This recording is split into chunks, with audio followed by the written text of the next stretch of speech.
Important update about YouTube playlists. Hey everyone. We've received many messages asking why our YouTube playlists aren't showing up. Do we create YouTube playlists? Yes, we absolutely do. So why can't you see them? Honestly, we're not sure.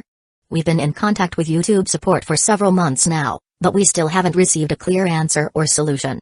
After much discussion, our team has decided to take matters into our own hands. We believe the issue might be related to the number of playlists we've created on a single channel, possibly too many. Our solution? We're launching 2 additional YouTube channels, giving us a total of 3. This way, we can organize our audiobooks better and avoid the playlist visibility issue in the future. This change only affects our YouTube audience. If you're a patron supporter, you can still access all our audiobooks by visiting the collection menu on Patreon. Thanks so much for your time and continued support. Happy listening. Forming a vicious cycle. The faster cells died, the stronger he got, and eventually the regeneration speed wouldn't be able to keep up. His body could only keep enlarging to avoid dying too quickly. Once it reached a certain point, the fragile balance would break, and he would simply burn up, turning to ash. He might end up dying sooner than Kimimaro. That's what people mean by the stronger you get, the faster you burn out. The other 2 also showed some degree of natural energy-related damage. Karen's case was very minor. Her huge chakra reserves strongly suppressed natural energy's influence, and only a small part of her body had been reconstructed by Jago, so her overall condition was excellent. She could still refine chakra with no issues. Chizuru, on the other hand, had already developed some of Kimimaru's symptoms, chakra extraction difficulties and clear dissipation of chakra whenever she used ninjutsu. She didn't have any original cursed seal cells herself. It was all tissue provided indirectly by Jago. So the cursed seal-like effects were slow to manifest, but it was still there. Chances were that in a few years, she wouldn't be able to refine chakra normally anymore. During this process, her physical abilities and healing factor would gradually improve. Over enough time, she might become like Jago, where her cells grew ever more attuned to natural energy, leading, eventually, to death. This girl might be able to learn Sage Mode, Shizune thought, sneaking a glance at Karen, who was comforting Jago and Chizuru. With formidable chakra and a body that naturally absorbs a bit of natural energy, she was practically blessed with an innate Sage Mode physique. Compared to the original cursed seal cells, Jago's body tissue was much milder. It absorbed natural energy more slowly and wasn't as destructive. If Tsunade had used Jago's cells instead of the originals, she might have finished her training and come back already. As of now, the only way to extend their lifespans would be through sealing techniques or your jutsu. Shizune concluded. Maybe I can just kill them all and then resurrect them. Link briefly had this bizarre thought, then dismissed it immediately. The idea of fixing someone's illness by killing them outright was far too extreme. No, better not go down that road. Even if it could be misused, you can't solve every problem by killing living people. After coordinating with Shizune to arrange accommodations for the 3 patients, Link took Sasuke and Utakata to find Obirama Senshu, and they left the village together. They had already done a quiet check on the reincarnated one's body. Everything was normal, and even the second Hokage's advanced sensory abilities hadn't detected any issues with his soul or physical form. Shizune's medical exam likewise found nothing strange. There was no longer any reason to hesitate. They would head to their base in the Land of Waves and retest the black mud produced by the swamp of the underworld. They would resurrect some more people to see if there were any hidden dangers. Finally, they would bring back Fugaku Uchiha and his wife. Doing it in Hidden Leaf Village was too risky. Too many surveillance jutsu that could expose them if a Hyuga happened by, for instance. After discussing it, they decided the base in the Land of Waves was the best place to experiment. As for Orochimaru's base, after speaking with the 3rd Hokage, they planned to wait a few days for Jiraiya, one of the legendary Sannin, to return. Then Jiraiya would lead a team of elite Jonin to coordinate with Hidden Stone's village, aiming to demolish Orochimaru's base or capture him if possible. From what Link knew, the initial lineup would probably include Kakashi and Might Guy, plus the pervy sage. No matter what Orochimaru tried, he likely wouldn't pose too big of a threat. Even if they couldn't beat him, they could always retreat without too much trouble. Chapter 233, Personality. Land of Frost. In a wide open base. I am Orochimaru. No, I am Yakushi Kabuto. The hooded Yakushi Kabuto muttered to himself, staring at his hands with a bizarre expression. It looked as though he was split down the middle, the left side smiling, the right side crying. This guy's getting crazier and crazier. White Zetsu commented as he watched the odd, mumbling Yakushi Kabuto. Besides, he's probably just like those other monsters. He can't use any ninjutsu. Don't underestimate Orochimaru, one of the legendary Sannin. Black Zetsu, however, showed no concern. According to our agreement, carry out the summoning, impure world reincarnation. No sooner had he spoken than Yakushi Kabuto fell momentarily silent. Then he narrowed his eyes, revealing the same smile Orochimaru once had. Sure. No problem. Forming hand seals, he clapped his hands together. A coffin inscribed with the character Madara rose up from the ground. Well then, as promised. He did not form a seal to open the coffin. Instead, he calmly eyed Zetsu, whose head was just poking out of the ground. This guy was truly mysterious. Not only had he managed to locate this secret base, but by making contact, he'd also awakened the true me. Which led to their agreement. Emerging fully from the ground, Zetsu approached Yakushi Kabuto. The moment his palm made contact, he merged into Kabuto's body, turning half of it a pitch-black color. You're certainly bold, Orochimaru. Aren't you afraid you'll die like this? Black Zetsu asked after checking the state of this body again. The normal half of Yakushi Kabuto's face contorted in pain. A stronger presence was taking over, violently separating the myriad souls tangled within him. In the spiritual world, 3 faces, all wrapped in pink fleshy masses, lay in a deep slumber. The Orochimaru wrapped inside one of them pushed up an imaginary pair of glasses and spoke, Orochimaru-sama. Opposite him, the Yakushi Kabuto who was also bound by fleshy growth took off his glasses, speaking in a calm tone. You've caused me quite a bit of trouble. You said you would willingly offer up your body, yet in the end, you never truly wanted to let go of the orphanage. These glasses. And Yakushi Nano, did you? My deepest apologies. Replied Orochimaru, lowering his eyes slightly. But it's fine. Stepping out from inside the pink flesh, Yakushi Kabuto pierced through the disgusting masses with his hand. He walked across the fleshy ground toward Orochimaru, pressed his palm against his own face, and said, let's swap memories back. This body is craving the control of a more powerful soul. Snakes wriggled into the other's cheeks. As both of their eyes snapped shut, the fleshy masses binding the other 3 began to rapidly dissolve. Back to reality, Yakushi Kabuto's body swayed a little, though he still hadn't opened his eyes. A formless soul rose out of his body and disappeared skyward, heading to the Pure Land. The black half of his body bulged briefly, then returned to normal. What a vexing power, Black Zetsu thought. If not for his extraordinary origins, that sage art chakra might have repelled him completely. You're strong indeed, so much so that even in my current state, I can't escape your control. Yakushi Kabuto said, opening his eyes. Even his voice had changed. Are you really just an Akatsuki member, wanting to summon someone like that? Without further words, Black Zetsu controlled the body to form seals. Crack. The coffin lid opened. A few seconds later, an armored figure stepped out, his voice echoing in the air. Looks like the plan has hit a snag. Observing the figure's terrifying power, Yakushi Kabuto couldn't help but sigh. No wonder. A legendary figure indeed. Half a month later, near Link Space in the Land of Waves. So, have you made up your mind about being reborn? Link asked, glancing at Haku and Momoki Zabuza standing not far away. What's the price? The demon of the hidden mist, though getting a second chance at life, was not about to lose his composure. Haku, beside him, also remained perfectly quiet. Swear your loyalty to me. Link answered, holding up a single finger. That's all I ask. Even if you're reborn, you'll just be normal kids for a while, so I won't actually need you. In truth, talk of loyalty was mostly an excuse. Link didn't really need an elite Jonin, Zabuza, or even a Chunin level, Haku, in the short term after they started from scratch. He mainly wanted 2 additional test subjects for his experiments. There was also the tiniest bit of sentiment involved. He couldn't forget the bond these 2 shared, whether from the original manga or his own experience. Yes, just a little bit. At any rate, with Sasuke's eternal Mangekyo around, the help of sub-cage level fighters wasn't particularly important. Yukata watched on silently, smiling. Senju stood with his arms folded, looking somewhat impatient. This brat sure liked being difficult. Hey. The demon of the hidden mist stared at Link for a long moment before letting out a low chuckle. Fine, I'll accept. Remember, I'm the rogue ninja who once tried to assassinate a Kage.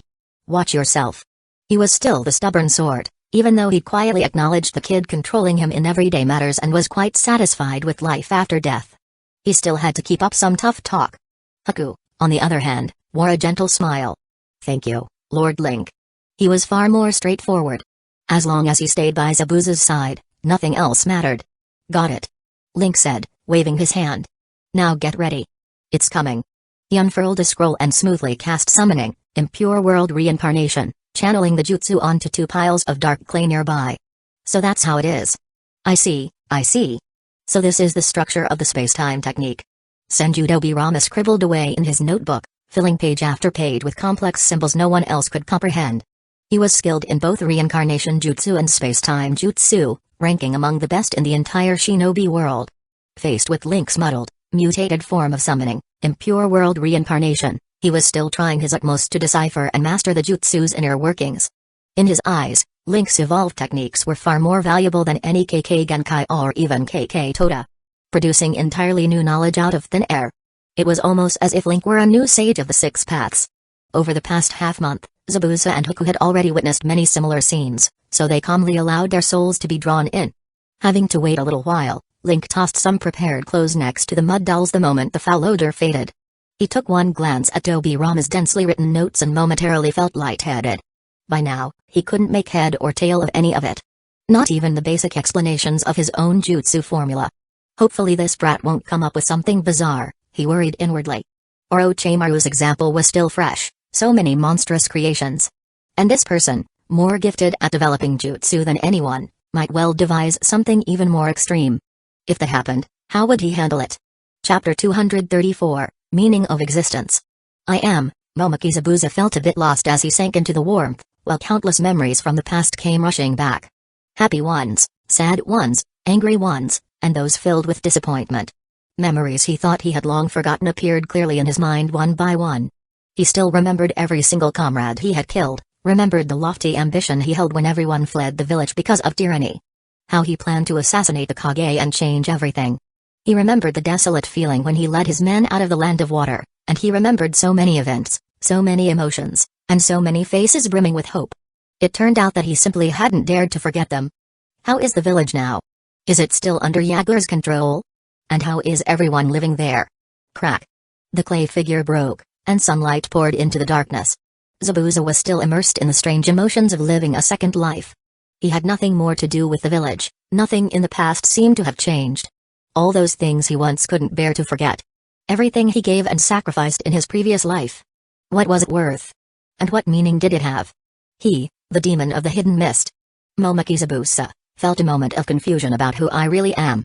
All the clay shell fell away, turning into dust and drifting off. Bathed in the warm sunlight, he raised his head to look at the blue sky. For a moment, the man who had long hidden his true appearance seemed lost. Lord Zabuza.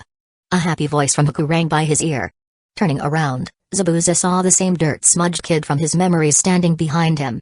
Only now Haku seemed so bright, so gentle, holding a stack of clothes and smiling radiantly. So that's it. There is still some meaning to it all. Zabuza closed his eyes, forcing back tears. He, the demon of the hidden mist, Momoki Zabuza, had found the meaning of his past life in the orphan he had taken in on a whim. He had saved a child. Thank you. He said in a low voice as he opened his eyes and took the clothes, quickly putting them on. Huh? Haku tilted his head innocently at the unexpected thanks. Watching the usually stern-faced Lord Zabuza walk over to another kid, Haku blinked in surprise, keenly aware that the once perpetually gloomy Zabuza now seemed to be in better spirits. Well. A big smile spread across Haku's face. He didn't know exactly what had happened, but as long as he could stay by Lord Zabuza's side, that was enough. Another awkward kid, Senju Rama retracted his gaze and muttered inwardly. Why were all the kids these days so reluctant to speak their minds? If you hate someone, just say it. If you like someone, don't keep it bottled inside. Like him, for instance. He openly despised the Uchiha, never bothered to hide it. As for the people he liked, well, there was that brother of his. Zabuza walked up to Link, dropped to one knee without hesitation, and said, I will devote myself to you, as promised. His expression brimmed with resolve. The demon of the hidden mist had lived a life of failure, there was no harm in discarding it. In order to protect the one meaningful thing in his existence, he was ready to pledge his true loyalty. There's no need to go that far. Link said with a smile, signaling the shadow to lift up the disoriented kid who had lost his powers. Even if you've been reborn, you don't have to abandon the past. As your boss, I'm quite tolerant. I have no intention of taking away your bonds or the ideals you once chased. Ninja are tools, but my subordinates will never be ninja, much less mere tools. Zabuza froze in place. Haku stood behind him, suddenly anxious. What did that mean? Did it mean Lord Zabuza no longer wanted him to serve as a tool? Oh, and if certain people insist on being something, I won't stop them either. Link added, almost forgetting there was a weirdo behind him who was all too willing to be someone else's tool. Relieved, Haku stood quietly in the back. Experiencing life again felt so new and amazing. Pop. Utakata seemed to be in a great mood, blowing bubbles happily, unable to hide the grin on his face. Link, feeling his chakra mostly restored thanks to the soldier pill, glanced over at Senju Tobirama, who had already put away his notebook. It's about time we head back. He'd resurrected nearly everyone he intended to. Except for Baki.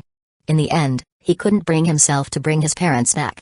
He was still wary of forming bonds too deep, ones that might affect his grand plans. For now, he'd return to base and meet up with Sasuke and the others, then relocate the little Chiha daycare to Hidden Leaf Village. Unfortunately, most of them had the bodies of 3 or 4-year-olds, so they couldn't enroll in the ninja academy yet. Senju Tobirama sighed.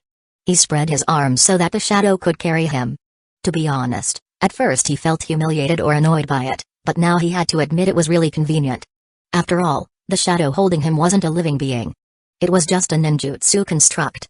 It traveled fast and didn't cost him any extra energy. Maybe I should prepare a seat like Link's as well? He mused. All of a sudden, he became alert to a gaze from his side. Hina, the cat, was curled up in another shadow's arms, secretly eyeing him. That cat. It looks like it's put on weight again, Tobirama judged silently. Compared to half a month ago, the ninja cat had gained at least half a pound. Its little belly was starting to show. Hina shifted around uneasily, feeling as if someone was talking badly about it behind its back. Zabuza's expression grew strange again as he was picked up. He wanted to struggle, but he had the body of a child now, leaving him no strength to resist. Face a bit red, he turned away and watched the scenery whipping by at high speed. Haku let out a small snicker. Life was just so interesting, he never thought he'd get to see the fierce and wild Lord Zabuza making such an embarrassed face. Utakata kept up easily at their side, reveling in his control over the Six-Tails chakra. Lately his physical abilities had been undergoing a second round of growth. According to Tobirama's research, his condition was somewhat similar to the Uchiha when they awakened the Sharingan. That clan possessed a certain dark obsession.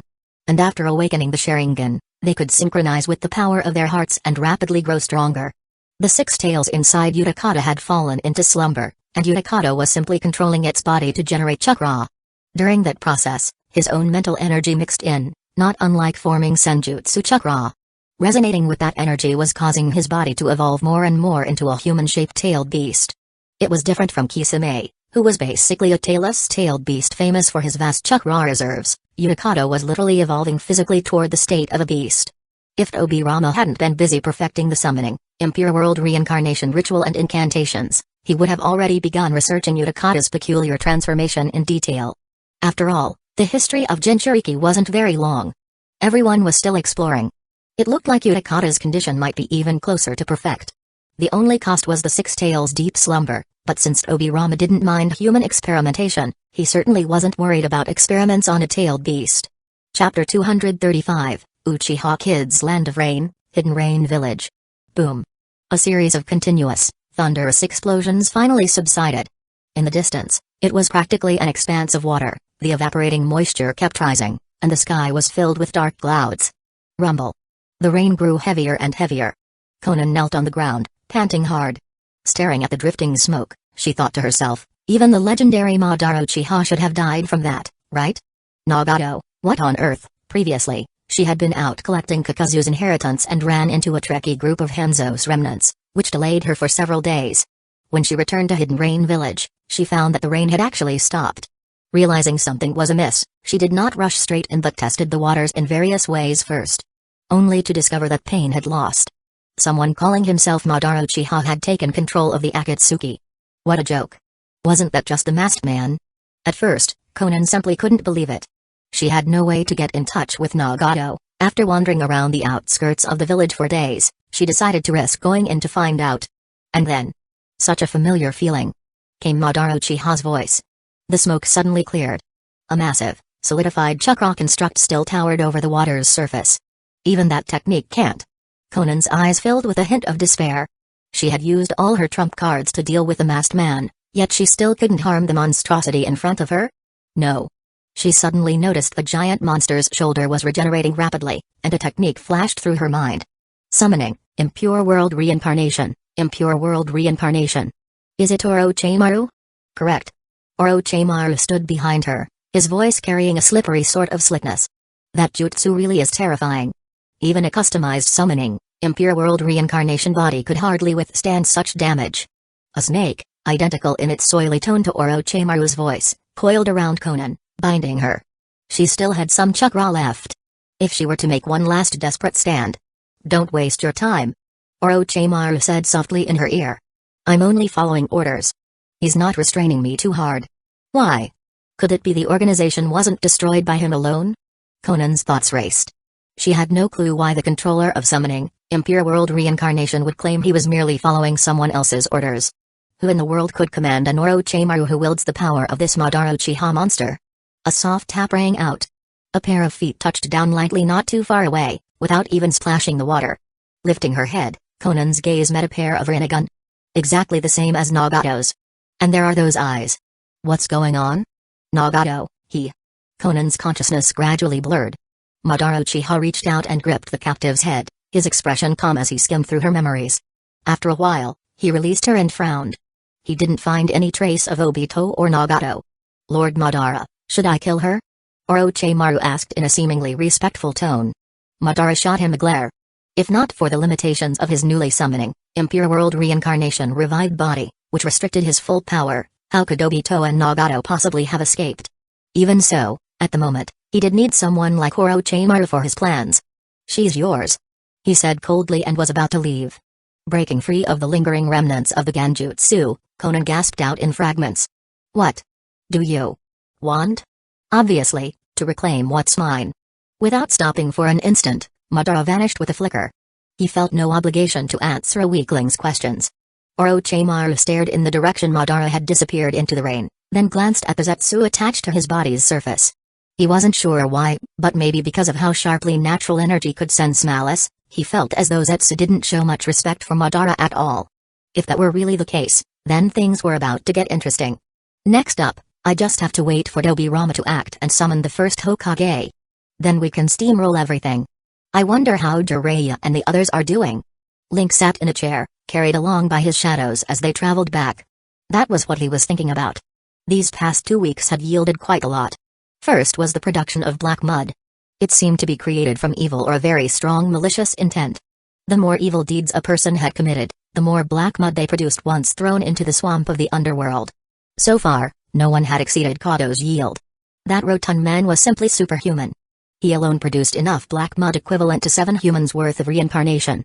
Ordinary criminals, like murderers, at most produced enough for 2 or 3 summoning, impure world reincarnations worth of sludge, which was already considered impressive.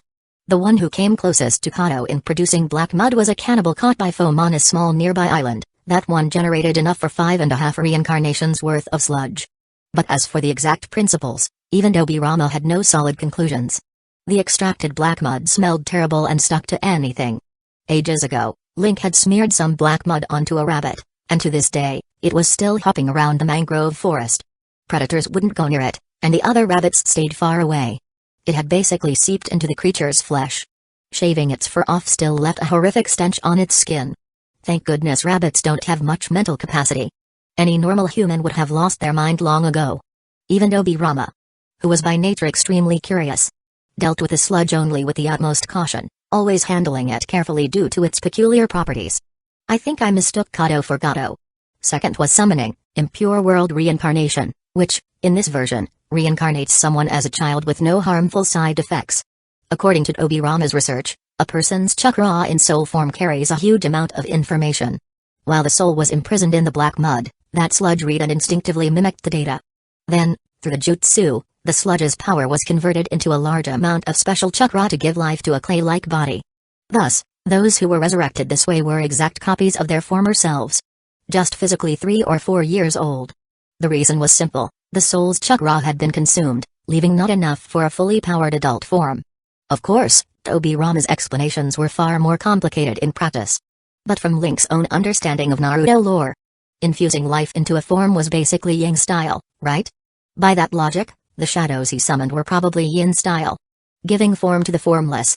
Talking about it sounded all high and mighty, catapulting his mutated ninjutsu to a yin-yang style level skill. But in reality, he hardly understood a thing. The ninjutsu just did its own thing. Regardless, all that mattered was that he realized how potent his jutsu was. The greatest boon, however, was that he used his personal link-style training method to boost Obirama's growth. Obirama had almost regained enough power to perform summoning, impure world reincarnation. Within a few more days, they'd likely have the first Hokage in their hands. If they summoned Hashirama via the Rashomon Gate before summoning impure world reincarnation, that guy would be absolutely invincible. Nobody could stand against the first. A true unstoppable juggernaut. After that, whether or not they reincarnated him wouldn't even matter. They could start mass-producing summoning impure world reincarnation bodies throughout the village, letting everyone get their resurrected parents or guardians. Asuma, Kurenai, Might Guy. Hand out parents to each of them. Oh, and why not give the third Hokage and Tsunade a partner too? Link chuckled to himself. He was getting excited now.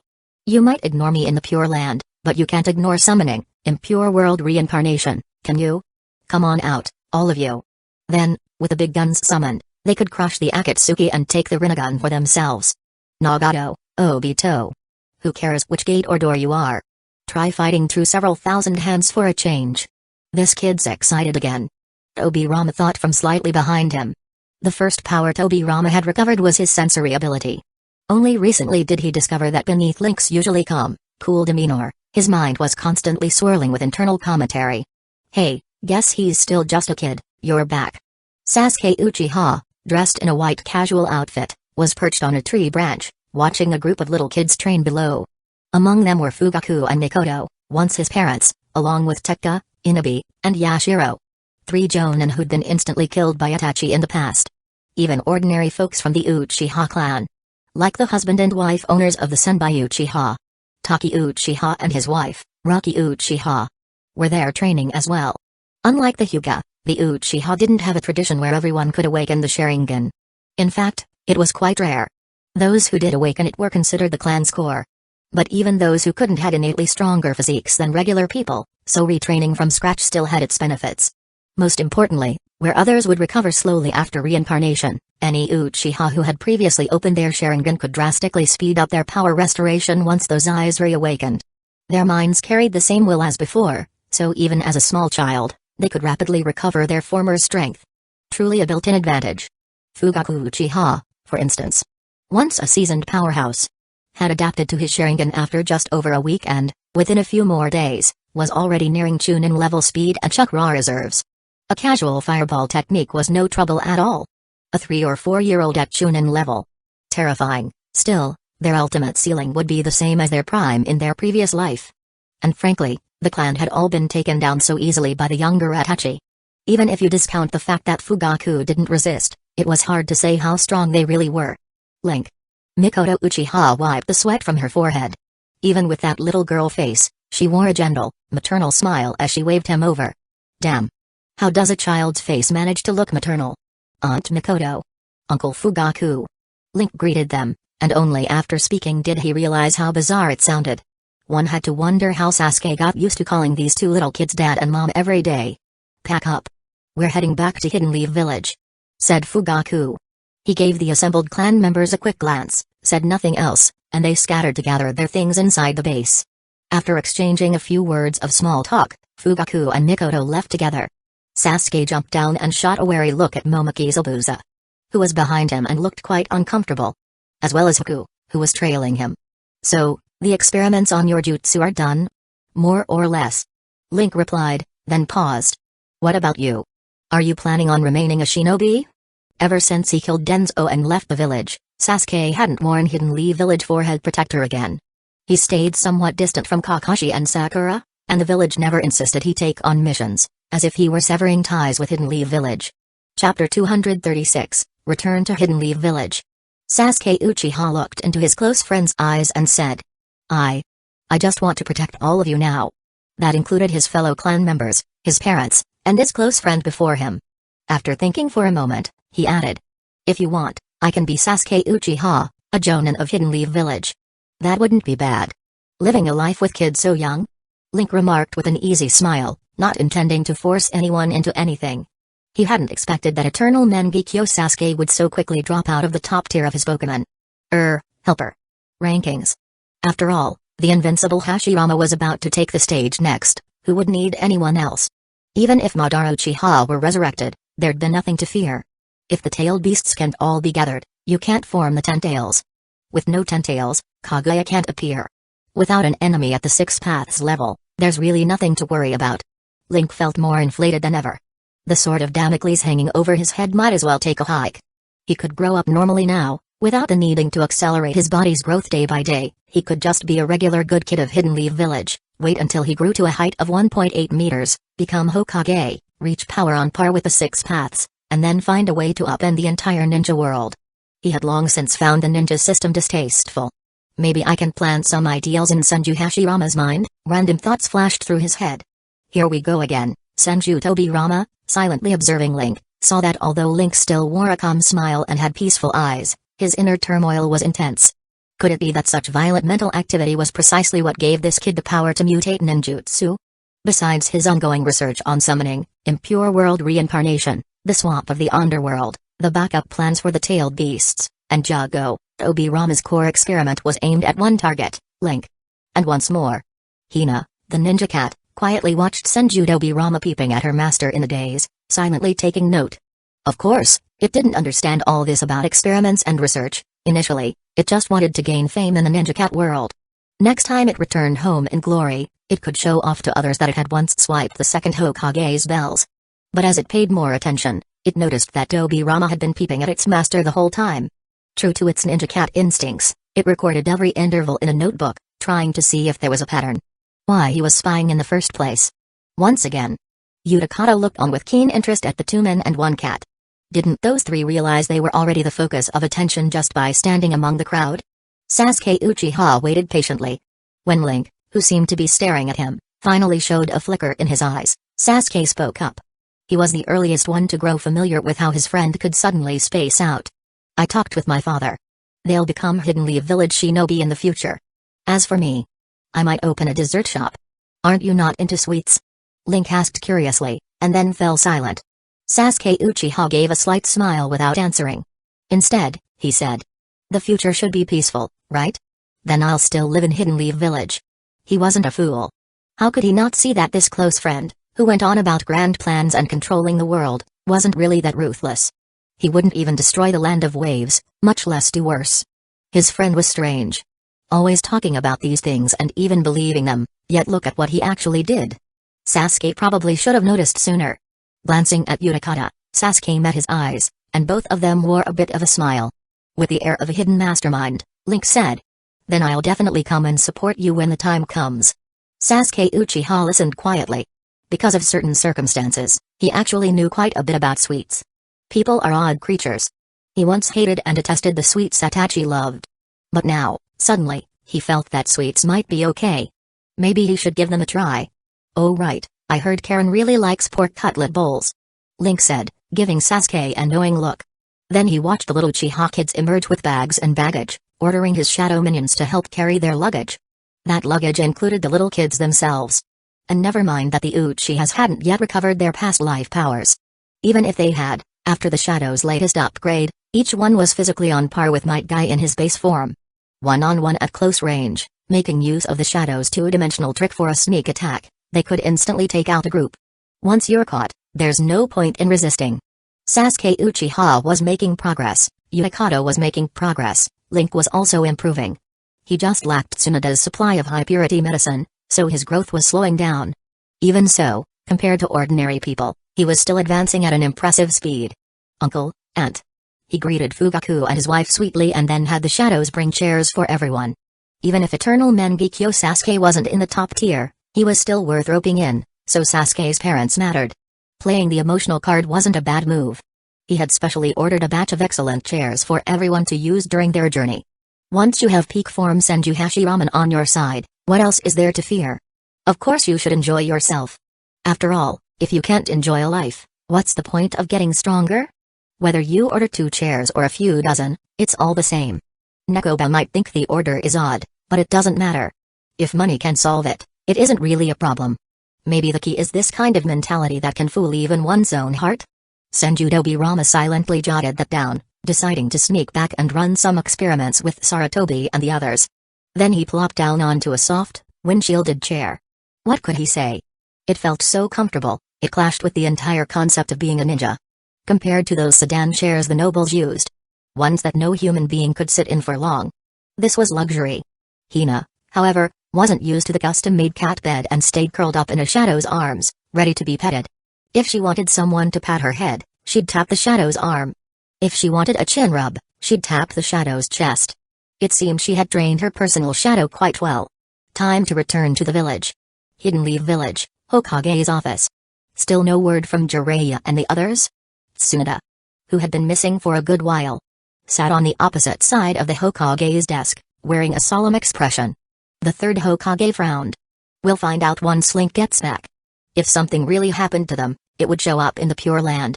Does everything hinge on Link's jutsu? Is the entire village going to revolve around him from now on?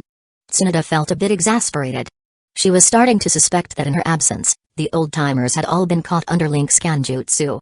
The second Hokage's resurrection, Denzo's suicide. One story sounded more bizarre than the next. Summoning souls from the Pure Land is one thing, but actual resurrection? That seemed dubious. Where's Link? I'll go find him. She decided to take the initiative and see for herself. No. The third Hokage rejected that outright. There was no need to send anyone off to interrupt the research on the summoning, impure world reincarnation. Tsunade resisted the urge to slam her fist on the desk. She'd noticed that ever since she perfected her permanent sage mode, her temper had worsened. She hadn't been all that gentle to begin with, but now she was like a pile of tinder that ignited at the slightest spark. She exhaled slowly. Then I'll go look for Jiraiya, alright?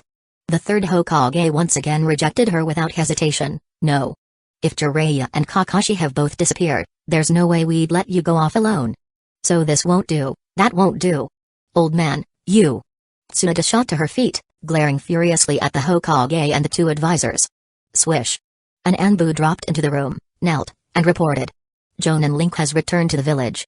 Chapter 237, Where are they? Tsunade. Senjutobirama folded his arms and stepped back 2 paces, lifting his head to get a good look at the woman in front of him. Second Hokage? Tsunade eyed the kid suspiciously. There was indeed a resemblance. If someone told her he was a descendant or some result of human experimentation, she might have believed it. But saying this was the second Hokage himself? That was a bit far-fetched. Even if it were Link's jutsu. Reviving someone without paying any price at all. Just thinking about it felt impossible. While the two relatives stared each other down, over on the other side, the third Hokage stood awkwardly in front of a bunch of young Uchiha. Lord Third. Fugaku Uchiha said with a nod. Once upon a time, he had been dissatisfied with the higher-ups of Hidden Leaf Village. But now, it hardly mattered. Whatever his feelings might be, he wouldn't show them. Sandwiched between them were Sasuke and Link, who had truly become the bond linking the Uchiha and Hidden Leaf Village. Both sides were forced into a cooperative stance. The third Hokage smiled, putting on a very official expression. So obviously forced that it lacked any real warmth. He'd been against wiping out the Uchiha back then, but that didn't mean he liked this group who had been plotting a coup. Civilians might have been innocent, but most of the Uchiha shinobi had participated in the discussion about rebellion. How could anyone just warmly embrace them after that? In short, the two men couldn't stand each other, yet, because of a couple of individuals, they were forced to stand side by side with smiles on their faces, looking to outsiders like some affectionate grandparent and grandchild. So harmonious. Kakashi's gone missing? Link asked, looking a little thrown off. And that was along with Pervy Sage and Guy Sensei, too. If they really got into a fight, who could possibly keep them all from escaping? Even the 6 Paths of Pain might not pull that off.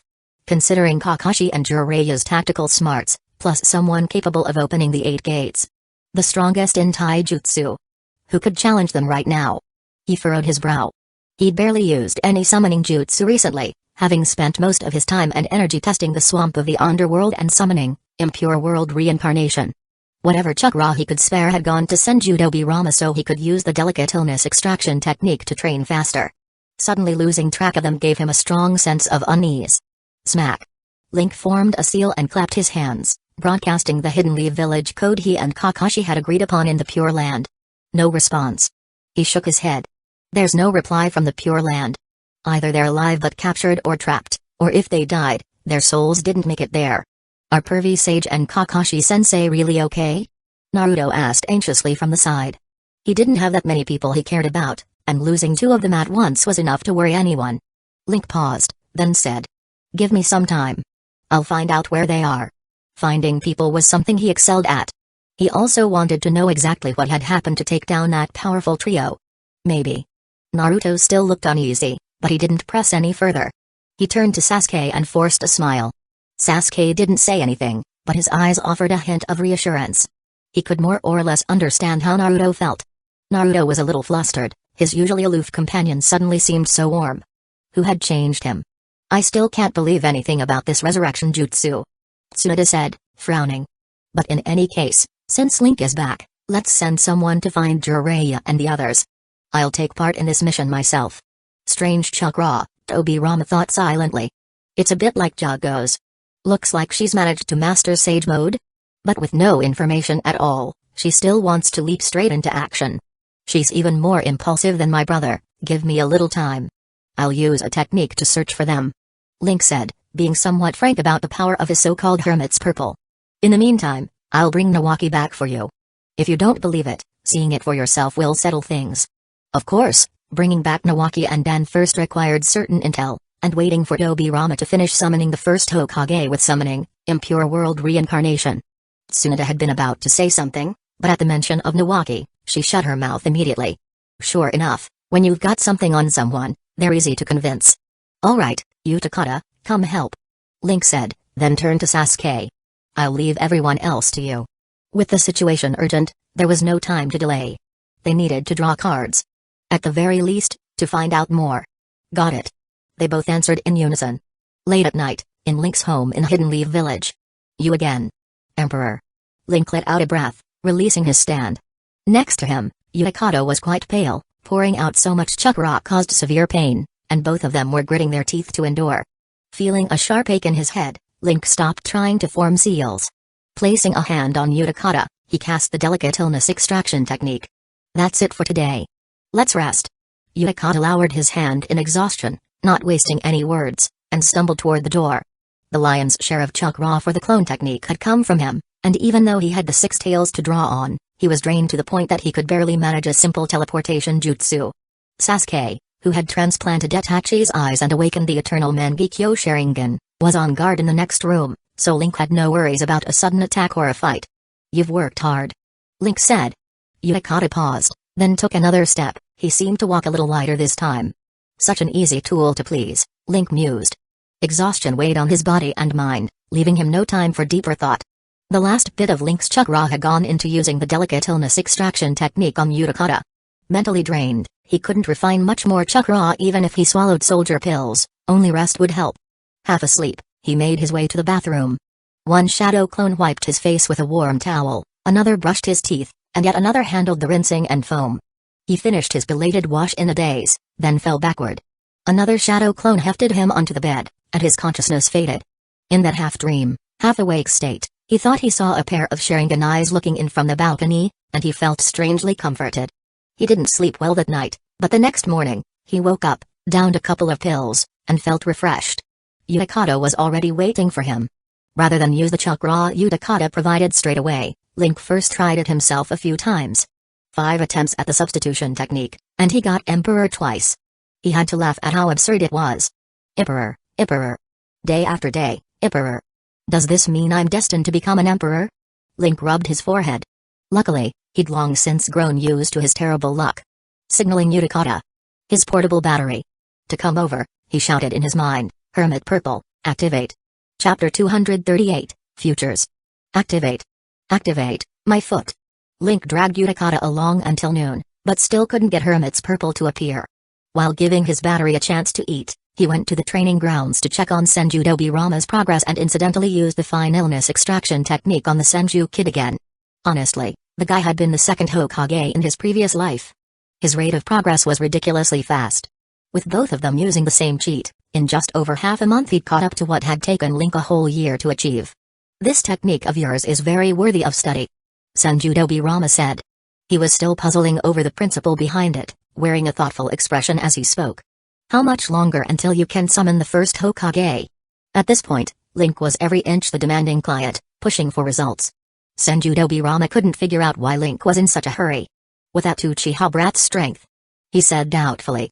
You don't really need to worry about anything, do you? Nothing to worry about? You must be joking. If Orochimaru, the Akatsuki, Dobi, and Black Zetsu all ended up joining forces, they could very well revive Madara Uchiha. Without Senju Hashirama, who'd be able to fight a Neto Tensei Madara? Link's mind was churning with these thoughts, but outwardly, he remained calm. Better safe than sorry, was all he said. Obirama, having become more familiar with Link's personality, stared at him in contemplation for a few seconds. Then he said, "It should be done by today." He could have performed the summoning, impure world reincarnation earlier, actually. However, part of him worried that once his brother came back, given his personality, he might get taken advantage of by this kid.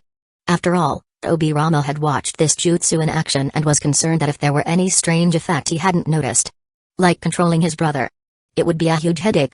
Forget Hidden Leaf Village, there was no one in the entire world who could stand up to his brother at full power. But after observing this kid, well, Link eyed Senju Obirama suspiciously, noting the relaxed look on his face. He began to suspect Obirama was holding out on him. "I'll go to Sarutobi in a bit to prepare the ritual," Obirama said with complete composure. "We'll do it this afternoon. Anything else you want?" Link couldn't really see through him, so he said, "Just have Anbu notify me when you're ready." With that, he vanished into thin air and headed to the medical corps building to find Tsunade. She wasn't in her office, so he wandered around, asked a question or two of Shizune, who was in the lab doing slightly shady things to Mr. D. Then stepped outside and used shadow clones to search. Finally, he found that big spender of a lady in Hidden Leaf Village's most famous pub, the Shushuya. "Drinking at noon?" he said, seating himself beside her. Tsunade, holding her cup, stared at the rippling surface of her drink without taking a sip. Kids shouldn't be hanging around an adult place like a pub. "You little."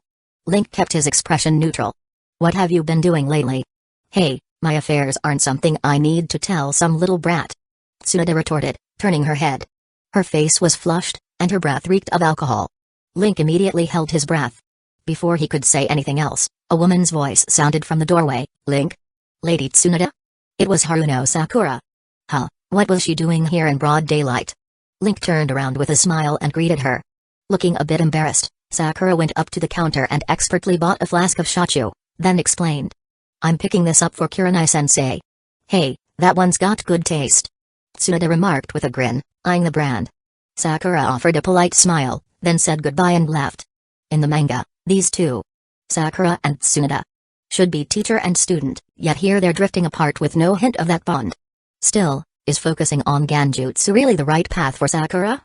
Link pondered, wondering if he should help reconnect the two of them as master and disciple. "Hey." Tsunade rested her chin on her folded arms on the table and turned her face sideways toward him. Because of how she was leaning on the table, a generous expanse of cleavage was revealed. Her tone was vague. "I heard about your plans to use summoning, impure world reincarnation to summon the dead, and then have you perform the resurrection." "Relax," Link said seriously, keeping his eyes forward instead of glancing at the all-too-familiar view. "I'll give you back both Nawaki and your sweetheart, Dankato." "Hey." Tsunade chuckled. Despite the fact that Link was only 11, he was acting like a little adult, going out of his way to be a gentleman and respectful of others. He didn't have that pretentious bravado like most kids, nor was he leering like Jiraiya. It was more like showing genuine respect for others from the very core, with a personal sense of right and wrong. Totally unlike someone raised in the shinobi world.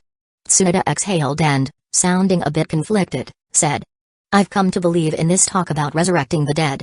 Talking a bit with the second Hokage, hearing various details about her grandfather, Senju Hashirama, seeing living examples of the Uchiha who were resurrected, plus the guarantee from the old third Hokage.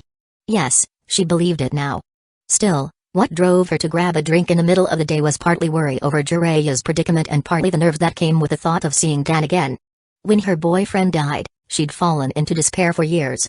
Now she was suddenly about to see him again. Of course she was anxious. She felt happy. And then ashamed for feeling happy while an old friend was still missing. Add in the fact that Jiraiya had some feelings for her, and the whole thing felt utterly complicated. All these emotions tangled in her mind, so she'd come here in broad daylight to have a few drinks. She was in no mood to research Jugo anymore. "Oh? Right." Link picked up on this and tried to comfort her. "Don't worry about Jiraiya. Even if... well, I can just bring him back anyway. You should think more about how to raise your kid brother and boyfriend once they're resurrected," he added nonchalantly. With their relationship being more or less on equal footing, he didn't hold back from teasing her. Tsunade's expression turned strange at that remark. She'd been wrapped up in her complicated emotions, but thinking about it now, Nawaki would probably be brought back as a 3 or 4-year-old. If Dan was also resurrected as a 3 or 4-year-old, wouldn't that make her a? Her eyes went wide. A real raise-your-own-shoda plan, huh? Link snickered to himself, then asked with a straight face. Anyway, I almost forgot. How's my new medicine going? The medicine? I haven't really had time to develop it. Tsunade said, her cheeks still flushed and her expression troubled. She sounded more relaxed, though, and added. But I do have a new experiment you might be interested in. It seems she trusted this kid a lot. After all, he could do bizarre and impressive jutsu, even revive people. Even if Jiraiya ended up coming back as a child, there was no reason to worry too much. An experiment? Link repeated blankly. Is that what you've been so busy with recently? Suddenly, he put 2 and 2 together. It's related to Kimimaro, huh? Right. Sage mode? You've been training in Sage mode? Tsunade looked surprised he'd guessed it all so easily. Link noticed her surprise and, suppressing his own excitement, asked. So you succeeded? Because of their initial plan for controlling the primary cells in Kimimaro's body, Tsunade was just as familiar with Sage mode as the other 2 Sannin. But knowing it didn't guarantee mastering it. In normal circumstances, without unlocking the Yin seal, Tsunade wouldn't have enough chakra to initiate Sage mode. She was only borderline capable, unless she heavily modified her body, like Orochimaru. But even Orochimaru had only shown he could use Senjutsu chakra. No real evidence he used Sage mode in actual combat. Link faced a similar hurdle. He had been training non-stop, even cheating, and his chakra levels were roughly on par with Tsunade's. He was at his limit. Unless he opened the 8 gates, he didn't see his capacity increasing much beyond chakra 8. But if Tsunade had succeeded, that meant he had a shot, too. The Sage mode boost was huge. One's Senjutsu chakra included natural energy, one's overall power soared. Ninjutsu, Taijutsu, and Ganjutsu were all enhanced. Sensory abilities got a massive upgrade. We'll just ignore how pain ambushed Jiraiya. And you could attack opponents with natural energy. Most importantly, you could cast Senjutsu ninjutsu that were super powerful. The only question was whether using Senjutsu chakra on his ninjutsu would produce any unexpected side effects. Still the same old kid, Tsunade watched Link slip into deep thought and smiled. Everyone was used to him being randomly pensive like this. They tolerated and accepted it without issue. Manners or no manners, it didn't really matter. He was a good child who possessed all kinds of powerful jutsu. Even if he had a few quirks, nobody minded. When Link refocused, Tsunade went on. You could say I barely succeeded. With that technique you have which disperses natural energy, it takes away the risk factor in training. However, it'll still take quite a long time to finish mastering it. Even for me, and with my training background, it took all this time to just barely succeed. You would probably need a few years. A few years, huh? Link calmed down and realized that, for the short term, he wasn't going to have time to train in Sage mode. It could be a long-term plan. Right now, he had too many pressing tasks. Perfecting his substitution technique, refining summoning, finding out what happened to Jiraiya, Kakashi, and Might Guy, and dealing with the Akatsuki, Nagato, Obito, and Black Zetsu. Besides that, he'd just recently finished honing the wind-style nature transformation. He hadn't even had time to practice wind-style jutsu yet. Spending years on Sage mode. I'll give it a shot sometime down the road. He answered sensibly. Then he urged her. Meanwhile, hurry and develop a new drug for me. The stuff I've been using has stopped being effective, even as a daily supplement. Medicine was still more important. He couldn't afford to stop taking it. Tsunade rubbed her forehead and realized she and the village's 2 other Hokage-level individuals all shared the same thought. Why is this kid always in such a hurry? After thinking it over, she said. Alright, I'll start looking into it. Oh, right. As Link stood up, Tsunade recalled something else. I want to take Karen as my disciple. I hear she's basically your captive. What do you think? Huh? Link paused in mid-step. What kind of development is this? Karen stealing Sakura's role? Next, is she gonna take her husband and daughter, too? I don't have any objections. He said, tossing the words over his shoulder before using the teleportation jutsu to disappear. Chapter 239, Captured? Not in a hurry. Hidden Rain Village, on an empty main street.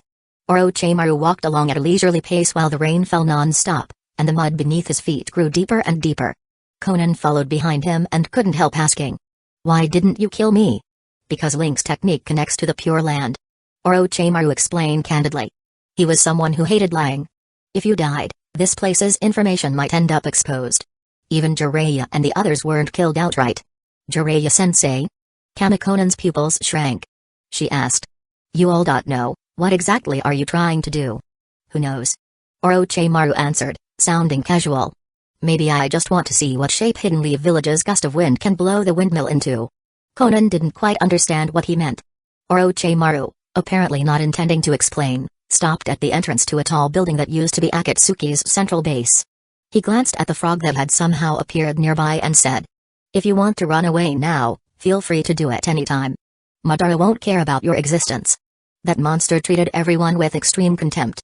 Like a human regarding ants. He might pay brief attention if faced with a strong foe, but after overwhelming his opponent, he wouldn't bother to see whether the ant survived. At this point, it seemed no one in the world could stand against him anymore. Even Might Guy, who opened the 7th gate of the 8 inner gates, couldn't defeat him. That left only the 8th gate. But unfortunately, when he opened the 7th gate, his battle failed to finish off Madara's summoning, Impure World Reincarnation body. He entered a brief period of exhaustion, and then Zetsu invaded his body and drove in a black rod, leaving him unable to move. Had he gone all the way to the 8th gate, maybe he would have had a chance against Madara. But Madara's summoning, Impure World Reincarnation body plus Zetsu. And apparently, Zetsu's two halves are different. White Zetsu. Pretty useless in combat. Turned out unexpectedly handy as a sacrifice. Black Zetsu is extremely mysterious and doesn't seem to be just Madara's will. As it claims. Various thoughts churned in Orochimaru's mind, but his expression remained calm as he entered the building and arrived at the dim room where Pain's bodies had once been kept. Kakashi Hatake of Hidden Leaf Village, Might Guy, and Jiraiya-sensei. Conan looked at the three of them lying on the beds. 3 empty spots lay beside those beds, and her heart tightened. So even all 6 of Pain's paths weren't enough? They've all been destroyed. Orochimaru shared the intel he knew. Nagato was using Madara's eyes. Even Yahiko's body. A pang of sadness rose in Conan's heart. You're talking too much. Came a voice from the shadows. Zetsu emerged, the black side watching this seemingly defected yet untrustworthy man with a scrutinizing gaze. Honestly, it didn't really matter if intel was leaked, because the plan was on the verge of collapse anyway. Orochimaru smiled. Oh, really? You, the jailer, actually let one of your prisoners escape. As he spoke, he summoned a frenzy of serpents, which devoured Jiraiya's body. Bang! A puff of white smoke appeared. Black Zetsu didn't seem to care. It silently watched Orochimaru while slowly sinking into the ground. It thought to itself, controlling someone like one of the Sannin is far harder than killing them. But if you do kill them, once they're in the Pure Land, Link might just summon them back to the living. As expected, that kid is the key issue. But what a shame. Ever since Tobirama Senju had been summoned back, Zetsu hadn't found a chance to get near Link or spy on him. It had rarely visited the Land of Waves base, either. Whether it was Tobirama or Karen of the Uzumaki clan, both possessed powerful sensory abilities, and combined with Link's strange intel-gathering jutsu, even the slightest slip would be enough to expose Zetsu's presence. Since even Tobirama was summoned, then the first Hokage must also have returned to this world. After all, that brat's jutsu could bring the deceased back at their peak condition, effectively a high-end version of summoning, Impure World Reincarnation. Madara's abilities were severely constrained by his summoning, Impure World Reincarnation body. If he were to charge into Hidden Leaf Village and run into Hashirama, there was a real chance he'd be sealed. Meanwhile, Zetsu couldn't reveal itself too soon. That's why, when Zetsu ran into the 3 Hidden Leaf Village ninja who were tracking Orochimaru, it quickly ambushed their biggest threat, Might Guy, successfully capturing all 3. Exploiting that window, White Zetsu was sent out to hunt down the fleeing Obito Uchiha and Nagato. Now that even Jiraiya, who'd been captured, had managed to escape, the stalling game was up. Izanagi. That jutsu is really... Black Zetsu recalled the recent mistake and felt a slight emotional ripple. Madara's curse mark was powerful but was nothing compared to the foulness of Izanagi, which could turn unfavorable outcomes into illusions and favorable ones into reality. By sacrificing a single Sharingan, Obito had rid himself of both the curse mark and Zetsu's control with Nagato's help, then fled with Kamui.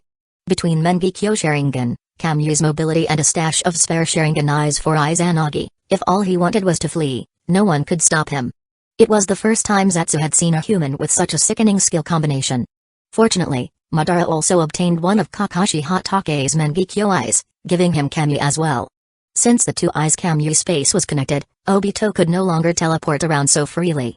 Still, hunting him and Nagato down was difficult.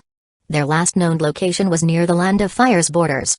At this point, exposure or Jiraiya's escape hardly mattered.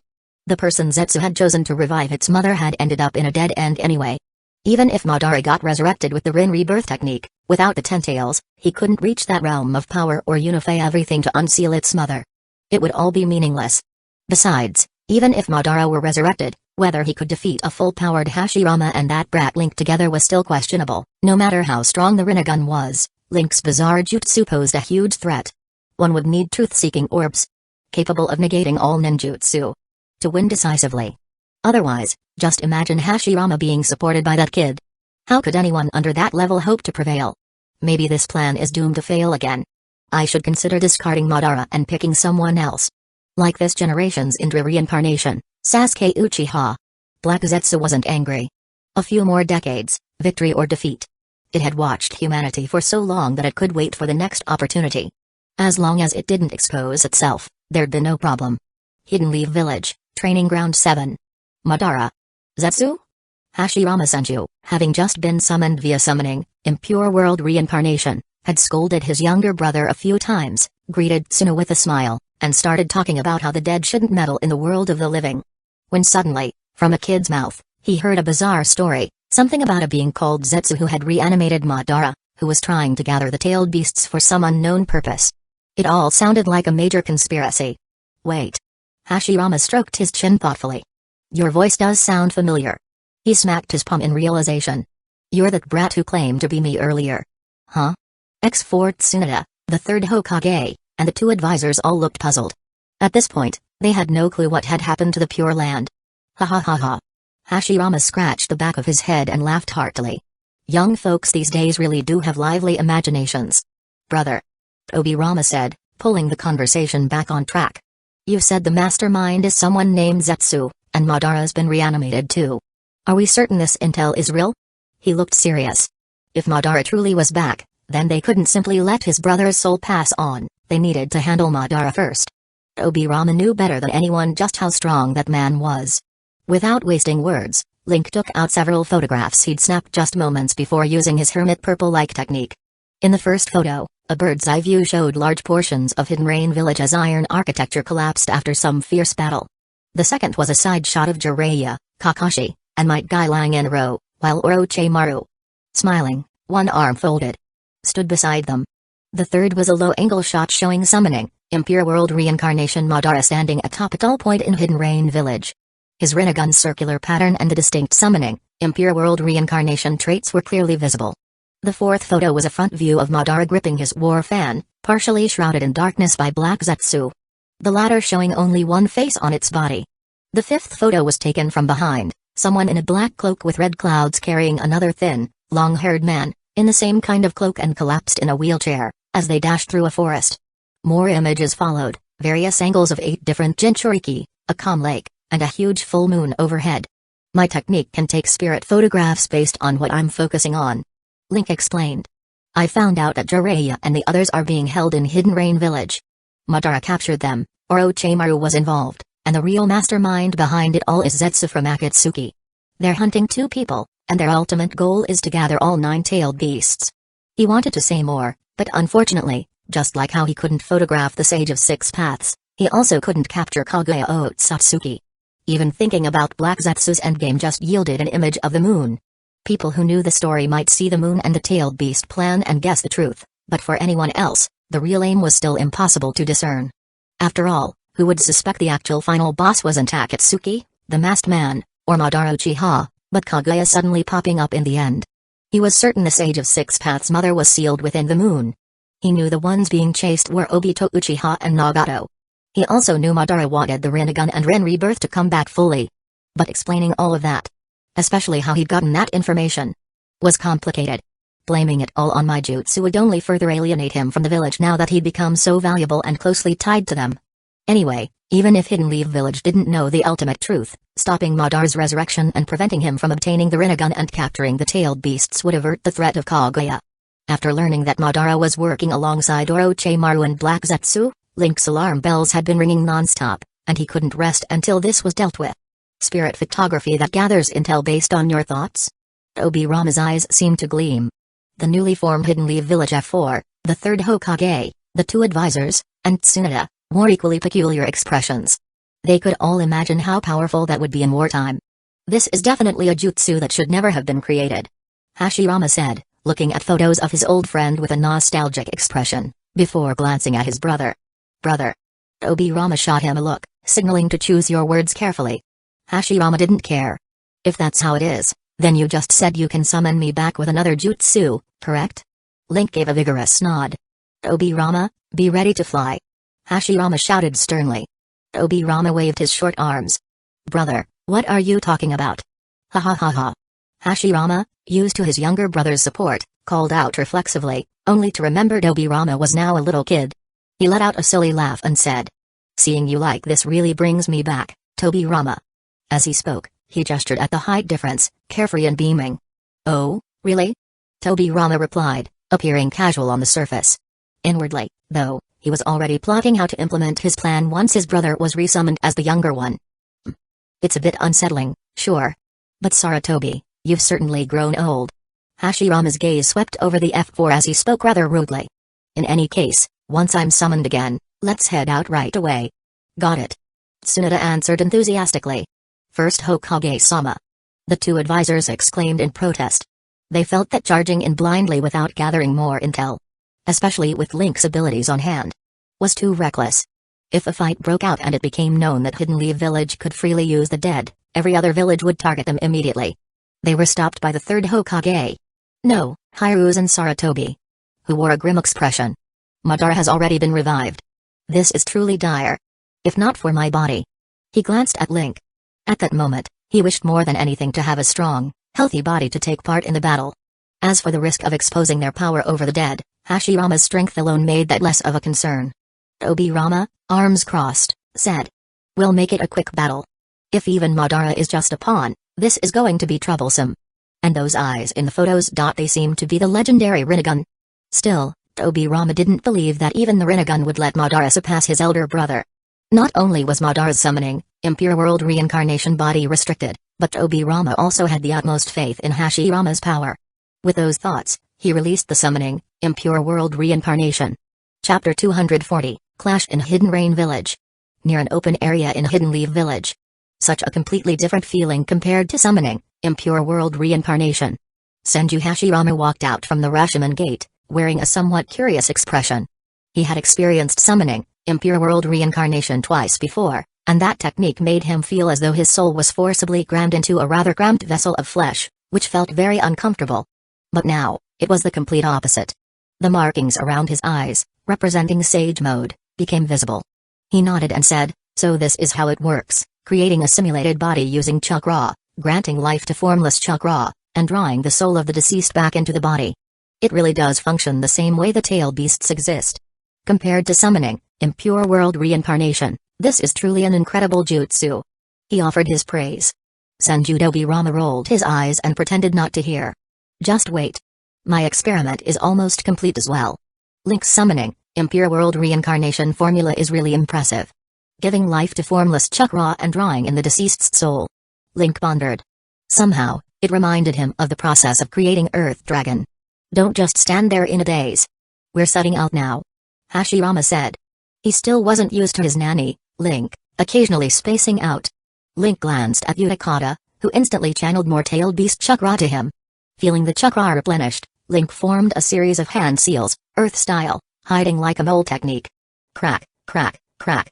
The ground kept trembling as countless motes of earthy yellow light emerged and soared into the air, swiftly combining together. 1 second later, a massive Earth Dragon, at least 100 meters in length, appeared. Unlike before, it did not roar the moment it emerged. Its huge form seemed to endow it with greater intelligence, and it made no attempt to disrupt its summoner with a roar. Even if it felt joy at finally being able to stretch its body, it remained subdued, hovering quietly in the air. Is this magnet style? No, it's purely Earth style? Like it inherently has something similar to the lightweight rock technique?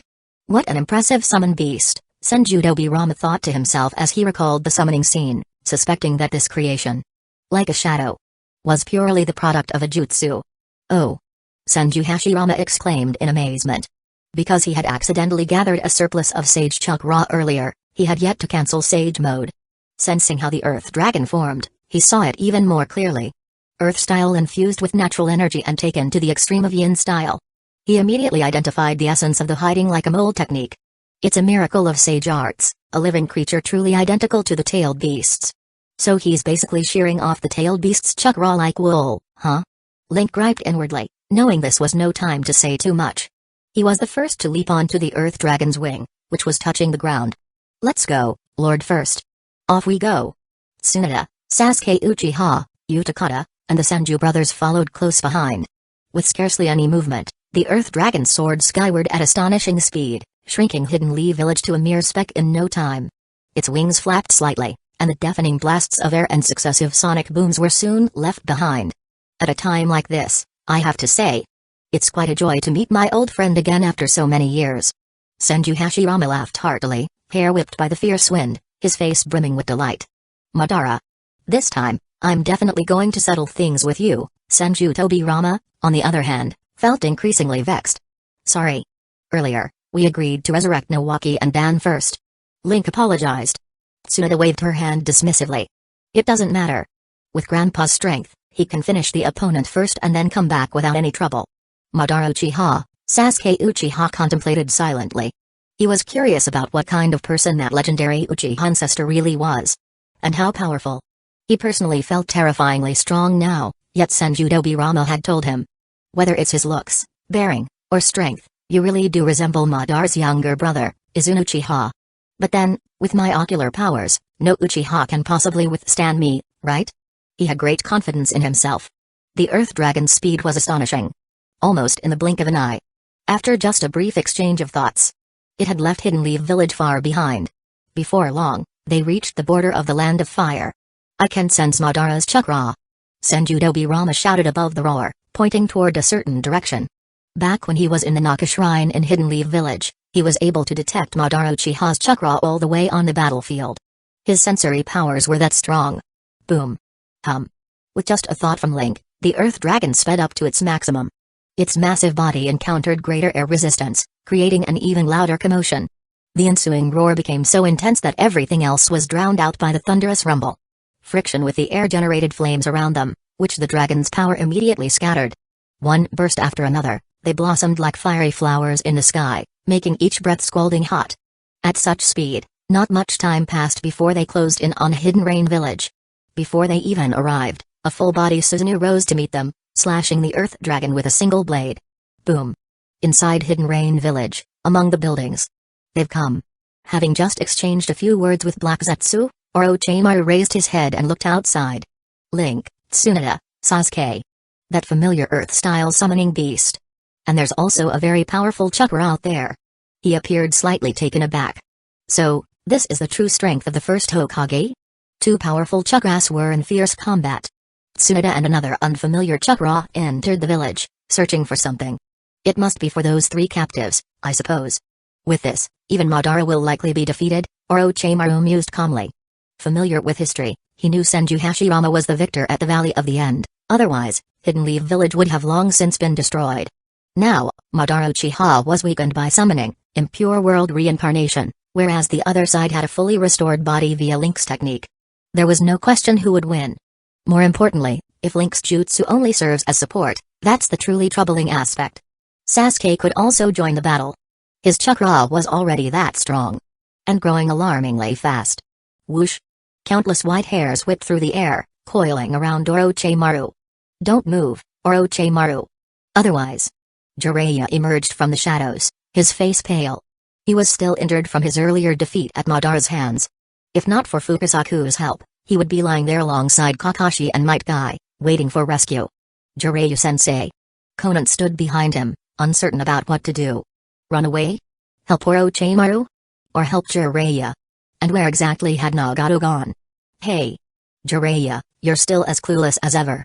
Orochimaru said calmly. The white hairs binding him snapped one by one.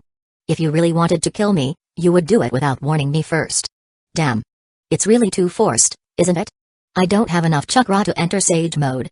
Going against Orochimaru like this, Jiraiya stole a glance at the fallen Kakashi and, some distance away, Might Guy riddled with black rods. Worried, he knew this might be a do-or-die moment. A light footstep sounded behind them. Tsunade and Utakata arrived in the building. To think the three Sannin would gather here. Orochimaru, whose arms hung by his sides, wore a faint smile. He had torn himself free from Jiraiya's wild lion's mane technique thanks to traces of natural energy. What a curious twist of fate. Whether it's me or you, Tsunade, we've both grown stronger because of Link. Only the foolishly idealistic Jiraiya is still mired in the past. Enough nonsense. Tsunade cut him off coldly. Deep violet eye markings of sage mode had appeared around her eyes. What exactly are you planning? They both sensed that the other was constantly absorbing and using natural energy. Huff. Huff. Jiraiya was breathing heavily, revealing his weakened state now that Tsunade had arrived. Two bubbles expanded from Utakata's hands, rapidly enveloping the unconscious Might Guy and Kakashi. Setting his tools aside, Utakata fixed his gaze on Konan. One Sannin against another. Thus, he had to keep watch on Akatsuki's members. Orochimaru did not activate his own sage mode. Instead, he took half a step back and said, "If I'd really wanted to stop Link from summoning the first Hokage, I only needed to cast Summoning, Impure World Reincarnation first." The first Hokage? Link? Konan was confused, feeling a sense of time and space distortion. What was even happening?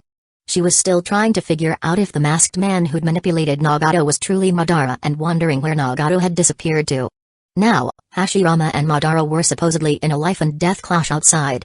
Tsunade frowned but didn't attack, remaining in sage mode.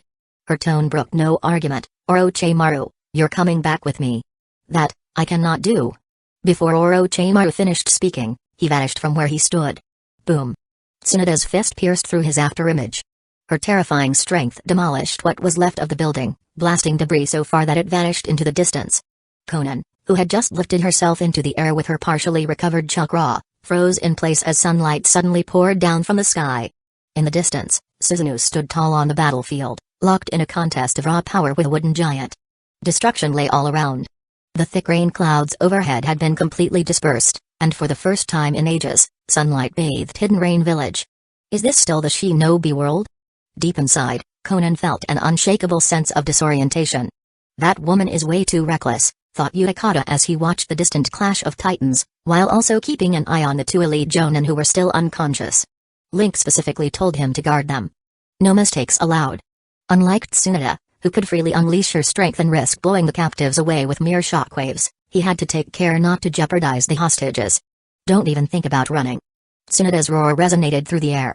A chain of explosions and bursts of smoke erupted in what was already mostly a ruined Hidden Rain Village. Time to find the mastermind. Utakata glanced at Konan, who was frozen in midair, and asked, "Zetsu. Do you know where Zetsu is?" Squelch. Chapter 241, Hashirama. Madara. Oh no. The moment Link caught sight of that fleeting flash of a blade, he knew things were bad. The Earth Dragon's body was tough enough, but in actual combat, its reactions were quite sluggish. Whether in a game or conjured through ninjutsu, it's all the same. Flying in a straight line is just a matter of constant acceleration, but trying any small change of direction becomes troublesome. Faced with such a rapid attack, there was simply no way to dodge. Moreover, Susanoo's sword is not merely a physical attack, it's the materialization of chakra. In the manga, after Madara Uchiha fully unleashed his complete body, Susanoo, just a single slash opened a huge chasm in the ground, and even sliced a distant mountain clean through. What's more, none of them had the Earth Dragon's sturdy body. Link quickly directed his Eight Gates shadow to grab him and the nearby Senjudobi Rama and leap away. Boom. After a violent collision, the ensuing explosion came as no surprise. The Earth Dragon's scales, which could ignore physical attacks, were torn apart. Exhausted of chakra and about to vanish, the Earth Dragon used the last moments of its life to spit out a massive boulder over 10 meters in diameter. Boom. Following the second explosion, the blue Susanoo remained standing outside Hidden Rain Village, though its shoulder and chest now bore a deep dent that was rapidly healing under ample chakra supply. As a pure rock-based attack, the Earth Dragon's projectile can't be nullified by any technique, although its speed might be relatively slow at higher levels of combat, its destructive power is enormous. I've been waiting for you a long time. Hashirama. Madara Uchiha burst into wild laughter, floating within the forehead of his fully realized Susanoo. Wait a minute, at least let me finish talking. Senju Hashirama, who had just jumped off the Earth Dragon's back, planted his feet on a large, upheaved rock and shouted loudly. Madara paused, surprisingly holding back from attacking further. You're being used right now. By someone called Zetsu. Hashirama began to speak of the information he had just learned. Words are useless. Let's dance. As soon as Madara heard the first sentence, he had no intention of listening further. Hashirama. His complete Susanoo brought its sword crashing down in a single slash. Damn it, Madara. Hashirama was truly worried about his friend, but under these circumstances, and knowing Madara's combative nature, words were pointless. So, he clapped his hands together, and a gigantic wooden golem of the same size as Susanoo appeared, its two massive hands locking onto Susanoo's blade. Wood-style, wood golem jutsu. Standing atop the wooden golem's head, Hashirama surveyed the pockmarked ground left by the explosions, his expression grim. Madara, your power is far too great. Link. X2, Sasuke Uchiha and Utakata landed at the same time, each releasing chakra to disperse the dust and smoke in the air. Seeing Link and Senju Tobiramo both surrounded by shadow clones, they breathed a simultaneous sigh of relief. I'm going to look for Jiraiya and the others. Tsunade landed as well, the markings of Sage Mode disappearing from around her eyes. Keeping Sage Mode activated for too long increased the difficulty of dispersing the natural energy within her body later, which in turn would cause her body to be further eroded by the original cells. A troublesome issue. With that, she went off on her own. Utakata, go with her. Link said, glancing over. Leaving Tsunade to go alone would be risky, whether she ran into Orochimaru or Black Zetsu. Stay on your guard. Got it. Utakata nodded and dashed off in pursuit. How are you holding up? Link turned to Senju Tobirama, whose face and clothes were covered in dust.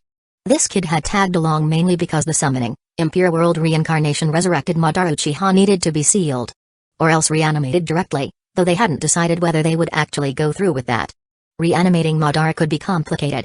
Whether resurrecting him into a child's body or sending him into another world, both were problematic. To Senju Hashirama, Madara was an important friend.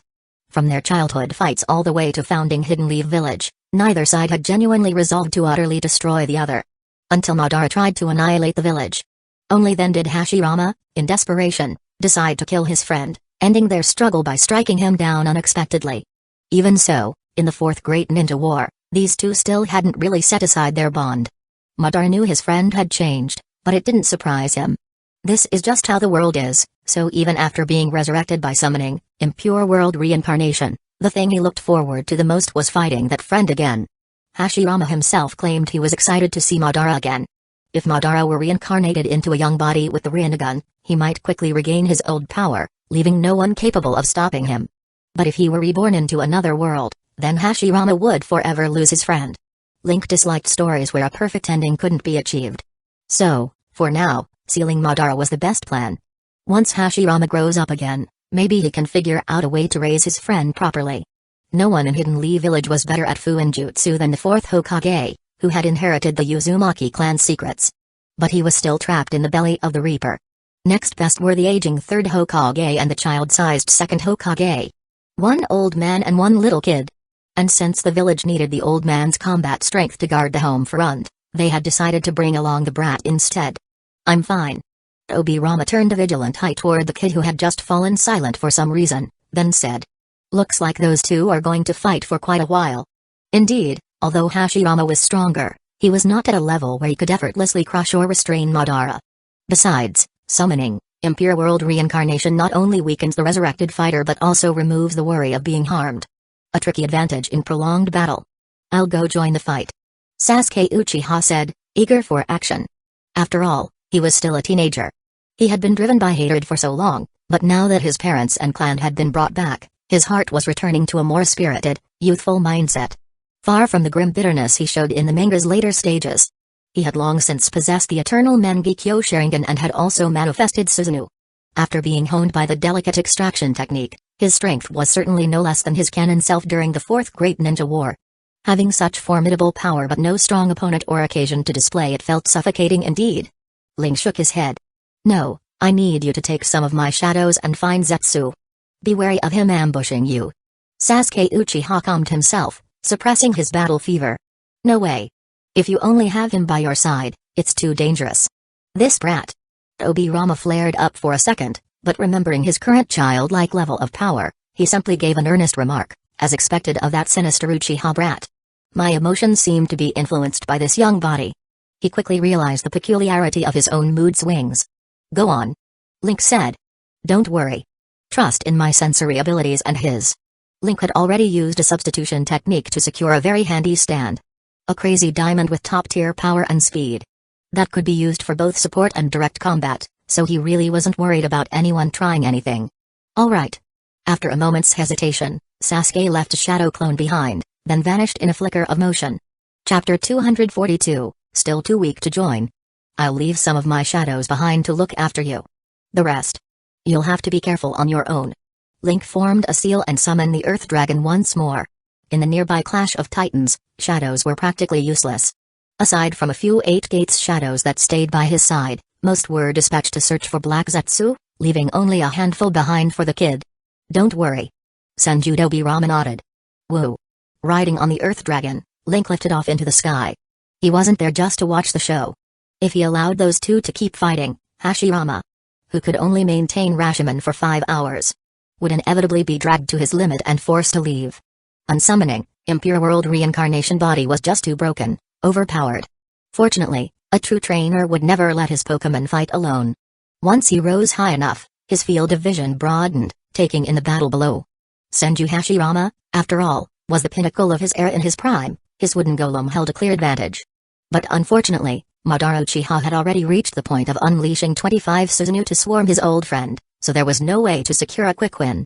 No shadows, Link observed for a long while but never found a chance to use Shadow Clone. To cast that jutsu, the most important condition was first being able to see a shadow. He was limited by his own eyesight, plus the opponent or an object had to have an intact shadow. In the fierce and fast-paced struggle between the Susanoo and the wooden golem, the ground was a swirl of dust and shattered rocks, leaving no intact shadows. He abandoned the plan of using shadow clones to weaken them and instead popped a soldier pill, lifted the transformation jutsu, then reapplied it to enter Super Link mode, first gear. A continuous stream of chakra was refined, and Link felt the pressure in his meridian spike until a painful tingling swept through his body. Then he exhaled in one breath.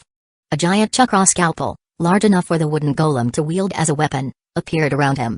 5 8 Gates shadows took up positions, jointly hoisting the weapon's handle. The sudden weight pressed the Earth Dragon downward for a moment, though it quickly recovered its altitude. Its flight speed noticeably slower. Good thing my chakra can vanish all at once.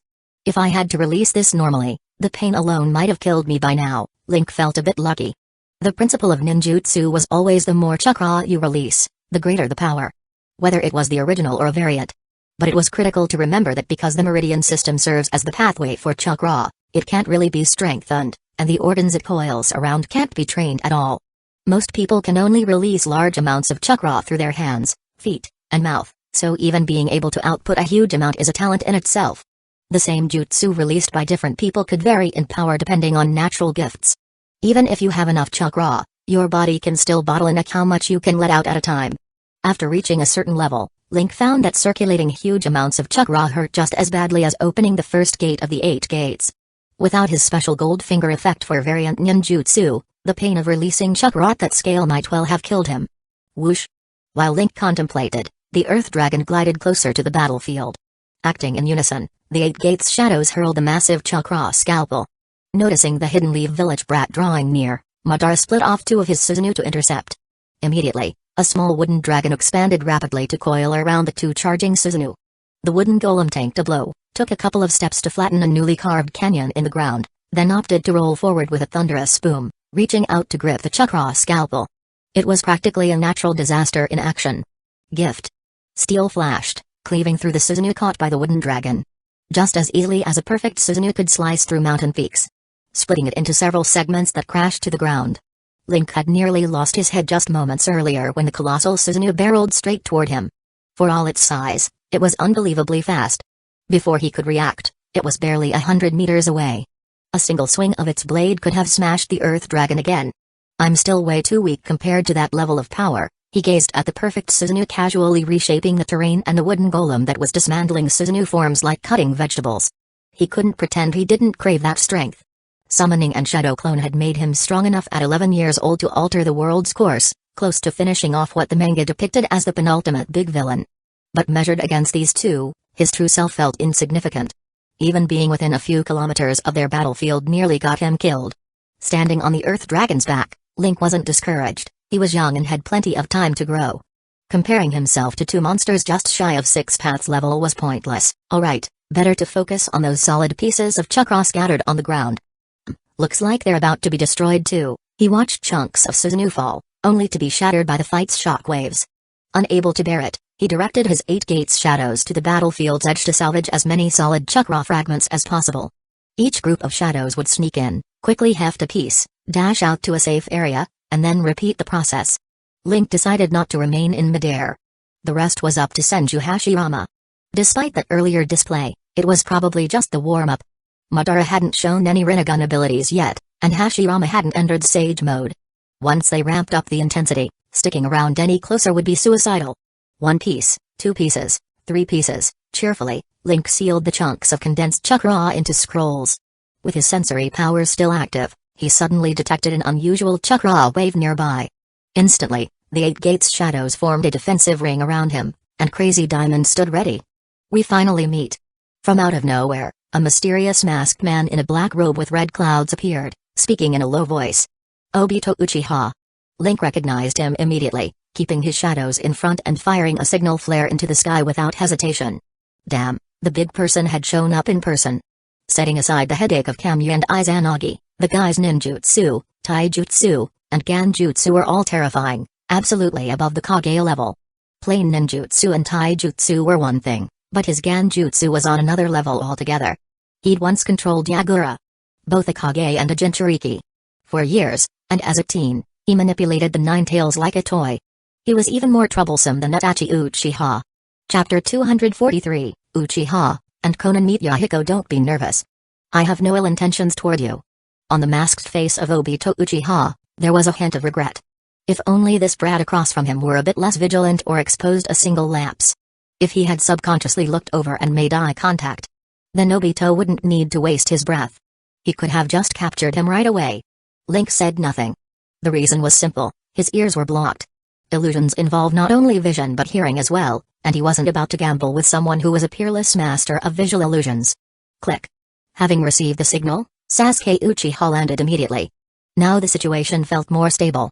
When Link saw Sasuke's not-so-broad back, and on it the Uchiha fan symbol, the worry he'd been harboring instantly subsided.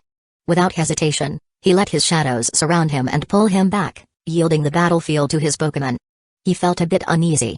Both of his twin pillars were facing formidable opponents, so if Black Zetsu showed up now, wouldn't that be a big headache?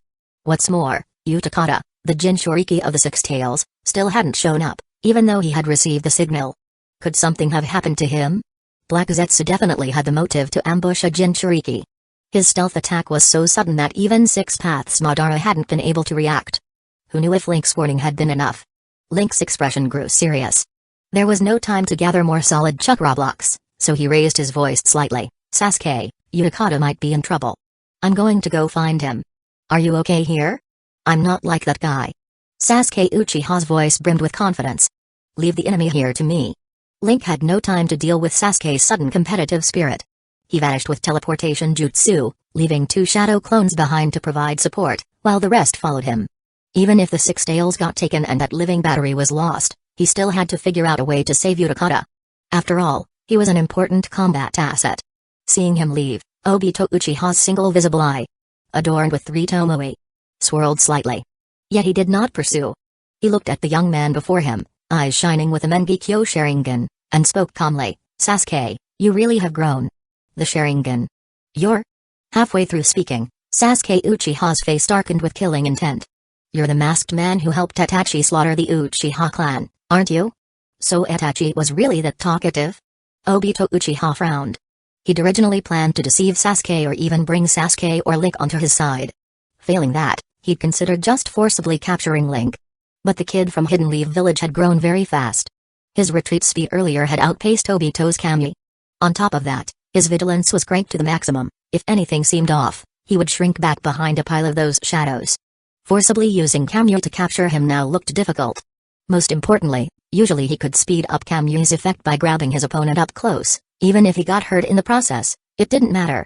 But because that Hidden Leaf Village brat's technique could seal his ability to form hand seals the instant they touched, close quarters capture wasn't an option. Itachi left behind a transcription seal in my eye. Sasuke Uchiha said, attempting to lock eyes with his opponent so he could unleash his Hidden Rain Village No Hidden Stones Village technique and seal Obito's vision. Meanwhile, he played for time. He told me everything about you. He even left me a one-shot Amaterasu to finish you off. But I already took care of that. Your Mangekyo ability must be some kind of visual illusion, right? Obito Uchiha suddenly asked. You're so eager to meet my gaze, which suggests it's quite troublesome. Even Itachi and Denzo couldn't withstand it. He's talking like he actually saw me fight earlier, Sasuke thought. He stopped trying to distract him. Talking never came naturally to him anyway. You can't possibly avoid my gaze at every moment in battle. Lightning crackled in Sasuke's palm as he vanished in a blur. Obito Uchiha remained motionless, quickly forming the hand seals of hair, boar, and ram. Facing Sasuke, who had now awakened Itachi's eyes and grown to such an extent that no one knew exactly what his visual powers could do, Obito wasn't about to hesitate in sacrificing 1-3 Tomoe Sharingan to activate Izanagi. Kamui phase. Chidori pierced through the masked man's body, but Sasuke recalled the intel Link had given him. When he saw Obito try to grab him, he instantly triggered his prepared lightning-style chakra, the crackling of Chidori now shrouding his entire body. Lightning-style, Chidori current. He knew my abilities. Obito thought. He stayed in his intangible Kamui state, even shutting his eye the instant their bodies intersected. The crackling lightning only produced a sharp, pungent smell in the air. Ha! He next spewed forth a fire-style, great fireball. Aimed at Sasuke, who had just dashed a short distance away. Ha! Flames met with flames. Their fire-style, great fireball, clashed in a torrent of flame, sending crackling blasts in all directions nearby. Clang, clang, clang. Below the billowing fire, glints of steel flickered as their shuriken clashed, each using textbook throwing technique. Ninjutsu and ninja tool skills are both quite high. No wonder he was trained by Itachi and Fugaku, Obito mused. Then he noticed Sasuke's Susanoo arm slam down at him from above, forcing him to stop his jutsu and phase his body again. Boom. The ground cracked in concentric rings beneath Susanoo's massive palm. The warm-up is over. Came Sasuke's voice, drawing closer on the wind. Now begins the Uchiha clan's true battle. Boom. Far away, an enormous meteor crashed from the sky, violently shaking the earth. As fissures split the ground, Hidden Rain Village's already fragile underground pipes burst, spraying water everywhere. In the heavy mist, a black robe with red clouds figure and a figure in traditional Uchiha attire brushed past one another. Six tails secured, slash. Black Zetsu's hand pierced straight through Utakata's chest. But before it could celebrate even for a second, it realized the body in its hand had turned to liquid. Sure enough, you're just a despicable sneak attacker. Came Utakata's voice. Immediately, Black and White Zetsu found themselves trapped inside a water prison formed by his water clone. After spending so much time with Link and knowing some intel on Zetsu, and having undergone rapid growth lately, if Utakata could still be taken out by one quick ambush, now that would be strange indeed. But this guy was so fast, I couldn't even react. If it weren't for the water clone I'd prepared in advance, Utakata's words were filled with scorn, but internally, he felt genuine alarm. Had he not been forewarned by Link? Had he not released the water clone before entering Hidden Rain Village and run maxed out sensory jutsu? He'd never have sensed or reacted in time to the ambush. He'd have ended up waiting for reincarnation in the Pure Land. Though maybe I'd have come back as a kid taken care of by Link, he speculated. Then he noticed that inside the water prison, the black color began dissolving. No, not dissolving exactly, but the black half was melting into the water and sinking into the ground, fleeing. All that was left inside was the unconscious white half. So the black part is actually the true body? No way. I can't leave that thing alive.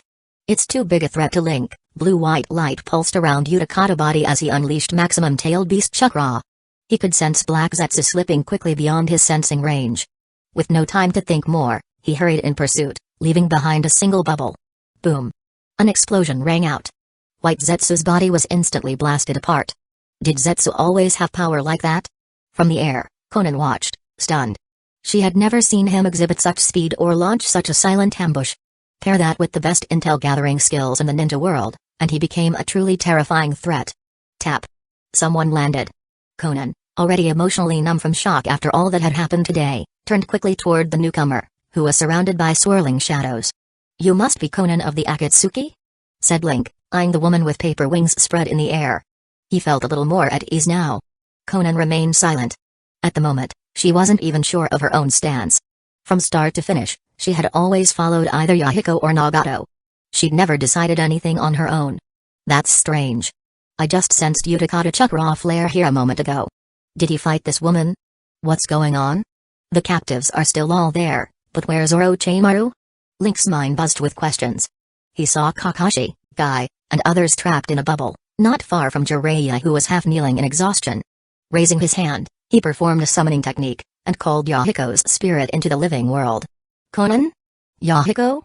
One on the ground, one in midair. The translucent young man had been about to speak to the Hidden Leaf village kid who'd summoned him, but the moment he looked up and saw Conan, his expression froze. Conan instinctively descended, but as she realized the enemy had used some technique to control her late companion, memories of grief flooded back. She stood in the distance, sadness marring her face. He can't control me. Yahiko said stiffly, turning to glare at Link. No matter what happens, even if I die, I won't do anything for you. Oh. Link answered blandly. If you old friends want to catch up, be my guest. Then he walked over to check Jiraiya's condition. Meanwhile, two shadow clones quietly slipped beneath Conan's feet, taking advantage of her distraction with Yahiko. Link wasn't crazy enough to let them have a friendly reunion for no reason. All he really wanted was to draw her attention for a sneak attack. Right now, however, since Conan wasn't resisting, he had no need to make a move. Still acceptable. His injuries aren't too severe. Link administered his usual healing routine to Jiraiya. Extracting hidden impurities, providing standard chakra treatment, and giving him a soldier pill. Soon, the man who had just appeared half-dead looked a bit better. He raised his head. Thank you. Link simply shook his head and didn't dwell on it. Instead he asked. About Utakata. The man in the blue yukata. Did he pass by here a moment ago? He should have come with Tsunade. Off to the side, Link's shadow had already popped the bubble and retrieved the unconscious Kakashi and the black rod-pierced Might Guy. Chapter 244, Fate. He went after Zetsu. Conan added from the side. Her expression, once filled with confusion, surprise, and sadness, had now returned to its previous calm. However, rather than the panic and lifelessness she had shown before when she couldn't find Nagato, there was now a faint spark in her eyes. Link nodded. Thank you. Jiraiya stood up, wearing a complicated look on his face. It seemed there were things he wanted to say to his two students. Akatsuki had turned into a fearsome organization harboring rogue ninja. The three students he'd once believed dead. He was seeing Yahiko, who had actually died, and Conan, who was still alive. What about Nagato, that boy with the Rinnegan who might have been the child of prophecy? Link checked Kakashi's and Guy's injuries. Guy is badly hurt, but it's not too serious. Kakashi's eye has been taken, just as I figured. He knew that from here on, things might get complicated. Although you can't transplant eyes into unsummoning, impure world reincarnation reanimation, there are countless ways to exploit a Mengekyo Sharingan. If Itachi Uchiha could put one into a crow, it'd be absurd if Madara couldn't manage something similar with all those white Zetsu around. Implant the eye in a white Zetsu, slap on a curse seal. Then do whatever you want. Given the Sharingan's plug-and-play nature, using Kamyu wouldn't be difficult at all. No wonder Obito was skulking around behind Nagato's back. With Kamyu in the mix, Madara might have wiped out Obito's base in the Kamyu dimension already. Link couldn't help smiling at the thought that Obito had once again been double-crossed by Kakashi. Such is fate. But once he was done laughing, he had to face reality. The Rashomon that Hashirama had summoned wouldn't last forever, whereas summoning, impure world reincarnation Madara could drag things out indefinitely. If Madara used Kamyu to stall for 5 hours, who in the world could handle him? Someone could. Yes, there were ways. Link sighed. After giving Kakashi, who wasn't too badly injured, a bit of healing, he turned and pulled the black rods out of Might Guy. There was little resistance. Likely because Madara, busy fighting a fully powered Hashirama, couldn't spare the concentration to keep controlling Guy. As long as they're not truth-seeking orbs, those black rods are just chakra receivers. They need someone on the other end actively controlling or interfering through them. Otherwise, as shown in the manga, even ordinary Hidden Leaf village researchers could simply pull them out. Delicate illness extraction technique, he expended over 60% of his chakra in one go. If he couldn't get Guy back up, and the fight dragged on until Rashomon expired, they would have to rely on the 8 gates. And that was a trump card that could be crucial in a big battle. Besides the injuries from this fight, Guy's got a ton of old wounds. This is going to be a little messy. He's way too reckless. With so many lingering injuries, he should have come to me for treatment a long time ago. Link swallowed 2 soldier pills, caught his breath, and continued. Just like when he healed Lee, if he went all out and kept shoveling in soldier pills, no matter how serious the injuries, if they weren't outright fatal, he could bring someone back. At that moment, he really missed Utakata. Having a living battery sure beat doping himself with soldier pills. Still not awake yet? Link observed that Guy, now nearly recovered to a healthy condition, and Kakashi were both still unconscious. He mulled it over briefly. Apart from some lingering exhaustion, they should be fine. If they were still out cold, perhaps there was some seal or curse in effect. Leave them to me, Jiraiya said. He had just finished exchanging a few words with his two students and walked over, face grim. Putting a hand on Kakashi's chest, he looked up at Link in mild surprise. He knew better than anyone else how severely these two were hurt, and now they'd practically recovered in such a short time. Link's medical ninjutsu skills were clearly top-notch. Jiraiya concentrated, gathering chakra. A sealing pattern spread from his fingertips across Kakashi's body. Release. Finishing, Jiraiya swayed on his feet, and Link quickly steadied him with a hand on his shoulder. Right away, Jiraiya felt the effect of this delicate illness extraction technique. Gravely injured moments earlier, he was restored almost miraculously. It felt nothing like ordinary medical ninjutsu. There was no sense of a healing process at all. It was as if he'd simply been returned to perfect health out of nowhere, which was hard to believe. This technique, he stifled the urge to ask questions, noticing that his complexion had improved significantly.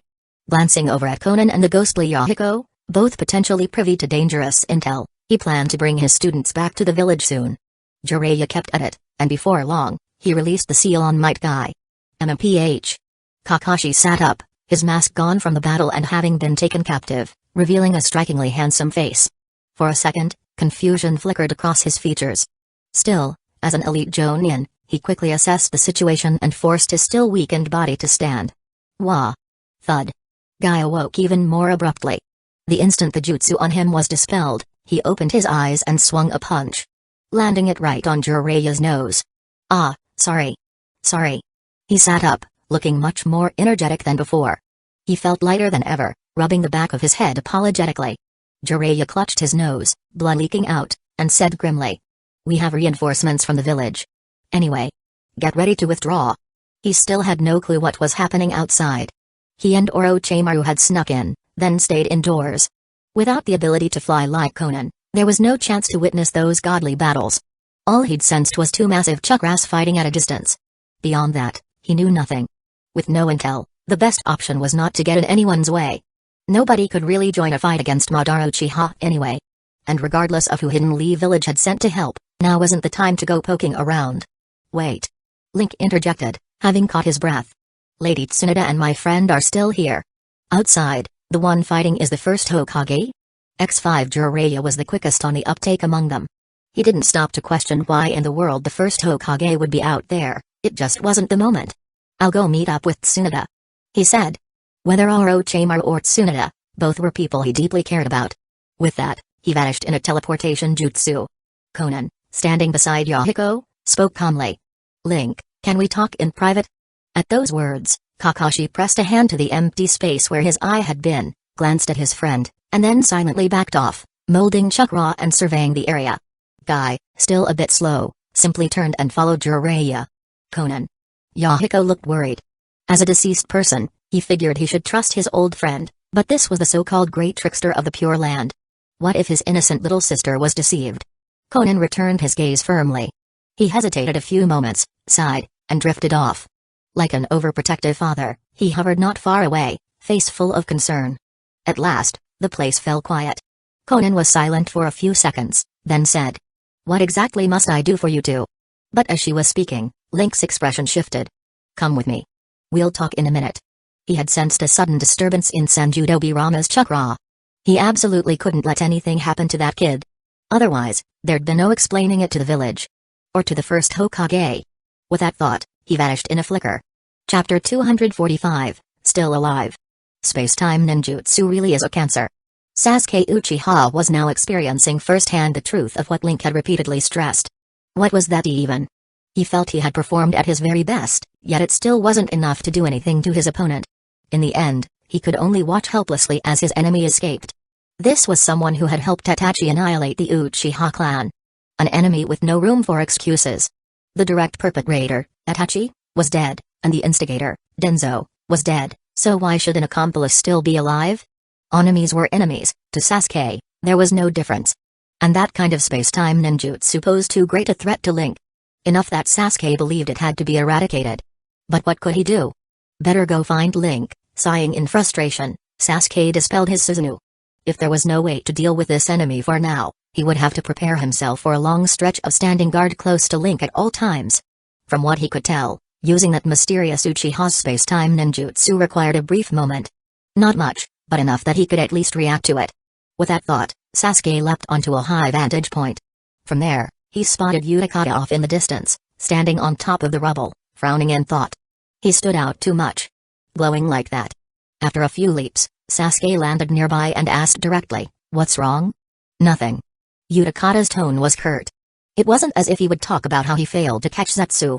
That thing had moved so quickly, left no trace of its presence, and disappeared from his sensory range in a flash.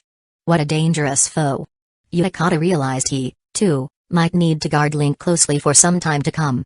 Sasuke didn't press him. Without another word, he left. They had never gotten along from the start, and it was no better now. Utakata held a grudge because at one point he'd been controlled by a Genjutsu and accidentally injured Link. Since then he had never shown Sasuke a friendly face, and Sasuke had no intention of forcing the issue. Unfortunately, Sasuke wasn't a sensory-type ninja. After scouting around the ruined Hidden Rain village without finding anyone else, what he did stumble upon was a chase between Tsunade and Orochimaru. Boom. Sasuke, wasting no time, slammed Orochimaru with Susanoo right off the bat. Susanoo's massive hand cleared the ruins in a single sweep. Orochimaru, knocked away like a flea, crashed into a half-collapsed building. To put it mildly, Sasuke was in a mood where even a random rabbit darting by might get hit with Susanoo. Tsunade followed up with a crushing punch, smashing the remains of the building into dust. Orochimaru, who had tunneled into the ground using earth style, could only emerge through the cracked earth. The moment he landed, Sasuke moved to continue his assault, but Tsunade shot him a look to hold back. Orochimaru, naturally, showed no interest in attacking and simply stood there quietly, observing. None of the three made another move. They were at a stalemate. This is troublesome. I really can't let Link catch up to me, Orochimaru thought with a tinge of exasperation. Both he and Tsunade were using Sage Mode, which greatly boosted their sensory abilities. Too high for any conventional method of hiding or avoiding detection. Every move was locked on instantly. They both knew exactly what the other was doing and thinking, making things extremely tricky. To make matters worse, Tsunade's speed had skyrocketed in Sage Mode. Her monstrous strength, already absurd before, was now multiplied many times over. Whenever Orochimaru tried to pause long enough to cast a reverse summoning, he'd be greeted by a punch so powerful it smashed through the air itself. If he didn't dodge, he'd be gravely wounded on the spot. Fortunately, with Sage Mode's enhancements, Orochimaru had drastically amplified his super speed regeneration. Even without shedding his skin, losing half his body would only take a second or two to regrow. Drawn out, this kind of stalemate would favor him, especially since Link's sealing technique was still restricting him. Under these circumstances, he wouldn't lose. But Link was nearby, and that seal could certainly be undone. If it were, Orochimaru would almost surely die on the spot. He had given up on his body-hopping immortality jutsu and removed most of his modifications step by step. Working together with Kabuto, he'd finally taken the desperate risk of exchanging every last memory just to synchronize with this immortal body. He had only narrowly succeeded. If he lost it, it would mean throwing away half a lifetime's worth of work. Orochimaru suddenly turned his head, sensing a very familiar chakra. Well, if it isn't the Hokage I respect most. Lord Second, Dobirama? A smile hung on his face, but inwardly he was in utter shock. What was he seeing? A living, 3-year-old Senju Dobirama. Chakra doesn't lie. Orochimaru had once summoned Obirama with summoning, Impure World Reincarnation and was currently in Sage Mode, so he wouldn't mistake such a thing. A dead man, resurrected? Link's technique? How? Orochimaru's head swirled with countless questions. If resurrection or reincarnation could be done this freely, what had he been spending half his life on? Though his outward expression never changed, he was roiling inside. Orochimaru, last time it was you who used summoning, Impure World Reincarnation to summon my brother and me, right? Said Tobirama, deciding to step out in the open now that he'd been spotted. And this time, you also brought back Mada. Whoosh. Before Tobirama could finish, Orochimaru abruptly unleashed a speed he hadn't used before. His neck stretched, head shooting forward as he bared his fangs to sink them into this younger version of his elder, presumably delivering some updated curse mark. Splurt. Tobirama didn't so much as flinch. He simply opened his small mouth and unleashed a high-pressure jet of water. The enemy was too fast for Tobirama's child-sized body to dodge via flying rage and, but at least he managed to defend with a quick counterattack. Orochimaru's detached head whirled in midair, neck coiling around to lunge forward once more. Thud. From the ground, a shadow rose and kicked his lunging head aside. Meanwhile, Tobirama teleported away using flying rage and... So close, Orochimaru thought, withdrawing his neck without the slightest embarrassment at his attempted sneak attack on his so-called most respected second Hokage. Boom. Tsunada's blow landed, leaving Orochimaru no room to resist as he was slammed into the ground. Give up. Tsunada said, fingers closing around his throat. At that point-blank range, clamped by her grip, no one could hope to escape. You're using my research results. Orochimaru said with difficulty, forcing a smile. Next time. Don't take someone else's research so lightly. Tsunada sensed something was off and moved to release him, but she felt her once harmonized natural energy suddenly lurch inside her. A large portion of her chakra simply dissolved, and multiple muscle groups throughout her body were affected. Her sage mode deactivated on the spot. Well then, farewell. Orochimaru set his palm on the ground, casting his gaze on Tobirama in the distance. The secret of true reincarnation. He would learn it no matter what. Seeing Tsunada suddenly seizing up with her expression twisted, Sasuke hesitated to use Susanoo for fear of hurting her. He charged indirectly instead, but the time it took was enough for Orochimaru to perform a reverse summoning and vanish. Tap. Link landed, looking confused at the scene. Nearby stood Sasuke, while Tsunada lay crumpled on the ground as though having an attack. Off in the distance, Tobirama, who had just used a large amount of chakra, stood atop the ruins. Link knelt to heal Tsunada and check her condition. What happened? He asked. Chapter 246, For the Village Yet Again. Sage Art, Myojinman, forming seals with both hands, Sanju Hashirama unleashed his finishing technique upon Madara Uchiha, whose movements had slowed somewhat after burning too much chakra in a short time. Boom. A crimson torii gate fell from the sky and pinned Madara down, completely sealing off his ability to move or use chakra. It's over, Madara. Hashirama exhaled a little. Even with Link's support, dealing with his old friend still felt as taxing as ever. Fortunately, he was in peak condition when summoned to the living world, and victory ultimately belonged to him. The main problem was that his current body was made of chakra. If he used too much, he could be forced back to the Pure Land prematurely. If he failed to keep Myojinman in place until Tobirama could seal Madara, given what he knew of his friend, Hidden Leaf Village's problems would be far from over. Sorry, Madara. I have to do this for the village yet again. For the village again, huh? Madara Uchiha seemed unusually calm, even letting out a laugh. You're still the same old person. I guess we really don't get along. Hashirama, you'll never understand, nor could you possibly grasp my path. As he spoke, his expression suddenly shifted. How could this be? He had made arrangements beforehand. A white Zetsu hosting the Kamui Sharingan should, at this moment, be controlled by Black Zetsu to warp him into the Kamui dimension. Why wasn't it happening? Black Zetsu. No good. Ordinary medical treatment won't work. Tsunada's injuries are too severe, Link thought. The violent natural energy had severed Tsunada's internal organs and much of her muscle tissue. On the outside, she looked mostly fine, but inside she was torn to pieces. On top of that, she was unconscious and unable to regulate it herself. Delicate illness extraction wouldn't heal her fast enough to keep pace with the destructive sage chakra. But if he used mystical palm to disperse the rampaging natural energy, she would lose her regeneration and might die instantly. Well, lucky for you, Link continued releasing chakra from his hand. Under cover of Tsunada's unconscious body and his own, he let Crazy Diamond emerge with just a fist from his chest.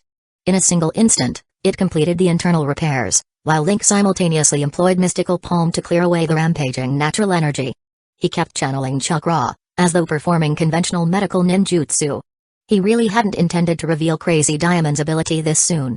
Among shinobi, intel is everything, and they weren't inside Hidden Leaf Village.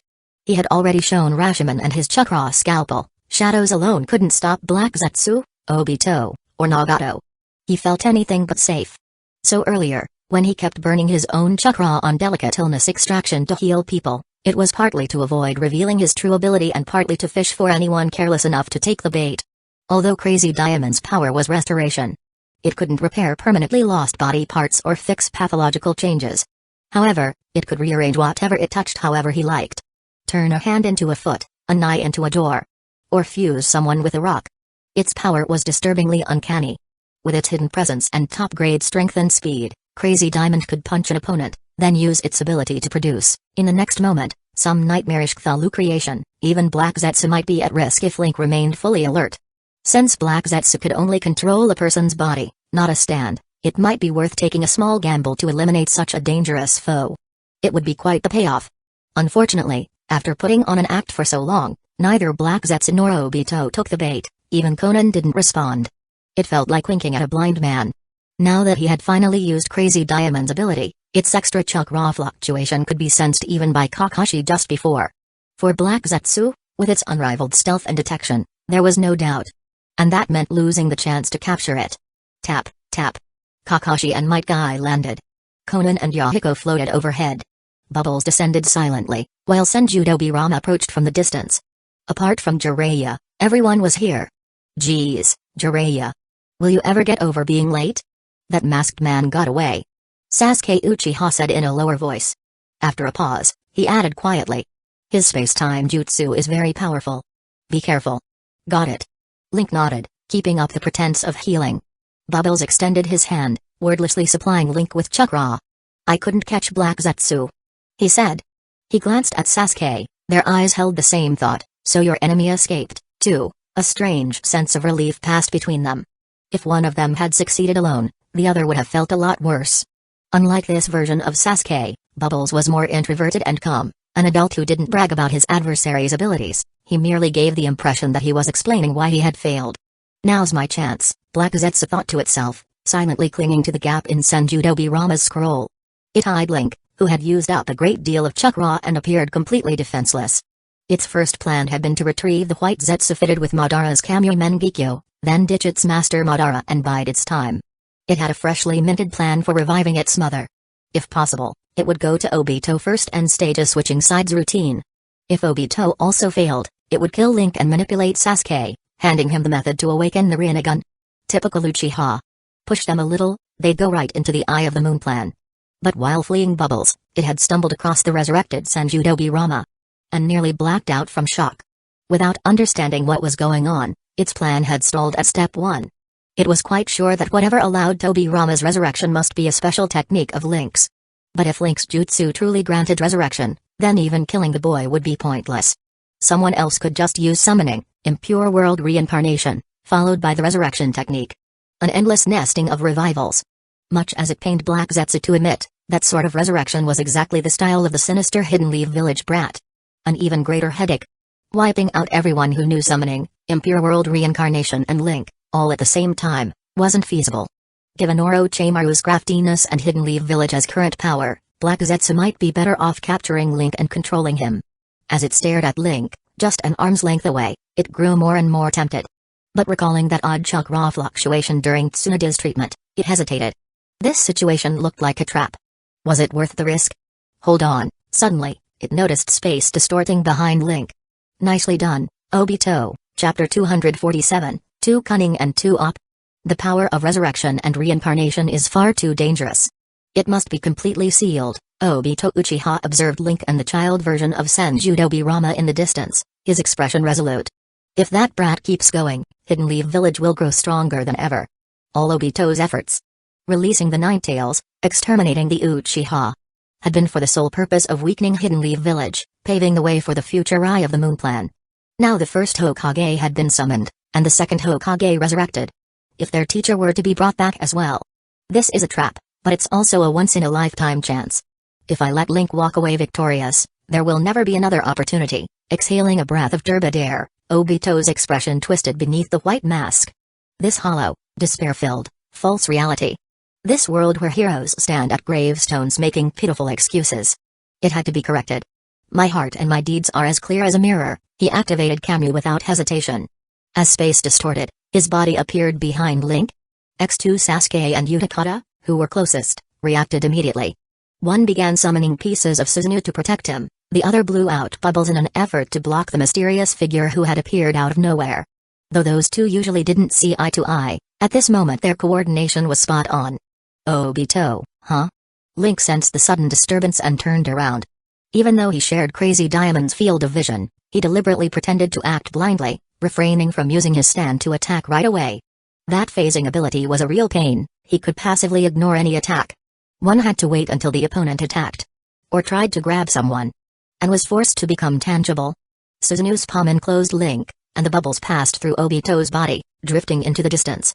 That damned space-time ninjutsu again, Sasuke stared as the back of the masked man's head vanished into the palm of Susanoo, his heart full of powerless rage. He's phasing through. I have to guess when he'll solidify. I just used Crazy Diamond's ability, I'll gamble that he won't turn solid right away, thoughts swirled in Link's mind as light flared in his hand. A sign of the 5 elements seal.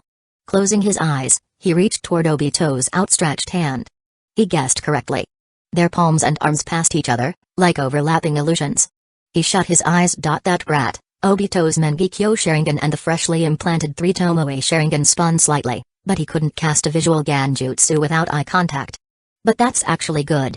If he can't see, no matter what hidden jutsu or trick he's got, once I grab him, it's over. The moment his shoulder brushed against Link's, Obito decided to bet everything. As long as he avoided that 5 elements seal, it wouldn't matter if he took a physical hit or something else. Half his body was made of white Zetsu tissue, losing an arm or 2 wouldn't matter. But if he could lay hands on Link and warp him to Kamui's dimension, that would solve the biggest problem once and for all. Izanagi was his trump card against any unknown threat. Got you. Link stood there quietly, a faint smile on his face. In the ninja world, where both sides are constantly tricking one another, having intel first is a surefire advantage. Smack. What? They were so close that Obito, hearing the rush of air, had no time to dodge. He felt something slam hard into his chest. Pain shot through him, followed by the sound of countless fists pounding the air. After that unexpected first blow, he could at least react to the subsequent strikes. By Josuke Ashikata's estimation, Crazy Diamond's speed was around 300 km per hour. One of the fastest in JoJo, second only to Star Platinum. Yet in the Naruto world, that level of speed only barely touched the threshold of top-tier combat. It's an invisible summon creature. Different summons have different abilities. I see. Its speed isn't that high, though, Obito thought as he dodged the invisible onslaught.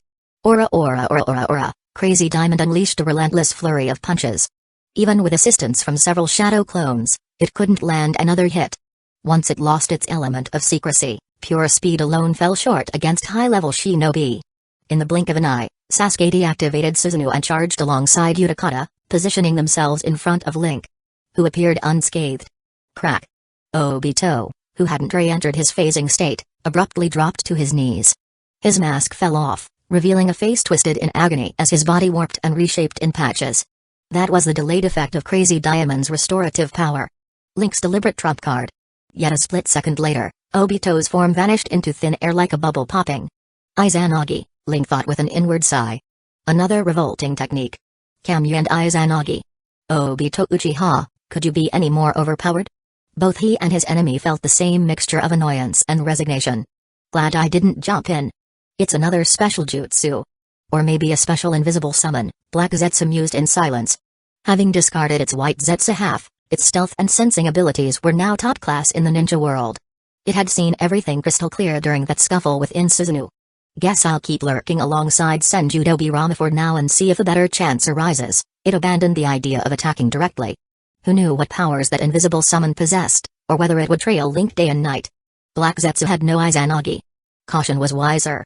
Sticking near Tobirama could reveal how exactly that kid had come back. Tap. Jiraiya arrived belatedly, just as Senju Hashirama showed up, surveying the scene. I've captured Madara. He said. Tobirama, come finish the sealing. Tobirama left with his brother's wood clone. Link calmed himself. Ninja, by and large, were cunning. He himself was notorious for being difficult to handle. Anyone aiming to take him out would be fully prepared. No matter how strong a Stan's ability might be, it's not so simple when dealing with devious shinobi who hold countless escape cards. Jiraiya went to Tsunade, still unconscious, and helped her up, checking to see that she was in decent shape. He couldn't help recalling the childlike Tobirama from just now, and Hashirama's calling him Tobirama. He'd already heard the old man talk about resurrection, but seeing it in person was another matter entirely. The air turned heavy. Having just been ambushed, Link was busy thinking about his next steps. It wasn't exactly the moment for Konan to approach and speak with him alone. Sasuke and Utakata were both preoccupied with security concerns. Kakashi Hatake's expression was the strangest of all.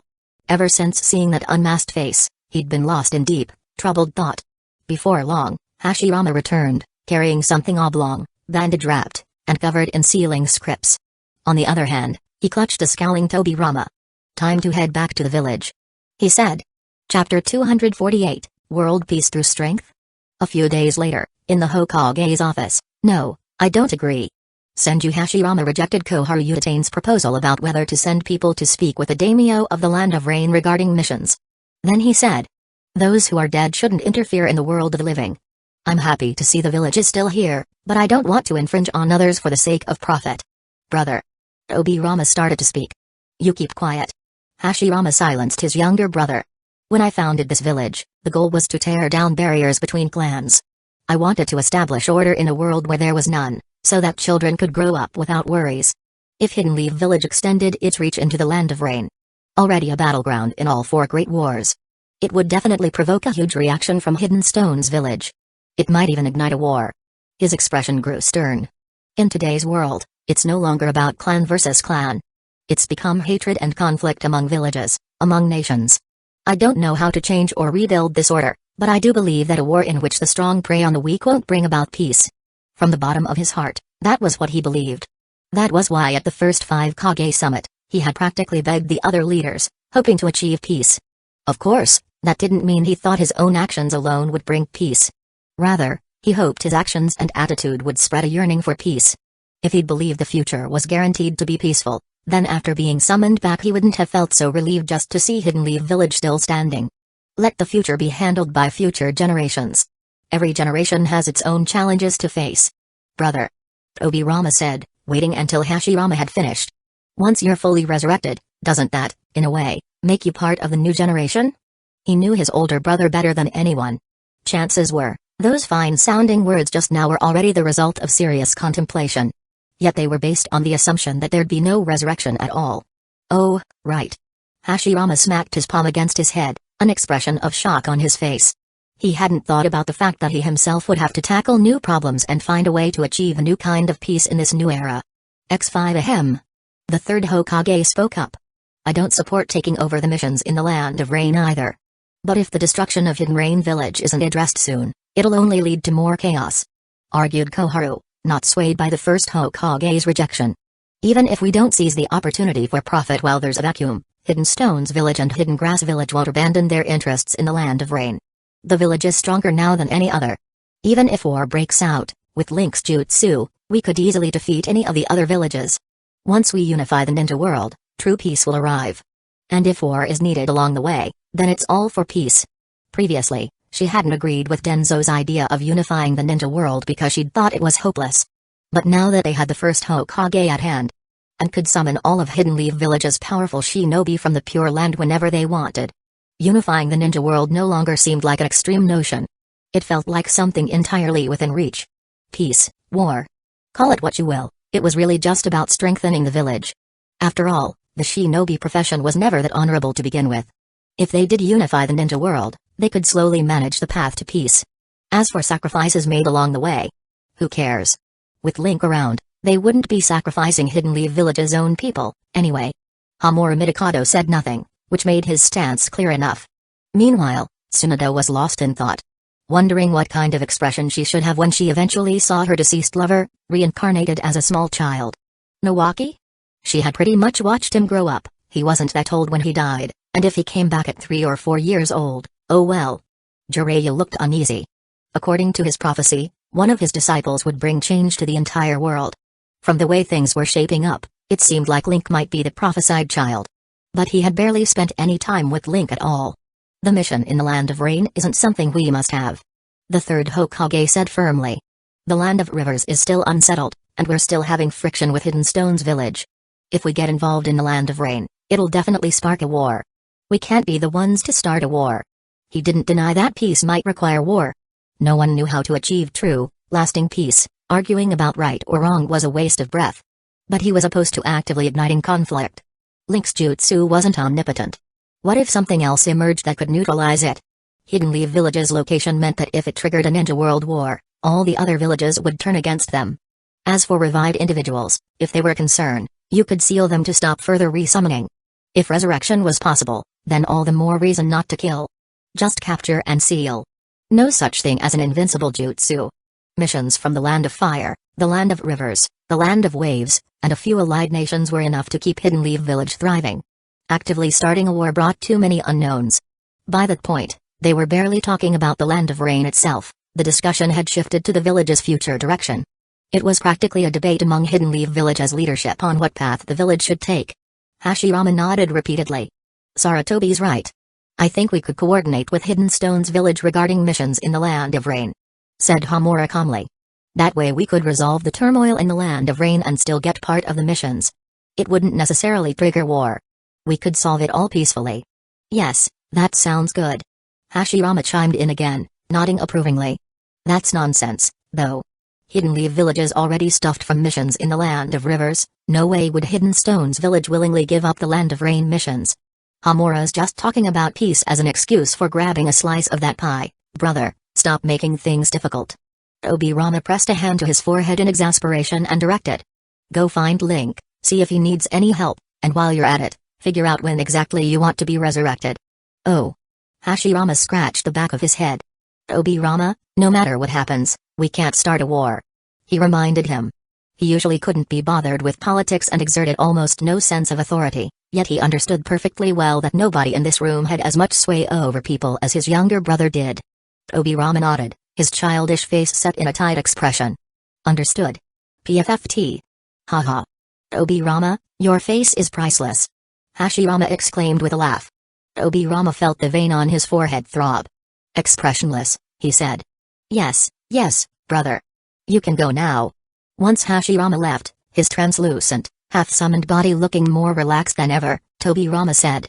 The Land of Rain missions aren't important. In truth, he didn't care about those meager profits at all.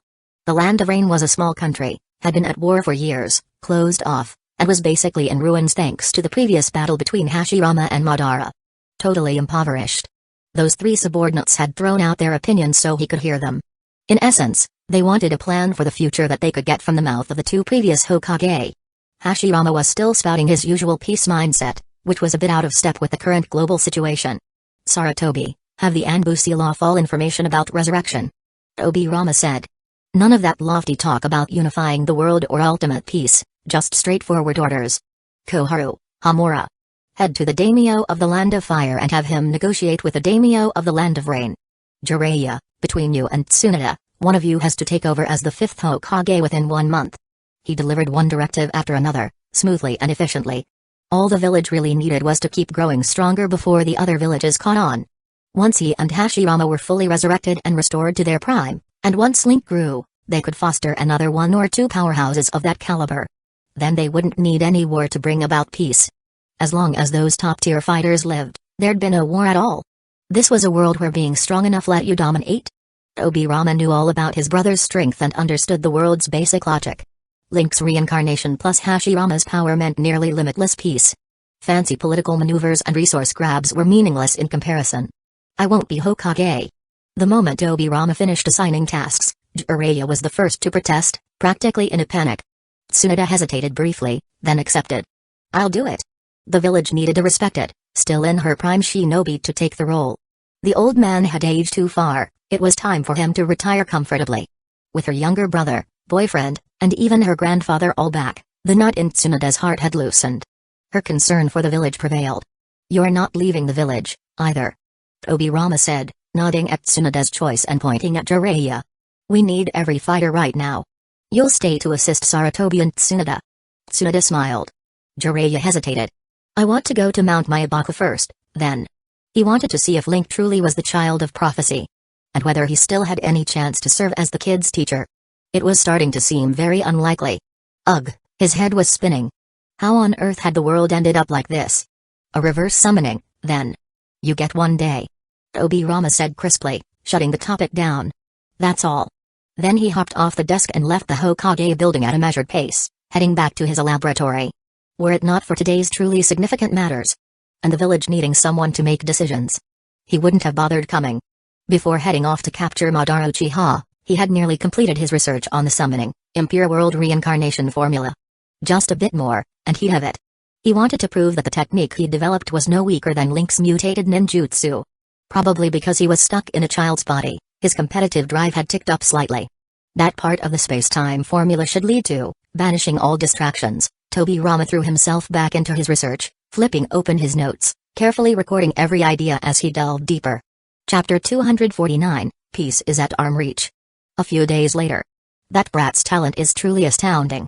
He's actually dabbling in space-time ninjutsu meant for such distant coordinates, Black Zetsu watched in secret.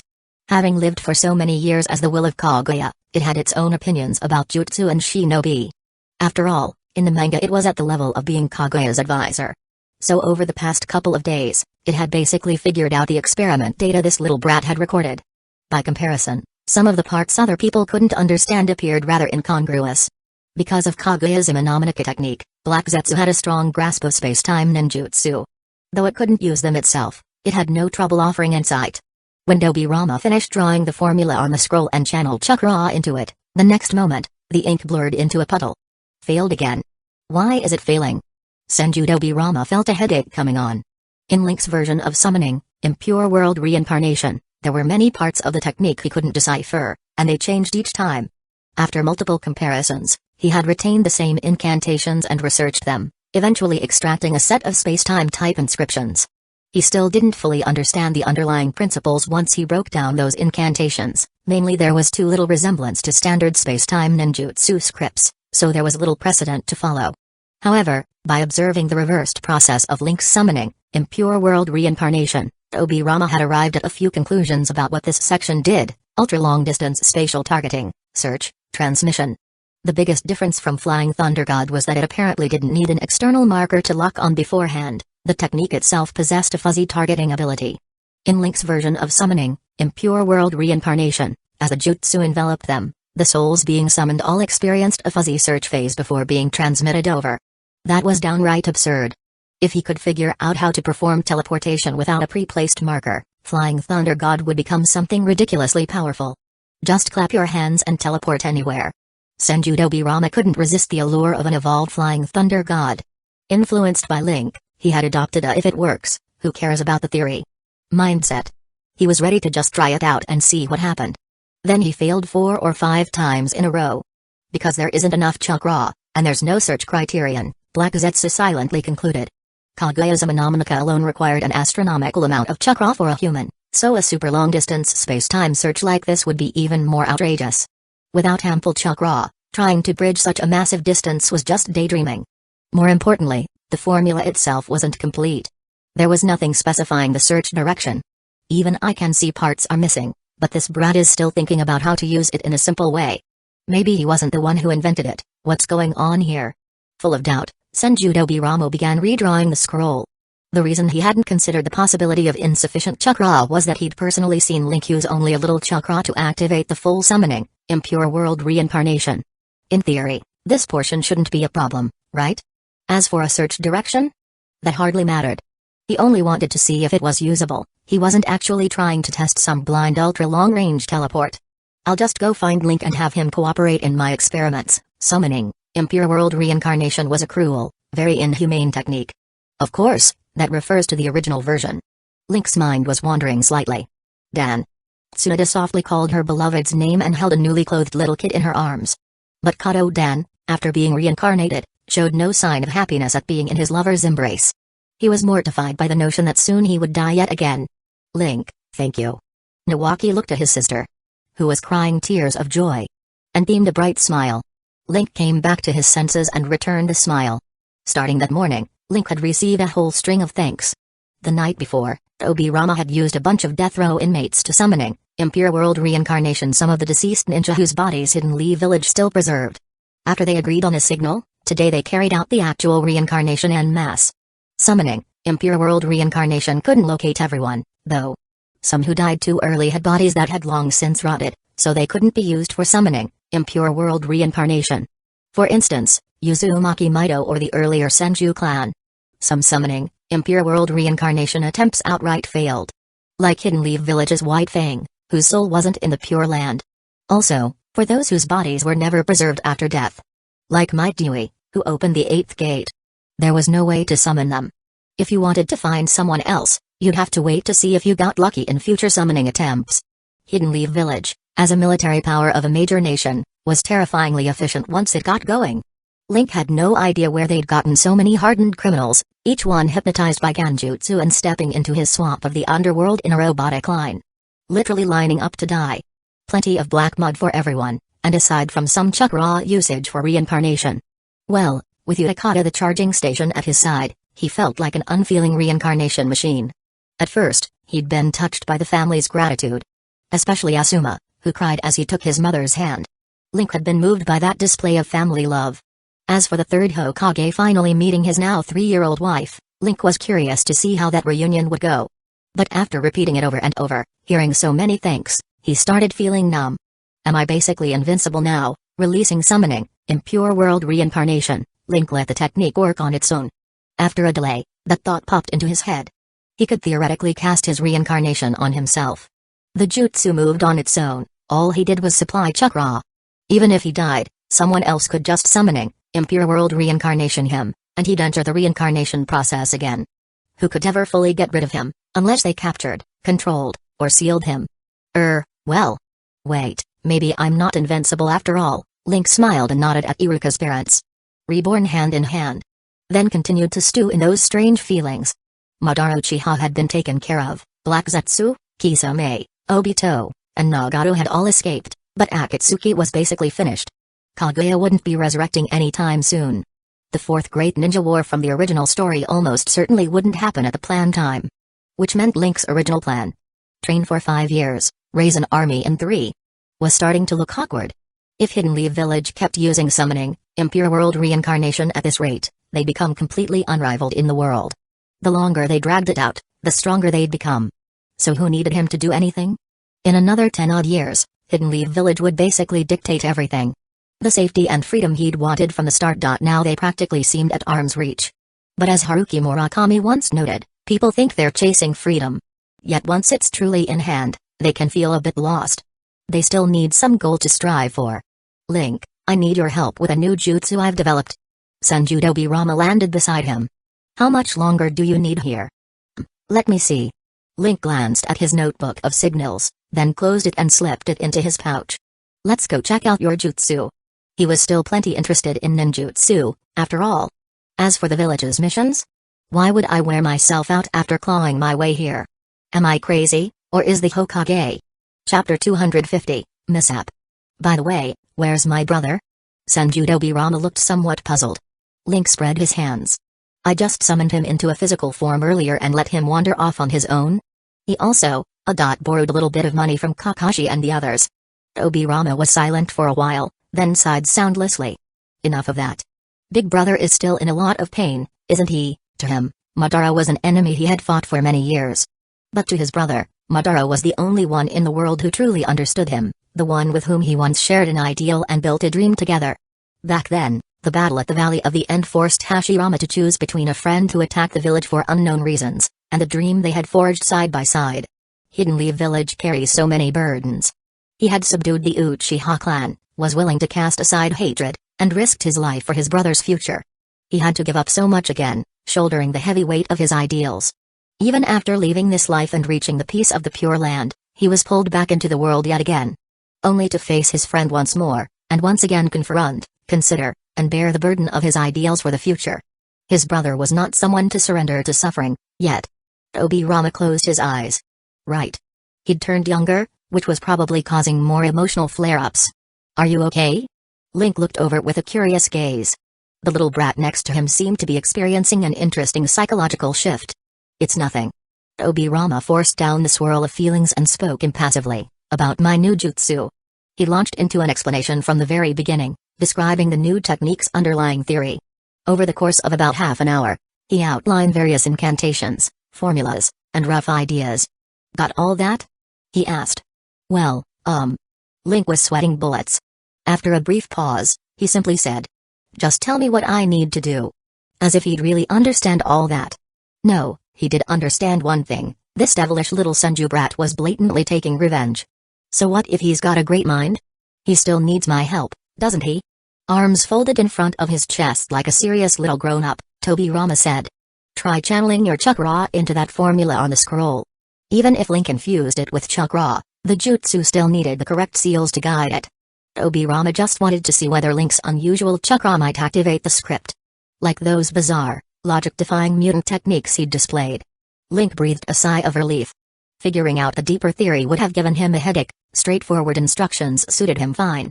He extended a hand and poured his chakra into the scroll's formula. The inked incantations quivered, glowing faintly. Then he stepped aside, quietly awaiting the next moment he might be needed. It worked? Obirama lunged toward the desk, eyes going wide at the now activated formula. Impossible. Black Zetsu, hidden near Obirama's collar, was equally stunned. What in the world? A half-finished formula can be activated by a bit of chakra. And teleport across such a huge distance. With this small amount of chakra.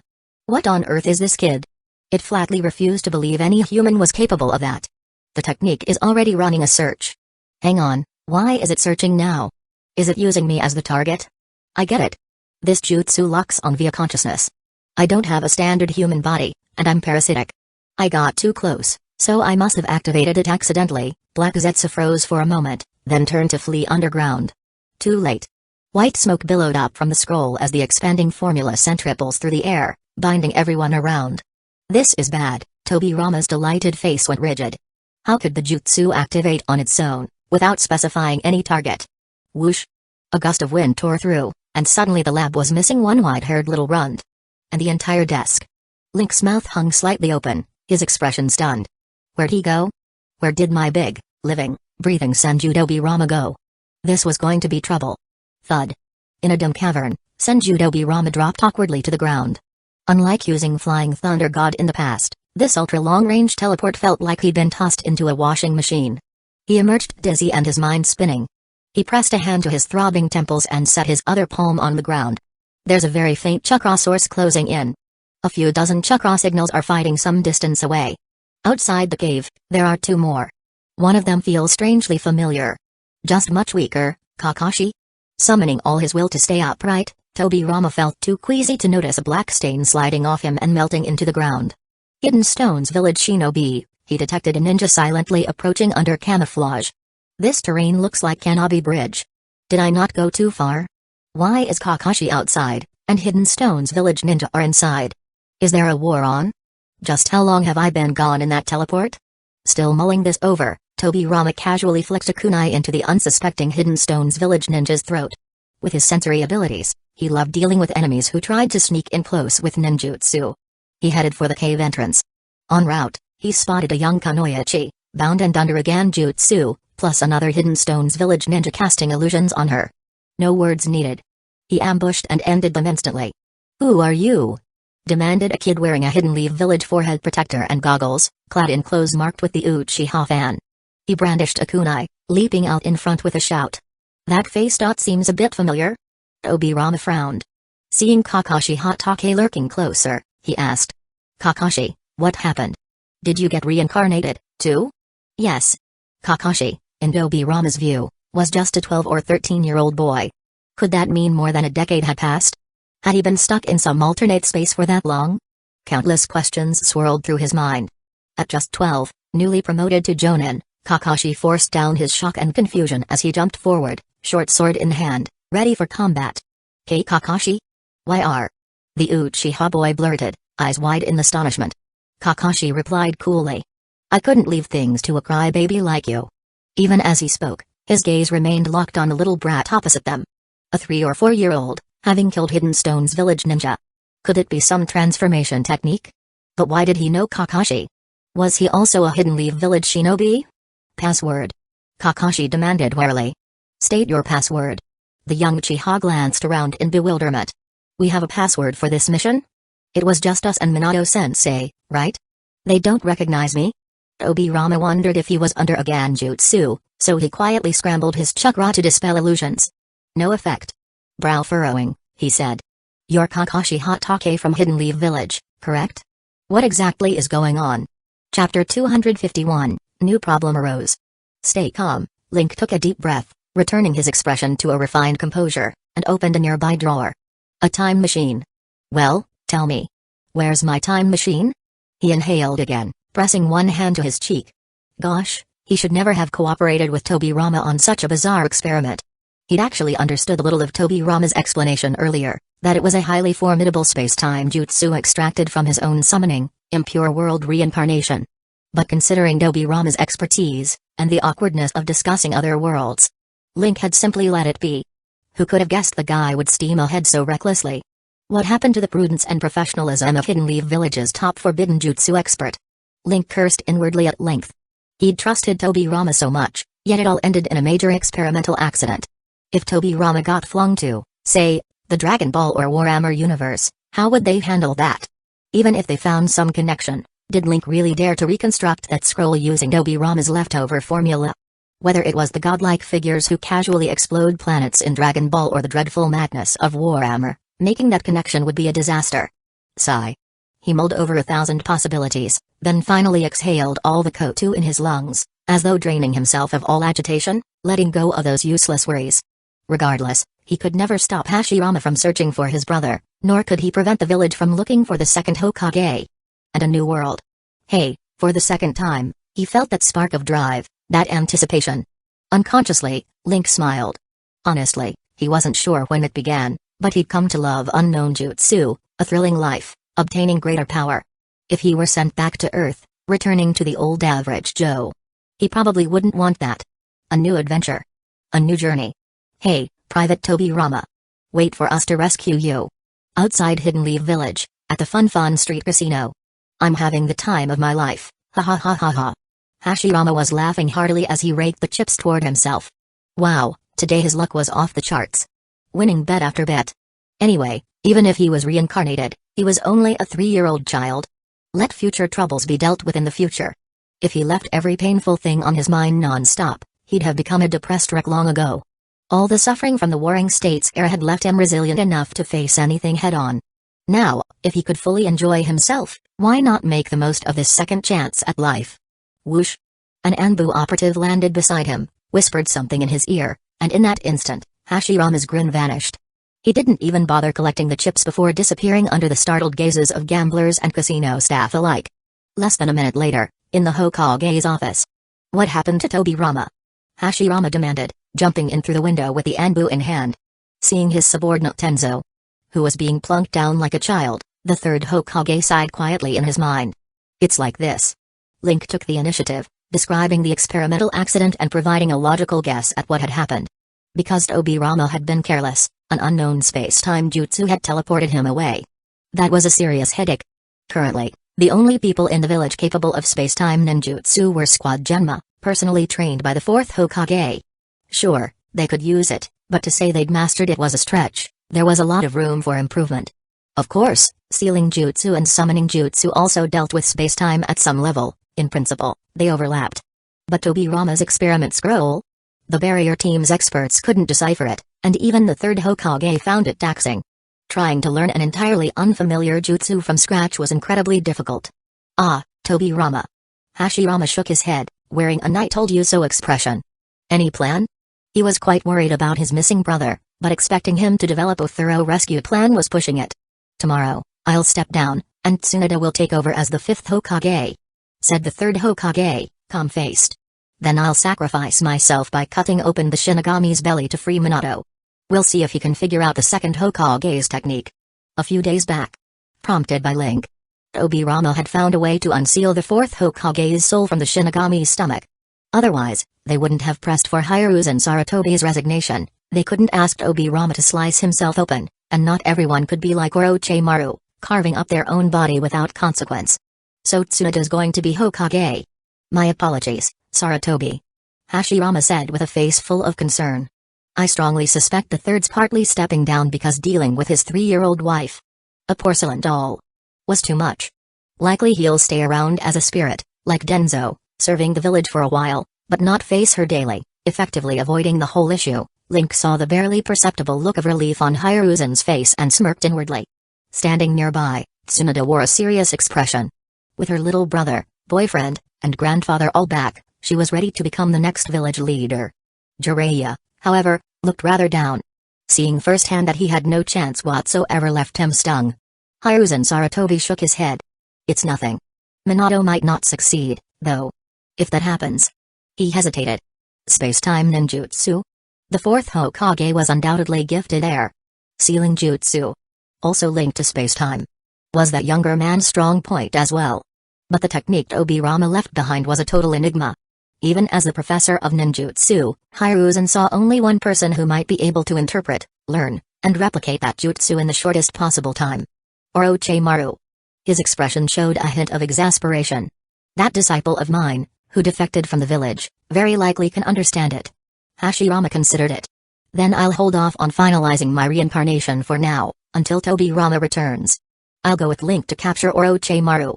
Sarutobi, you focus on unsealing the fourth Hokage. Tsuna, you take over the village.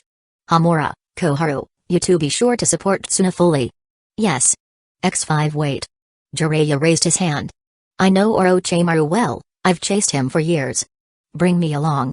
He wanted out of the village for a bit, to clear his head, even if just for a few days. Stepping outside only to see his longtime crush treating her boyfriend like a baby was too heartbreaking. Most importantly, he wanted some real interaction with Link, who was suspected to be the child of prophecy. The past few days, Link had been so busy with summoning impure world reincarnation that they hadn't had time to talk. Maybe a mission together would be the perfect chance. Hashirama paused, then said. Alright. Jiraiya, you join us. Link, I'm counting on you. He gave a deep bow. Whether it was reincarnation or summoning departed souls, the future and hope of Hidden Leaf Village rested on this child's shoulders. That weight of responsibility was daunting. Chapter 252, Manhunt on Orochimaru. Orochimaru's eastern base clank. Thud. A dense array of written seals dissipated, and the heavy iron door, locked away for so long, was forced open, sending the dust coating it scattering to the floor. It's been a long time, hasn't it? Orochimaru released his hand, an air of nostalgia on his face. Strictly speaking, he wasn't prone to sentiment, but each time he used his living corpse reincarnation, Fushi Tensei, the consciousness of the host body remained in his mental realm, unerasable. That was one of the reasons he didn't change bodies too often. The original owners of his previous bodies had all been people of weaker wills who, for various reasons, had voluntarily offered themselves. Because of that, their lingering influence on him wasn't terribly strong. Kabuto's body, on the other hand, had been a hassle. That subordinate carried excessive confusion in his heart. Even though he'd willingly offered his body, the remnants of his mind ceaselessly gnawed at Orochimaru. Thankfully I got back in time.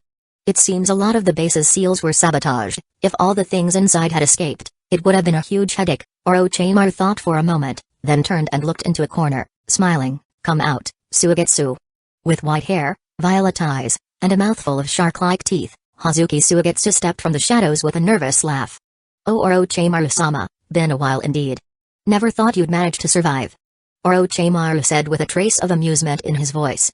Facing a bunch of creatures with unlimited regeneration, constantly augmented strength, and ever-diminishing brains, surviving would have been impossible without that wondrous hydrification technique. Suigetsu looked a bit uneasy. Didn't you abandon this place? Why come back now? Gazing at the darkness inside the base, where pairs of scarlet eyes full of rage and brutality were lighting up, Orochimaru remained calm. I came to see how the test subjects are doing, and while I'm here, retrieve what's mine. Sealing those 4 monsters in there had cost him dearly. He'd even left his precious original body in the depths of the base. Fortunately, he'd had plenty of backup cells from that body, otherwise, his experiments after fleeing would have run into huge problems. But now it was time to reclaim everything. Hiss. Hiss. Hiss. Countless snakes slithered forth, blocking the base's entrance. Suigetsu quietly liquefied, flowing off into a corner. Boom. Boom. Boom. With the 3rd level cursed seal activated, Jirobo was a dark purple hue from head to toe, hulking in size and tough-skinned. The sharp protrusion atop his head scraped against the steel base ceiling, spitting out bursts of sparks. Die. So that's all the strength they have? Orochimaru gave a low chuckle. Possessing Sage Mode now, along with Kabuto's body, he was truly terrifying. Even Itachi Uchiha, who had once subdued him with Genjutsu, would no longer frighten him in this now ever-active Sage Mode. As long as he avoided monsters like Madara Uchiha or Senju Hashirama, and kept his distance from Link, he wasn't even sure who could beat him. The taste of true power. So sweet. 2 days later, morning. At Link's house, in the training room. How come snapping a photo of Orochimaru turned up Yakushi Kabuto again? Is Purple Hermit being interfered with, or something? Without hesitation, Link switched targets. Thinking of Kabuto, he took another shot. But he got nothing. So Kabuto was dead after all. Last time he'd taken Orochimaru's picture, it showed Kabuto. Taking one of Kabuto showed Orochimaru. Meaning that, in this time frame, Kabuto had bizarrely died and ceded his body to Orochimaru. Now that was interesting. Link stroked his chin. He'd once branded Kabuto with a 5 elements seal, so Kabuto ought to have been unable to form hand seals at all. Yet Orochimaru had genuinely performed summoning, impure world reincarnation on Madara Uchiha, and according to Tsunade, had even mastered Sage Mode. Curious.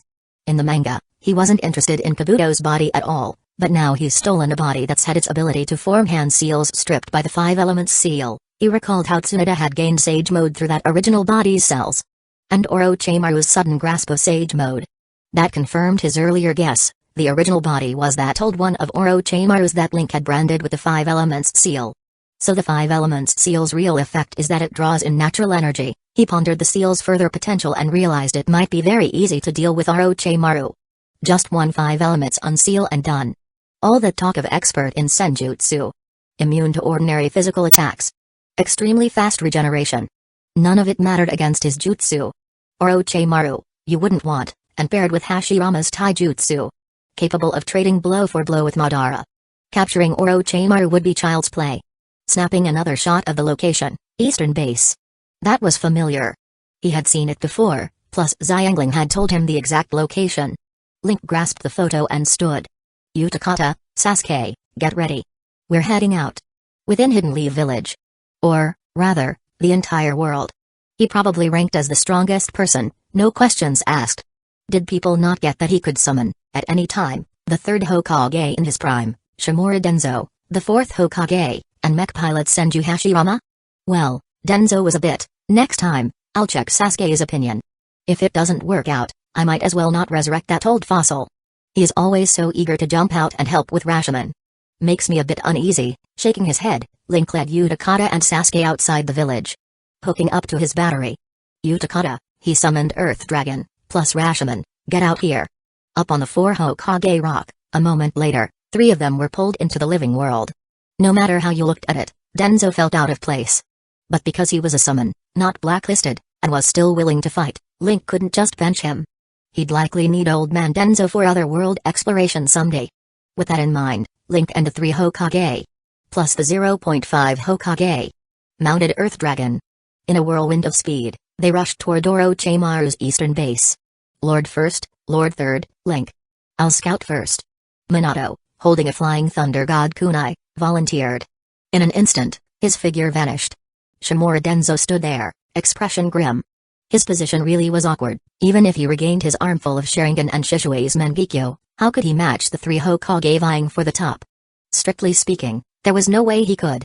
Just talking a good game wouldn't let him prove his worth. How could he ever earn his chance at reincarnation? He felt deeply dissatisfied. The village was sailing toward a new era, a new continent, and he alone was missing that boat. Though he was happy to see the village flourishing, being left behind like this did sting. Especially since, once again, Sarutobi had swiped his spot. It really grated on him. Before long, Minato flickered back, and with both hands on 2 armor-wearing Hokage, flickered away again. Let's have a moment of silence for Orochimaru. Link folded his arms on the Earth Dragon's back, shaking his head in schadenfreude. Summoning jutsu is gross, right? Shedding one's skin is gross, right? Great. Your welcoming committee consists of the 4th Hokage, most adept at space-time ninjutsu, the legendary 1st Hokage, and the 3rd Hokage, master of every kind of jutsu. Rejoice, because even when they fought Madara Uchiha, they didn't field a lineup like this. Chapter 253, Captured. Orochimaru. A voice, both familiar and strange, echoed through the air. Seated in his chair, Orochimaru glanced sideways, intending to say something. But the moment he instinctively slipped into Sage Mode, and sensed to accompany that voice, his expression froze. All 3 of them cast no shadows. Must be Link. He looked at the 1st Hokage, now in Sage Mode, the 4th Hokage gripping a flying thunder god kunai, and his once elderly teacher. Now in his prime. Holding the Monkey King Inma. A weight lifted from Orochimaru's chest.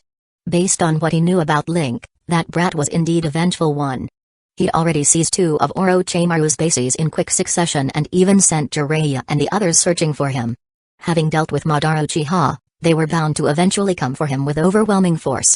He'd always suspected it might happen, and though he was set to flee as soon as he reclaimed his original body, he never expected them to act this fast.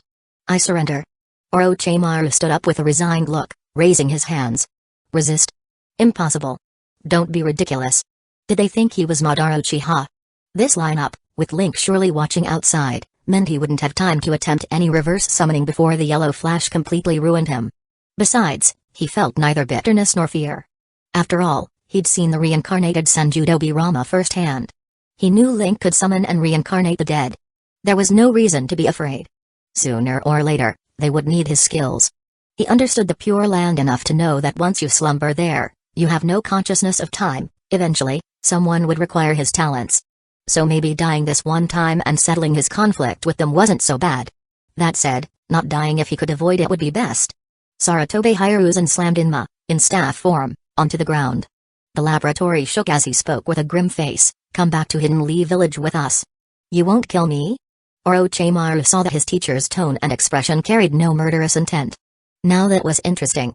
His biggest worry had been Link simply causing trouble out of personal spite, making death a waste. But apparently there was something else going on. Pardon me. Minato Namikaze said. He appeared in a flicker beside Orochimaru, leaving a flying thunder god mark on him before continuing. Because this concerned the disappearance of the second Hokage, they couldn't afford to let Orochimaru slip away. Orochimaru didn't intend to flee anyway. He hesitated briefly, but chose not to dodge the flying thunder god mark. He'd risk seeing what exactly had happened. Just as the four of them. Well. 4 persons. Were about to leave, Hashirama clapped his hands and vanished for a second, only to reappear from a corner carrying the unconscious Hazuki Suigetsu. The man's chakra had been drained by wood style and he lay limp, unable to resist. However impressive the hydrification technique was for dealing with physical attacks, it did no good against the first Hokage's jutsu. Hence, yet another individual joined the departure from the base. Or rather, 1 actual person, 3 undead. And 1 unknown life form.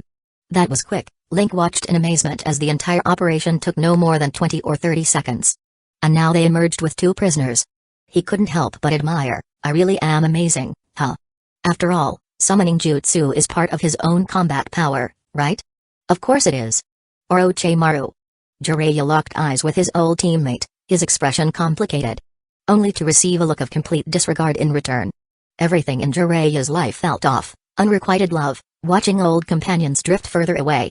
It was as if he alone remained in place. And only 2 days ago at Mount Myabaku, the great Toad Sage had proclaimed. The future vision is completely unclear. Would that old prophecy ever be fulfilled? After a lifetime chasing peace, where was he now supposed to go? Standing behind Link like 2 guardians, Sasuke Uchiha and Bubbles watched silently. Shimura Denzo, clad in armor at the forefront, scowled. The village needs you for something. He and Orochimaru had had many dealings. In the manga, he was forever worried that Yakushi Kabuto's capture would expose them. In reality, thanks to Link's meddling, they'd collaborated even more closely. So letting him be the one to say it made perfect sense. Dealing with a rogue ninja was inherently odd. Then again, Root's history was already so black that adding more black wouldn't make a difference. Well then. Orochimaru said with a faint laugh in his voice. Since I'm apparently useful, may I at least know what's happened? When he spoke, he had indeed changed a fair bit. Partly thanks to remnants of Kabuto's mind, partly due to his own disinclination to lie. Narrowing his eyes, he continued with a certain frankness. Hashirama stopped Denzo, who was about to step forward and say something harsh. Wearing a serious expression, the first Hokage explained. My younger brother vanished while experimenting with a space-time jutsu. Sarutobi says you might be able to learn that jutsu. Tracked Obirama down. He didn't want any junior taking on more dark deeds for his sake. So, please. We need your help. With that, the first Hokage bowed deeply. If open dialogue, peace, and sincerity could solve the problem, all the better. Only if Orochimaru refused outright would Hashirama resort to I really don't want to kill you territory. Well. Orochimaru, after all, had been altered by his leftover host's mind and had always disliked lying. He narrowed his eyes. I'm rather curious myself about what new jutsu Lord Tobirama created. At this moment, it might have been easy to address his conflict with Link, using the rescue of the second Hokage as leverage to force forgiveness.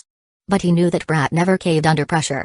He was no Itachi Uchiha who'd sacrifice himself for some lofty ideal. Put simply, Link was a kid raised by shinobi who somehow had zero respect for the ninja code. He was extremely unpredictable. He'd realized that the first time they met, when Link, without hesitation, abandoned the Fire Country merchant he was supposedly protecting.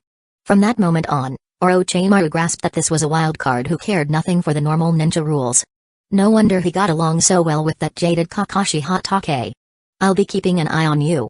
Link interjected, A direct threat, waggling his hand that glowed with the 5 elements unseal sign. Don't try anything silly. So you've figured that out, too. Orochimaru smiled without replying, obediently boarding the Earth Dragon with the group and flying off toward Hidden Leaf Village. Perhaps, he mused, this is the chance to capture Link. After all, only 2 others could perform summoning, impure world reincarnation. Senju Tobirama, now missing, and the old man Sarutobi, who died. If Link died. Orochimaru was lost in thought until he caught sight of Sasuke Uchiha's Sharingan stare, warning and frosty. He chuckled inwardly. That brat Link was unbelievably cautious, nothing like a mere 11-year-old boy. Actually, 12 by now, right? Another year about done. Time really flies. He watched the scenery zip by beneath them, then gazed upward at the unchanging blue sky. Old man's gone, too. This breeze feels awfully interesting. Chapter 254, My Great Breakthrough is a bit off. One day later, at Hidden Leaf Village's Training Ground 7. Wind Style, Gale Palm, Link successfully completed the ninjutsu. As his chakra vanished into thin air, faint interwoven currents of colorless airflow appeared around his palm. If they were tinted, it might have looked a bit like the swirling data that appears in the protagonist's hands during Digimon Frontier when they arm evolve, except these were dozens of little gusts of wind in constant motion. Since Orochimaru and Minato Namikaze were busy cracking Senju Tobirama's technique, Link couldn't just sit idle. He needed to scoop up all the ninjutsu he could learn. Phew. He raised his palm, making a fist. The wind, still gentle against his skin, parted as it drifted slightly, but quickly reformed around his knuckles. Its buffeting force blew his clothes and hair in shifting, chaotic directions, and as the air churned, a faintly whistling noise arose. Armed evolution. Under Utakata's bemused gaze, Link rubbed his fist with his palm. Nothing happened, the swirling air currents never collided among themselves. Stepping forward, he picked out a piece of rock and slowly brought his hand close to it. Ugh! The wind shredded the surface of the stone into fine dust, which whirled upward. The destructive power seemed decent enough. But the sound was unbelievably grating. The constant grinding and slicing of rock, not unlike fingernails scraping a blackboard. Link mustered a little more strength, striking a pose with determined eyes. Then he took a swing at a larger chunk of stone nearby. Boom! The streams of wind around his fist accelerated along with his punch, easily shattering the rock. Chakras being consumed, Link understood. In his hands, Gale Palm had morphed into something akin to a mini lightning-style chakra mode. The difference was, it didn't increase his speed but rather boosted his defense. It somewhat resembles Earth Sphere. Both were forms of elemental chakra enhanced bodily reinforcement. Sadly, it only covered his hand for now. If it could blanket his whole body, that'd be amazing. He didn't care about the hand signs. Thanks to mystical palm jutsu, his sign-weaving speed was unmatched. He could produce any sequence he wanted, pushing it to the physical limit of his hand movements. Nevertheless, it was still pretty handy. Especially for delivering heavier blows in close combat against objects. As for striking or restraining actual people, he wasn't short on methods, whether it was the 5 elements seal or body pathway derangement, landing a touch basically ended the fight. Against inanimate objects, though, there was a lot of room for improvement. Gale Palm would constantly consume chakra to cut, crush, or pulverize external matter, while hardly draining any chakra if it touched nothing. It was a jutsu that could be kept active during battle. Its only flaw was that he couldn't use it simultaneously with other palm-oriented ninjutsu. Something strange like mystical palm jutsu could still function normally, but if he released 5 elements seal, body pathway derangement, or the delicate illness extraction technique, the Gale Palm effect would get cancelled. A minor nuisance, but he could simply toggle it on or off. And now for Wind Style, Great Breakthrough. Recalling the contents of the ninjutsu scroll, Link noted that Great Breakthrough and Gale Palm weren't too different in principle. It was like comparing Earth Style, double suicide decapitation to Earth Style, hiding like a mole. The concept was the same. With Great Breakthrough, you blow wind from your mouth. With Gale Palm, you generate it from your hand. Both use physically generated airflow, then reinforce it via wind-natured chakra, thereby leveraging a larger current from the natural environment to strike an opponent. Actually, that was how most ninjutsu worked in the best scenario, harnessing what nature already had. For example, water style is most effective where there's actual water. Tiny chakra expenditure can produce a large-scale technique. Or the famed lightning style, Kirin, which harnesses natural lightning. Why is it that when the same amount of chakra is released, Earth style yields the largest scale techniques? Because there's earth everywhere. Hurling a mass of dirt at your enemy can inflict damage without fussing about how to generate that extra destructive power. Wind is everywhere, too, but pure blasts of air alone don't do enough damage. You need more chakra to intensify or compress it. Meanwhile, Earth style can just shape existing terrain and slam it over, so the same chakra cost yields a bigger effect. Of course, Earth style had its own shortcomings. Apart from Hidden Stones Village's rock secret arts and explosion style, most Earth style jutsu from other villages had fairly limited ways to inflict damage. There was another small secret in the shinobi arts: any nature produced solely by chakra, be it water, fire, lightning, earth, or wind, disappears once that chakra disperses. Techniques relying purely on chakra can do huge damage, like tailed beast bombs or Rasengan, which, given some shape manipulation, can destroy matter at the cellular level. But the problem is that late-stage villains, Nagato, Obito, Madara, Kaguya, could absorb chakra-based attacks. Actually damaging them required natural energy, making the attack senjutsu-based, or physical matter. Strangely, the more advanced the jutsu is, the less effective it becomes against those final bosses. Sigh. Brushing off these thoughts, Link quickly refined wind-natured chakra, formed seals, and released wind style, great breakthrough. What was the effect? He paused. After his chakra vanished, he noticed nothing happening. Instead, it felt a bit like delicate illness extraction. Something intangible had attached itself to him. With a single thought, he should be able to place it on himself or others. But as he hesitated, that sensation disappeared, just as the invisible illness or malady from delicate illness extraction would dissipate if not used. Strange for a C-rank ninjutsu. Typically, standard Great Breakthrough uses a moderate chakra amount, but not so little that it ends in under a second. Another powerful mutated jutsu? This time, Link increased the standard chakra usage by threefold, recast the technique, and swiftly placed that weird sensation on himself. Suddenly, his mind felt crystal clear, as though he'd opened a secret. A flood of knowledge from who knows where popped into his head, coalescing and combining. He got the sense that his sewing skills had skyrocketed to a divine, near-perfect mastery. After about 10 seconds, the knowledge faded. He felt a pang of regret, missing that ephemeral state of being a tailor savant, able to sew or mend any garment. Wait, that's the breakthrough. Calmly shaking off the peculiar sense of loss, Link realized that wind style, Great Breakthrough, turned out to be a technique that caused short-lived breakthroughs in random fields. That was a huge jump for him, going from near-zero sewing skill to professional level. Truly a great breakthrough. But it wasn't exactly practical.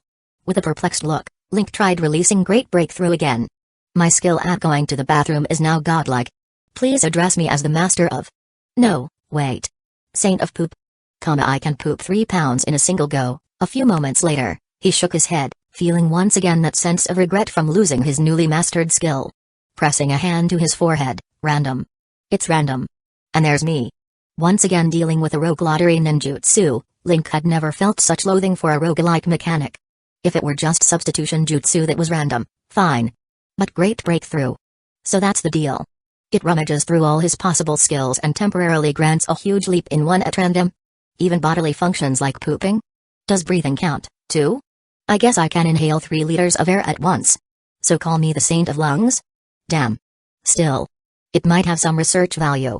He could cast it on other people, right? Possibly to train up a scientific maniac? Link's mind churned with possibilities. Finally he decided maybe it was still worth messing with, so he cast the Great Breakthrough on himself once more. This time, he got an advanced endurance for stifling emotional frustration. He felt that no matter how the world misunderstood or insulted him, he could smile through it all. Like some top-tier turtle. His eyelid twitched. Determined not to give up, he fired off yet another Great Breakthrough. This time, he watched in disbelief as the fingernail of his left pinky finger spontaneously grew. So much so that it dragged on the ground. Then, when the jutsu expired, it shrank right back. During the whole process, he had zero control over the nail. It just grew, as if naturally. Feeling equal parts disconcerted and exasperated, Link rubbed his cheek. Indeed, once an original ninjutsu's name drifts too far from its effect, the mutated result gets downright bizarre. This Great Breakthrough apparently can temporarily break one's constraints in any domain. Be it a learned skill, bodily function, or mental capacity. And the effect is random. The entire lottery pool is full of random nonsense. If he wanted to deploy it effectively. A vision flashed in his mind. He is confronting Otsutsuki Kaguya, shouting break forth. Only for his pants to tear open in a giant rip like a snake's mouth. Kaguya, dumbfounded, claps back with an 80 gods vacuum attack, and blood sprays everywhere. Link cringed at the phantom pain, reflexively checking his crotch. Thank goodness everything was intact. So this technique was, like substitution jutsu, something to practice occasionally in hopes it might produce a golden result. Maybe it'd be helpful for making shadow clones with random super skills, like a Master Tailor shadow. Or, well, hopefully not that poop one, since clones don't poop. He stood in place, letting his imagination run wild. Hiding nearby, Sasuke Uchiha and Utakata slipped into contemplative silence. First Link drains a wind jutsu, then he lengthens his fingernails, then he checks his crotch. What in the world is he doing? Chapter 255, Progress. One day later, in Hidden Leaf Village, at the laboratory. After about 2 days of wind-style training. And while Link was in the middle of tackling wind-style, Casnet, he got an urgent call to the lab to assist with Orochimaru, Saratobi Hiruzan, and Minato Namikage's experiments. First, he demonstrated summoning, impure world reincarnation. Right afterward, Orochimaru, like someone cranking his purple mood to the max, crowded around the face of the newly reanimated child with a freakish grin and an excited gleam in his eyes, until Minato pulled him away. It left Link feeling slightly insecure. Had he really resurrected an Anbu member, or had he just helped Orochimaru adjust his toy's settings? Once more. After calming down, Orochimaru tapped at the keyboard for a while, still wearing a few lingering traces of that mania on his face. He did want to sidle up to Link and pepper him with questions, but alas, the third and fourth Hokage stood between them, and Sasuke plus Utakata wouldn't leave Link's side. The slightest suspicious move from Orochimaru, and Link would be whisked away by Flying Thunder God. Then, with the 4 symbol seal that Minato had placed on him yesterday, Orochimaru would find himself beset by 4 Kage-level fighters. And in a few seconds, the first Hokage and Tsunade would arrive from outside. He was still a prisoner, after all. Hidden Leaf Village worried about his potential schemes, so they had maxed out their security measures. Link hesitated before, after seeing the nods from the 3rd and 4th Hokage, the supervisors, saying, "We hardly have anyone left who needs reanimation, so we need to accelerate the experiments as much as possible." Before, they'd gone too crazy. Hidden Leaf Village had effectively mass-produced black sludge from the conveyor belt of the dying, but with Utakata's support, Link had already resurrected most of those who both needed it and were actually possible to resurrect. They also had to worry about leaks of information, so low-ranked ninja weren't queued for reanimation. The clans needed secrecy as well. Senju Dobirama would have wanted to install surveillance cameras in every clan compound, so there was no chance they'd allow the earlier resurrection of each clan's forebears. It's all about your position, Link thought. Even though he was Nara Shikaku's student, he was firmly in the Hokage faction. With Dobirama's reanimation, then disappearance, still a secret, he could only keep his mouth shut. The dozens reanimated afterward were largely the Hokage faction's core members and relatives. Their secret was still holding. Yesterday, the Hokage had quickly finished reviving the entire list of people they'd planned on bringing back. The newly resurrected Anbu just now were among the top of the backup list. People who required extra surveillance once revived. Obirama had left a contingency plan: if there was no threat to the village, avoid reanimating too many from the backup list or from the clans. And if he should go missing, do not resurrect anyone outside of the named list. Attitude-wise, this second Hokage might seem to support using the secret technique of resurrection, but in actual practice, he strictly limited it. He'd even had a personal discussion with Link, emphasizing that unrestrained abuse over reanimation would lead to huge troubles in the future. A miracle transcending life and death should not turn into a casual desecration of both. Rather curious, isn't it? The master of forbidden jutsu himself demanded that it be restricted, officially labeled as forbidden. It's simple, Orochimaru said eagerly, reciting a string of codes. They can contact some of my dead subordinates, so you could resurrect them, kill them, and then... Shut up. Link shot him a cold look, cutting him off. Standing nearby, the 3rd and 4th Hokage didn't say a word. While Tsunade was officially the 5th Hokage, the actual core here remained this remarkable young man. But he was a good kid. Polite to his elders and willing to respect everyone's opinions. So if he really made a choice, nobody would oppose him. Whether the decision was right or wrong. Being a ninja always weighed upon nearly every Hidden Leaf Village shinobi's heart, impossible to excise. Rather like in another world, it's easy to cut a queue of hair from your head, but hard to free yourself from the queue in your mind. Even Kakashi Hatake, who loathed the shinobi profession the most, mainly resisted the code through lip service and half-hearted subversion. Link merely shook his head inwardly. He wasn't about to change anything now, whatever worked out in his favor. Why not? Awfully gentle of you, Orochimaru said cheerfully, unoffended by Link's scolding. Even with my worthless ex-subordinates, you're willing to show a bit of compassion, Link-kun. So let me ask, do you plan on continuing, or what? Link held up his palm, scrutinizing the glowing 5 elements on seal there like it was some priceless treasure. Orochimaru sighed silently, then replied in a serious tone. Unfortunately, it's highly unlikely we can unravel the core structure and runic logic of the technique. If we really want to find Lord Tobirama, the second Hokage, we'll have to replicate how the jutsu was actually used. Last night, he, Hiruzen, and Minato had basically pinned down the usage steps and the fundamental framework. Drawing the formula wasn't too big a problem, but the jutsu structure and runic theory were extremely difficult. It was like cracking an entirely new language system. Without Tobirama's personal notes or Minato's knowledge of space-time ninjutsu, they likely wouldn't even grasp the technique's logic. To push research further, besides observing summoning, impure world reincarnation, they had to actually use this new jutsu and watch the whole formula in action. Initially, they could test it on small animals, summons, or whatever, but since a person had gone missing, eventually they'd need a person to test it. Hence, the new thorny issue: who would dare attempt an unknown, ultra-long-range teleport? And once someone was teleported, how would they come back? They barely understood the formula or runes, so using it would recreate Tobirama's situation. A pure disappearance. Using death row inmates might let them confirm the teleport's effects, but in the end, someone had to go over there, find Tobirama, and bring him back. And the biggest problem, they needed Link's chakra to activate the technique in the first place. Meaning that, on the far side, they'd need Link there as well. Everything was unknown. They'd be risking Hidden Leaf Village's core and taking away 3 Hokage. That wasn't a trivial decision. As for Link, he was quite eager for a new world and fresh adventures. The real snag was how they had zero intel. Dashing into another realm was basically suicide. If he ended up somewhere strange and couldn't summon Rashomon, then what? You can't expect a summoner to run a mission without his summons, can you? Continue the experiments. The third Hokage said sternly. They would puzzle out the deeper questions later, after doing what was currently possible. Orochimaru just gave a wry smile and said nothing. He was truly curious about Tobirama's new jutsu. And the chance to research resurrection secret arts was too tempting to pass up. Otherwise, he wouldn't have voluntarily consented to be sealed and obediently work for them under watch. Whether they chose to proceed with full-on experimentation wasn't his problem. Chapter 256, Accidentally Triggered? Several hours later, in the lab, all of Hidden Leaf Village's high-level figures gathered quietly to watch Orochimaru unfold the technique under Sarutobi Hiruzen's and Minato Namikage's supervision, while Link supplied chakra to the scroll. One by one, the inscriptions on the scroll gave off a faint glow. But once everyone had prudently backed away, nothing else happened.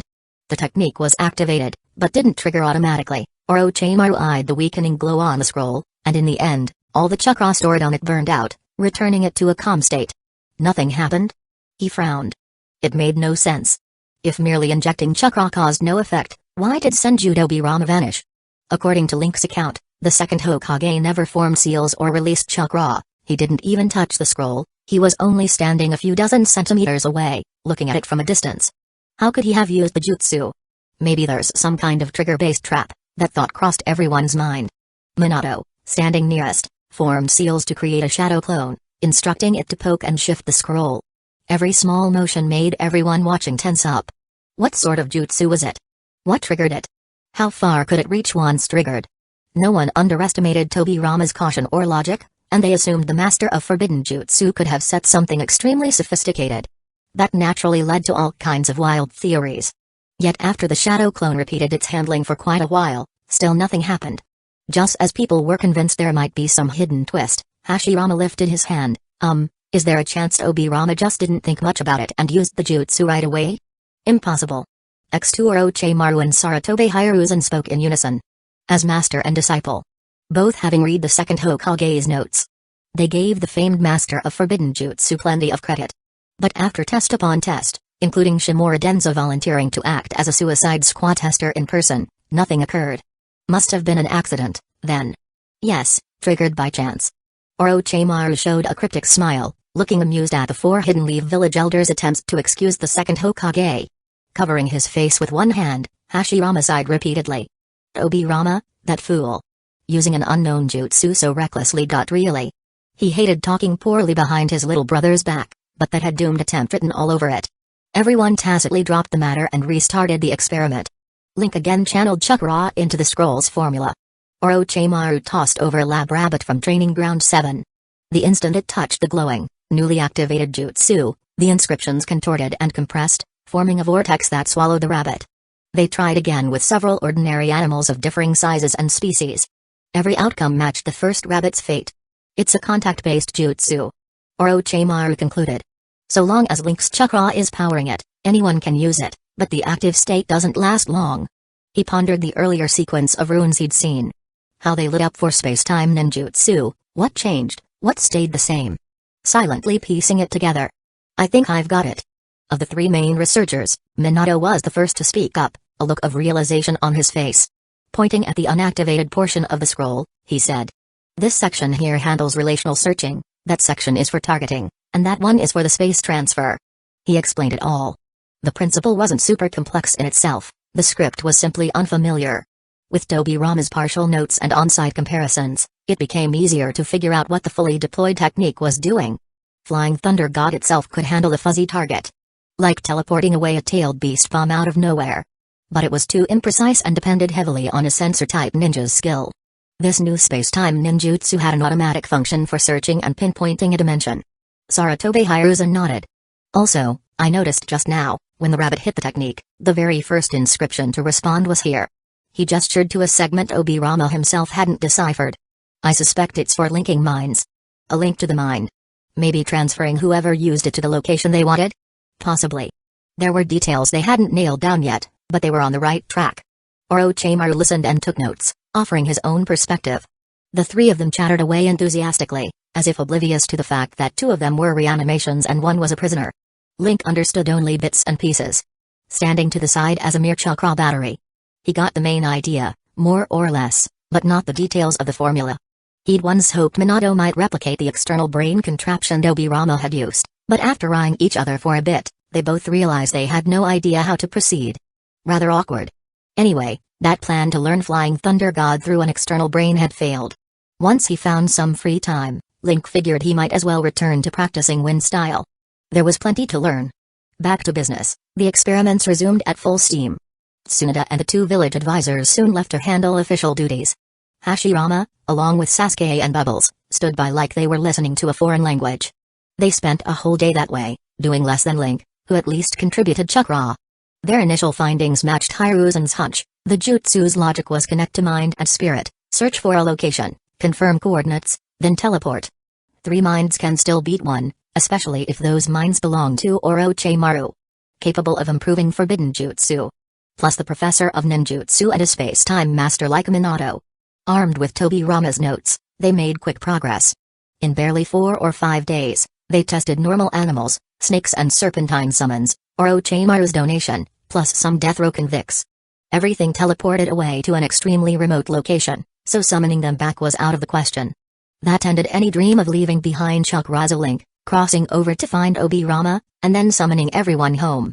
In the original manga, Naruto and friends wound up stuck in Kaguya's Imanamanaka dimension and needed the combined power of all the Hokage to summon them back. Link suspected Obirama might have ended up in another world entirely. To summon him back would probably take an impossible amount of chakra. He had no idea if a Ten-Tails Jinchuriki or Kaguya could do it. But Hidden Leaf Village certainly couldn't.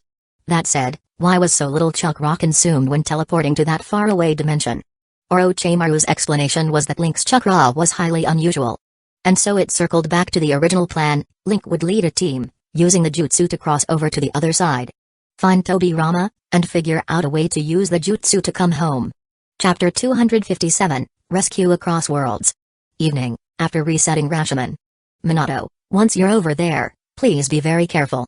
Saratobi Hiruzen admonished him. Understood, Lord Third. Minato Namikaze nodded. He was wearing his trademark white Hokage cloak, his waist hung with Flying Thunder God kunai. Inside the scroll pouch at his chest were 3 scrolls sealed with Link's special chakra, plus 2 scrolls containing Senju Tobirama's space-time ninjutsu. I'm leaving everything to you. Senju Hashirama gave a deep bow. He really wasn't well versed in space-time ninjutsu and couldn't draw or use it properly. If someone went over as a vanguard, there was a good chance they couldn't come back. Within Hidden Leaf Village, the only ones with that level of skill were the 2 reanimated Hokage and a prisoner.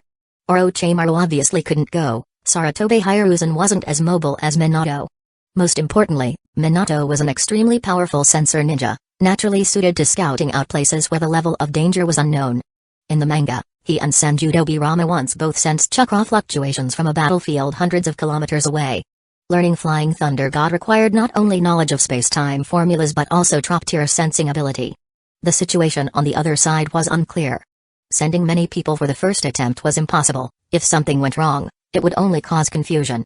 The best choice was Minato Namikaze, who had mastery of Flying Thunder God, was the fastest man in the ninja world, and whose sensory ability was on par with Senju Tobirama. No one wanted to demand that a Hokage who had already sacrificed himself for the village should sacrifice himself again, but Minato volunteered, willing to take that huge risk. Link's expression was solemn. Be extremely cautious. Your body will only last about 8 hours. If you can't get back within those 8 hours, I don't know what will happen.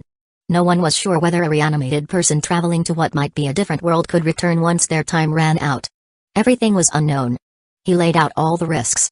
Yet the fourth Hokage still chose to accept them. Dad. Naruto Uzumaki stood some distance away, silently watching this father who had so recently returned from the dead, and who was about to embark on a new peril. He kept quiet for a long time, not stepping forward. Minato went over on his own, gently placing a hand on his son's head. In a soft voice, he said, Naruto, I'm really glad to see you in these circumstances, not the other kind. Originally, he expected to see his son at the moment the Nine-Tails seal broke.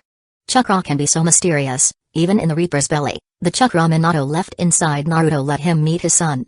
And when reanimated by summoning, impure world reincarnation, he still acted as though he had seen Naruto. Sorry. He pulled his son into a hug, whispered it briefly, then let go. Without hesitation, he walked over to the lab station. I'm counting on you to look after Kushina, Link. Minato spoke earnestly. His wife and child were what he cared for most. His son was alive and well, but his wife's whereabouts were unknown. If her soul wasn't in the Pure Land, then who knew where it lingered? He did know she left chakra in Naruto, so unsealing that would let them see her. Through that chakra's connection, she could be guided to the Pure Land, contacted by a secret code, and from there summoned or reanimated. Unfortunately, after being summoned himself, he had more pressing issues to deal with. And Naruto still hadn't reconciled with the Nine-Tails. Darkness in his heart remained.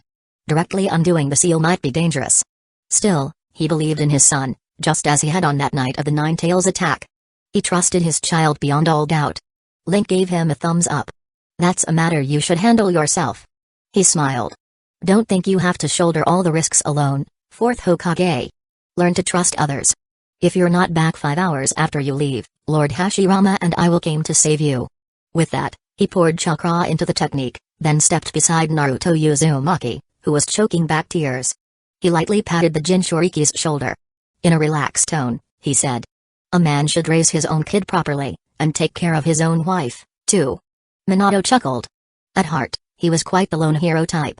For various reasons, his fighting style and vast experience were all about I'll handle it alone. Because nobody could keep up with his speed, after all. His one true partner was his wife, Uzumaki Kushina. In the manga, when fighting alongside Naruto, he still thought mostly about her. The younger generation sure can surprise you, he smiled. Kushina, it looks like our child's found some wonderful friends, and now, I'm off. Minato grasped the scroll, no longer entrusting his wife and son to anyone else. Wait for me, Kushina, Naruto. He cast aside his scattered thoughts, recalling how Tobirama had disappeared with this same jutsu into an unknown dimension. Concentrating on the reanimated second Hokage's photos, habits, catchphrases, and mental imprint, Minato fully activated the jutsu. His body vanished amid a vortex-like distortion. Ing. Naruto couldn't restrain a small cry, tears and snot leaking in streams. Jiraiya patted his back in silent support. Lord Third, Orochimaru. Prepare the next scroll for release, said Link, calming himself and smoothing out his smile. He spoke gravely. If even Lord Fourth doesn't come back in time, then let me go over and help. No. The fiercest opposition came from Orochimaru. You're going with me. Link shot him a warning glance, brushing aside Orochimaru's vehement objection. If they were heading to some unknown otherworld, Orochimaru would be a good ally, no matter how unlikable. He was the best survivor in the shinobi world. Sarutobi Hiruzen wore a grim look. No, we can't let you take that risk. I'll lead a team over to rescue Minato. If even the fourth Hokage, capable of using Nine-Tails mode, couldn't handle it, others likely wouldn't fare better. They might as well deploy their strongest. Outside of the reanimated Hokage, the strongest living shinobi in the village were Bubbles, Sasuke Uchiha, and Hiruzen himself. They also didn't know how reanimations would function in another world, so living people might stand a better chance. More importantly, the two Hokage had already shown their stance. It wouldn't look right for him to just stay behind. Link thought for a moment. Lord Third, leave it to us. Senju Hashirama interjected, quite composed. Link, you're still a child. Leave it to us. As for the village's future. Remembering how Tobirama had warned him he too would be reborn for the future, Hashirama felt slightly vexed and laughed. Haha, I'm still not great at giving speeches. But there's no way we grown-ups can let you kids face such danger. Chapter 258, Tobirama's Otherworld Adventure 5 days earlier, in another world. You don't know the password, huh? Kakashi Hatake stood with a short blade raised in front of him, his other hand signaling his teammates behind him to withdraw. Faced with a mysterious individual of unfathomable strength, he had no capacity to look after the weakest link of his team. Kanabi Bridge. Kakashi without a Sharingan? Senju Tobirama took note, recalling from the Hidden Leaf Village records he had reviewed that the Third Great Ninja War, fought against Hidden Stone's village, ended with Kanabi Bridge, marking the birth of Sharingan Kakashi, a future Hokage candidate. No way I would have missed something like that in Hidden Leaf Village's historical data, Yorobito Uchiha. His gaze shifted to the Uchiha kid at Kakashi's side, his tone severe. He didn't need an answer. Through his keen senses, reading the boy's chakra and micro-expressions, plus seeing the dopey look on the Uchiha kid's face, Tobirama had his truth. I've gone back in time? Crossed dimensions? A Genjutsu? What is this? In the Naruto world, there's no notion of parallel universes. Tobirama, displaced from his own world, couldn't instantly grasp what had happened, leaving his thoughts in a muddle. What should I do if I've ended up in the past? Return to Hidden Leaf Village and look for Saratobi? That's troublesome. Judging by the technique, it needs Link's chakra, but that brat Link won't even be born for several years. Tobirama cut his speculations short. He placed a hand lightly on Hidden Leaf Village Kunoichi's forehead, dispelling her Genjutsu. Rin. Seeing that, Obito Uchiha assumed the stranger was about to kill their captive and charged forward, shouting. Thud. He poured too much chakra into his rush and ended up dripping, giving a full faceplant show for the other three. Kakashi, Obito. Nohara Rin's vacant eyes trembled back to awareness. She saw, a short distance away, Kakashi brandishing a blade merrily. Then she saw a grimy-faced Obito glancing up at her, deeply concerned. Thank goodness, that was the thought that flashed through Obito's head before he was suddenly yanked off his feet. There are people coming. About a kilometer away, probably Hidden Stone's village ninja. Tobirama tossed the weak link aside. Casting a sidelong glance, he asked. Can you move? He addressed them in such a way that they'd naturally think about the question rather than wonder why some unfamiliar kid was issuing orders. As someone who had served as Hokage, he was well versed in such rhetorical strategies. And no problem. Rin was still muddled, not sure what was happening. Glancing at the dead Hidden Stone's village ninja on the ground, then at this strange kid who seemed to be an ally, she obeyed and followed him out. Her nature was gentle, kind, giving, self-sacrificing. Translated, it meant indecisive and soft. On the battlefield, if a comrade got pinned under a rock, she neither tried to rescue him nor made a prompt decision, only knelt there crying. How could this happen? Not to be unduly harsh on a young girl, but by ninja standards in wartime, she truly held the other two back. Kakashi, catching Obito, hesitated for a moment, said nothing, and then followed them out of the cave. So bright. Rin raised her hand to shield her eyes, starting to make sense of things. Just who was this child giving them orders? She watched him in curiosity. He extended 2 fingers to the ground, eyes closed. 6 ninjas in total. 2 at 10 o'clock about 600 meters away, 1 at 8 o'clock about 500 meters away, 3 at 2 o'clock, 700 meters. I'll go take care of the 3 at the far side. Kakashi, handle those other 3, you can manage, right? Kakashi responded with silence. Using his peripheral vision, Tobirama glanced at Kakashi and Obito, who were half protecting that naive medic ninja. The corner of his mouth rose imperceptibly. They might be a bit green. Especially that Uchiha kid. But they really are good kids, thinking that, he vanished in a flicker. Eliminating 3 Hidden Stone's village ninja, or even all 6, was no trouble. Thanks to Link's jutsu cheat, his body had improved some. Relying on his decades of combat experience and mastery of ninjutsu, even with limited chakra, he could easily one-shot Jonin-level opponents. Through his impeccable chakra control and virtually unbeatable sensing skills, his strength sat steadily at the elite Jonin tier. It would take someone of Kage rank to exploit his weaker constitution and smaller chakra reserves. In an ambush, combining Flying Thunder God's mobility, He could kill someone like Asuma Saratobi easily. He merely wanted to see where Kakashi stood right now. Hence leaving him with 3 enemies. Splish, X2, that's the sound of blood spraying and a kunai stabbing right into the temple. The thought flashed across Hidden Stone's village as Takebutsujon and Samashi's mind. His heart sank. Whoever could silently kill his 2 subordinates so close must be on top of him. Any reinforcements might just be a trap.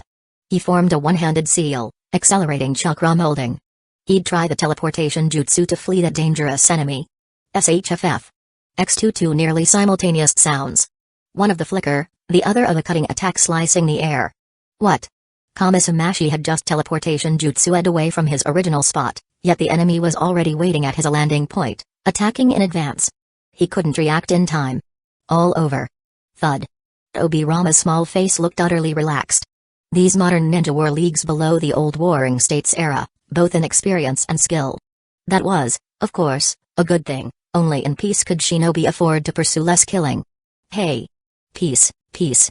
I'm sounding more and more like my brother. He cut off that thought abruptly, hefting the unconscious enemy leader, Samashi, removing traces of scent and sound. With a few bounds across the treetops, he went to observe Kakashi's fight. Phew. Boom. Smart. Knowing the intel ahead, you set explosive tags in the lone enemy's path. Amid the swirling smoke, a mangled corpse dropped. In another part of the forest, 2 other Hidden Stones village ninja heard the noise and advanced warily. After a few seconds of watchfulness, one edged closer. Suddenly, that bloodied corpse leapt up, lashing out. A hidden short blade flashed, slicing the nearest foe in one stroke. Using transformation jutsu to imitate a corpse. Just a typical battlefield trick. But, the foe being sliced turned to clay. True battlefield shinobi wouldn't be bested so simply. So what next, I wonder? Obirama mused, watching with keen interest. Chapter 259, Tobirama's Otherworld Adventure, 2, Swish. The attack failed. The corpse, face still covered in gore, hurled a summoned Fumashuriken at an onrushing foe. Crack. An Hidden Stones village ninja, who had used Earth Clone to lure his adversaries, emerged from the ground, both hands seizing the corpse's legs and yanking downward. Boom. The transformation jutsu dispelled, revealing Obito Uchiha in the place of the corpse. At the same moment, the Fumashuriken spinning through the air reverted to Kakashi Hatake, whose kunai slid deftly up against the enemy's throat. All the ninja under Somashi's command were Chunin, their individual competence undeniable. Even having lost their companions, they remained composed. One was about to finish off an enemy he'd grabbed when a kunai flew in, the rush of air forcing him to hop back a step and miss his chance to kill. Nohara Rin gripped a kunai, standing protectively in front of Obito, whose head alone protruded from the ground. She warily watched the enemies now hemmed in, front and rear. No matter how inexperienced she was still a Chunin, and a fairly rare medical ninja. Her chakra control was first-rate, akin to the future Sakura role in Team 7. The Hidden Stones village ninja were breaking out in a cold sweat. That masked Hidden Leaf village brat was truly strong, their commander Somashi still hadn't shown up, and they had no clue what befell their other comrades. Could this whole place be a trap? He entertained the same thought as his leader Somashi, tightening his grip on his kunai in desperation, ready for a final struggle.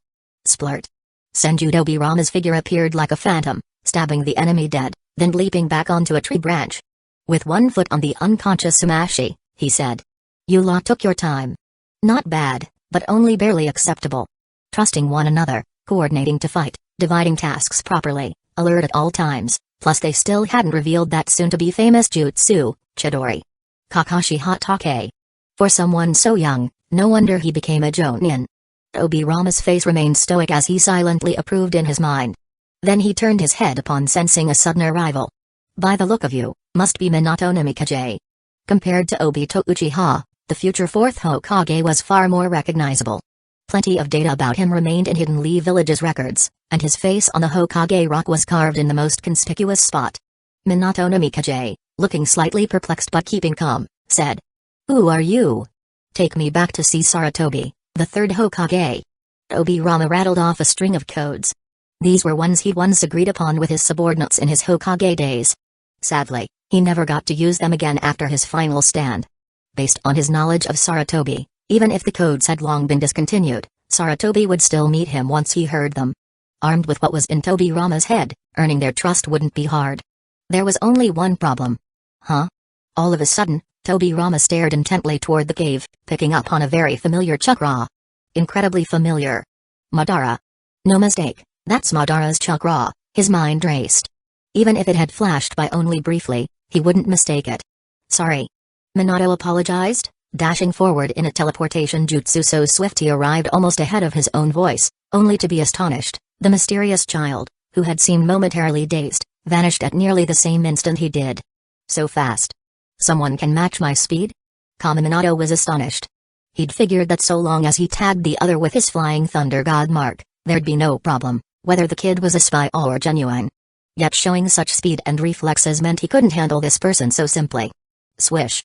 Minato activated the Flying Thunder God technique, magnitudes faster than a normal teleportation jutsu, appearing on a treetop where he'd placed a special kunai beforehand. Swish. What? He missed again. The stranger appeared to be using something very much like Flying Thunder God as well. Minato didn't attempt another attack. Frowning from the treetop, he asked seriously. Who are you, exactly? He was starting to believe the person might really be a messenger from the third Hokage. The so-called secret space-time ninjutsu derived from the second Hokage. Even in Hidden Leaf Village, only a few had the right aptitude, and Minato was the only one truly using it in real combat. For this random child to appear, out of nowhere, seemed to validate the story he'd initially doubted. So fast, Kakashi Hatake was equally stunned.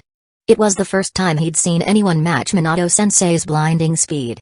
And the stranger was just a child. Take me to see the third Hokage. Obirama repeated gravely. Having received an affirmative nod, he joined Minato's four-man team in leaving the forest. Glancing from a distance at the cave with unknown developments, he felt a bit uneasy.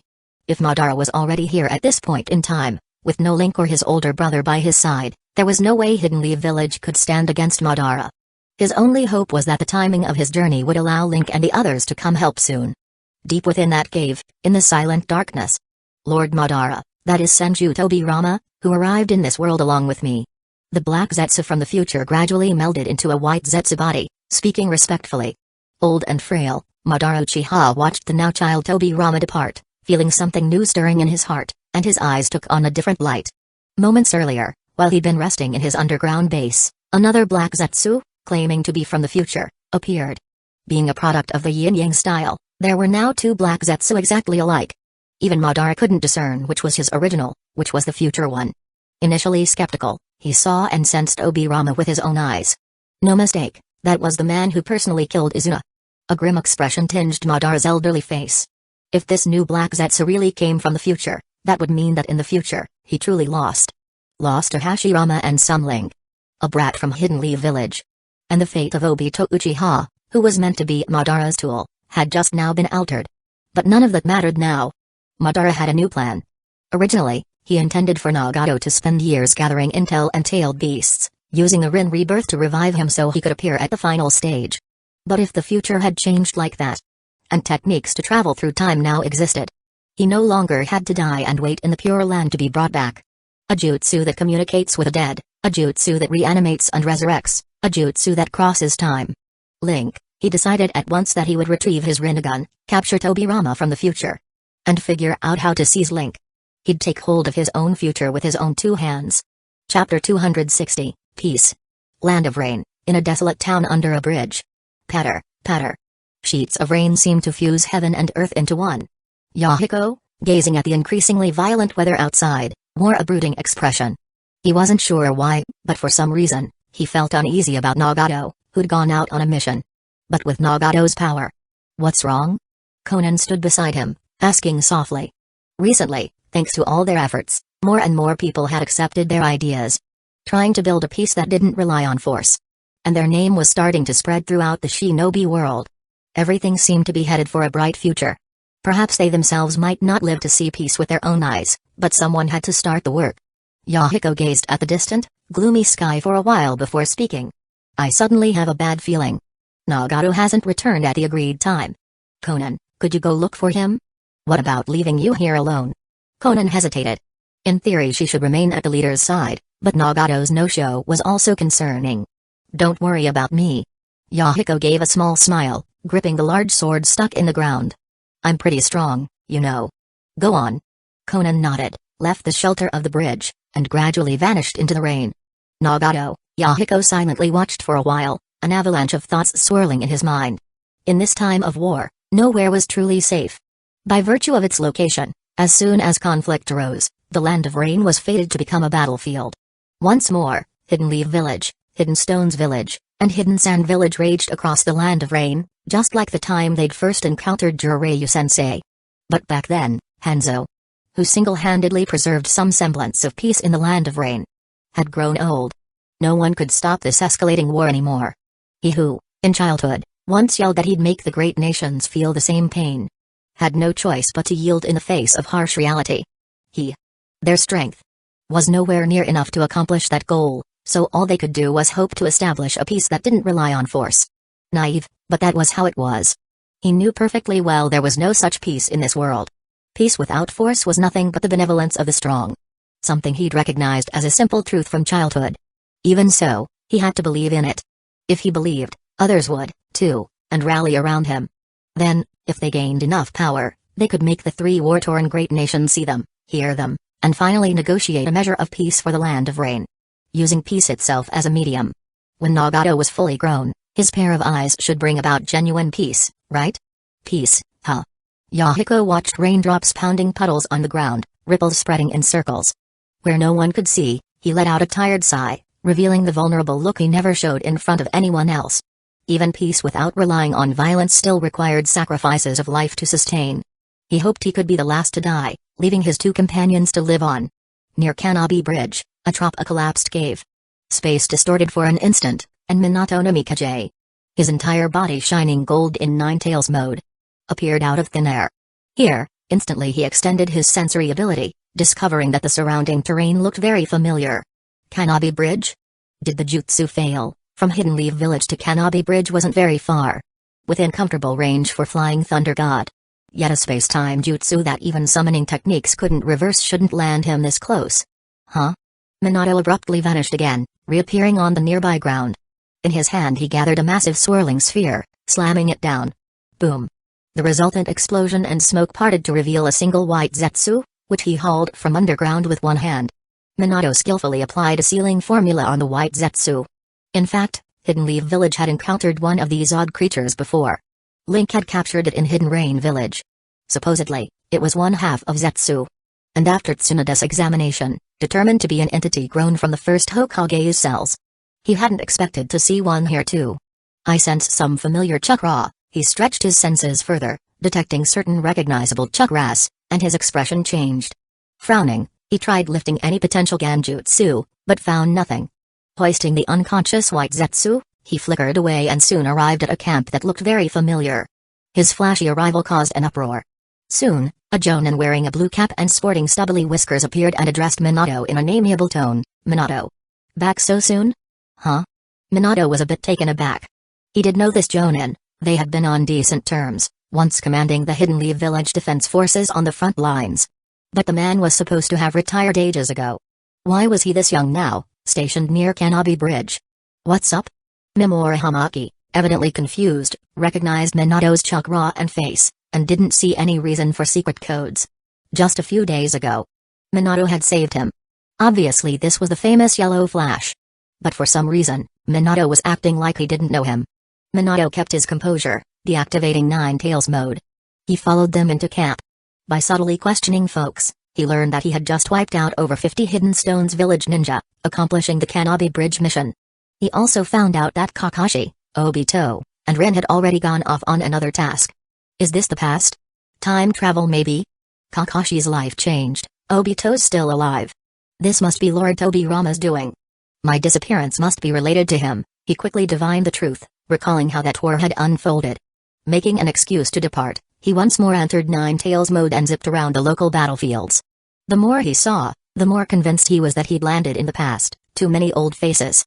People he'd even personally killed. And the layout of the war matched perfectly. Acting cautiously, he did nothing extra and instead returned to Kanabi Bridge. He had used up a lot of time just figuring out when and where he was. There was no time left to search for Senju Tobirama. And anyway, his mission was never to find Tobirama but to probe the environment so they could locate him later. His expression grew complicated as he sensed Minato's chakra approaching from afar. Holding the scroll, he undid the seal containing Link's chakra, aiming to return to his own place. The jutsu activated once again. He couldn't help having mixed feelings. In this era, Kushina wasn't yet dead, and the idea of another Minato hugging his beloved, even if it was technically himself, gave him a definite sense of unease. Chapter 261, Parallel World Hidden Leaf Village, inside the laboratory. They're back. Senju Hashirama was the first to sense something off and spoke up. Sure enough, space distorted, and Minato Namikaze emerged, carrying a white zetsu. What's going on? Others were more composed, but Link was genuinely perplexed.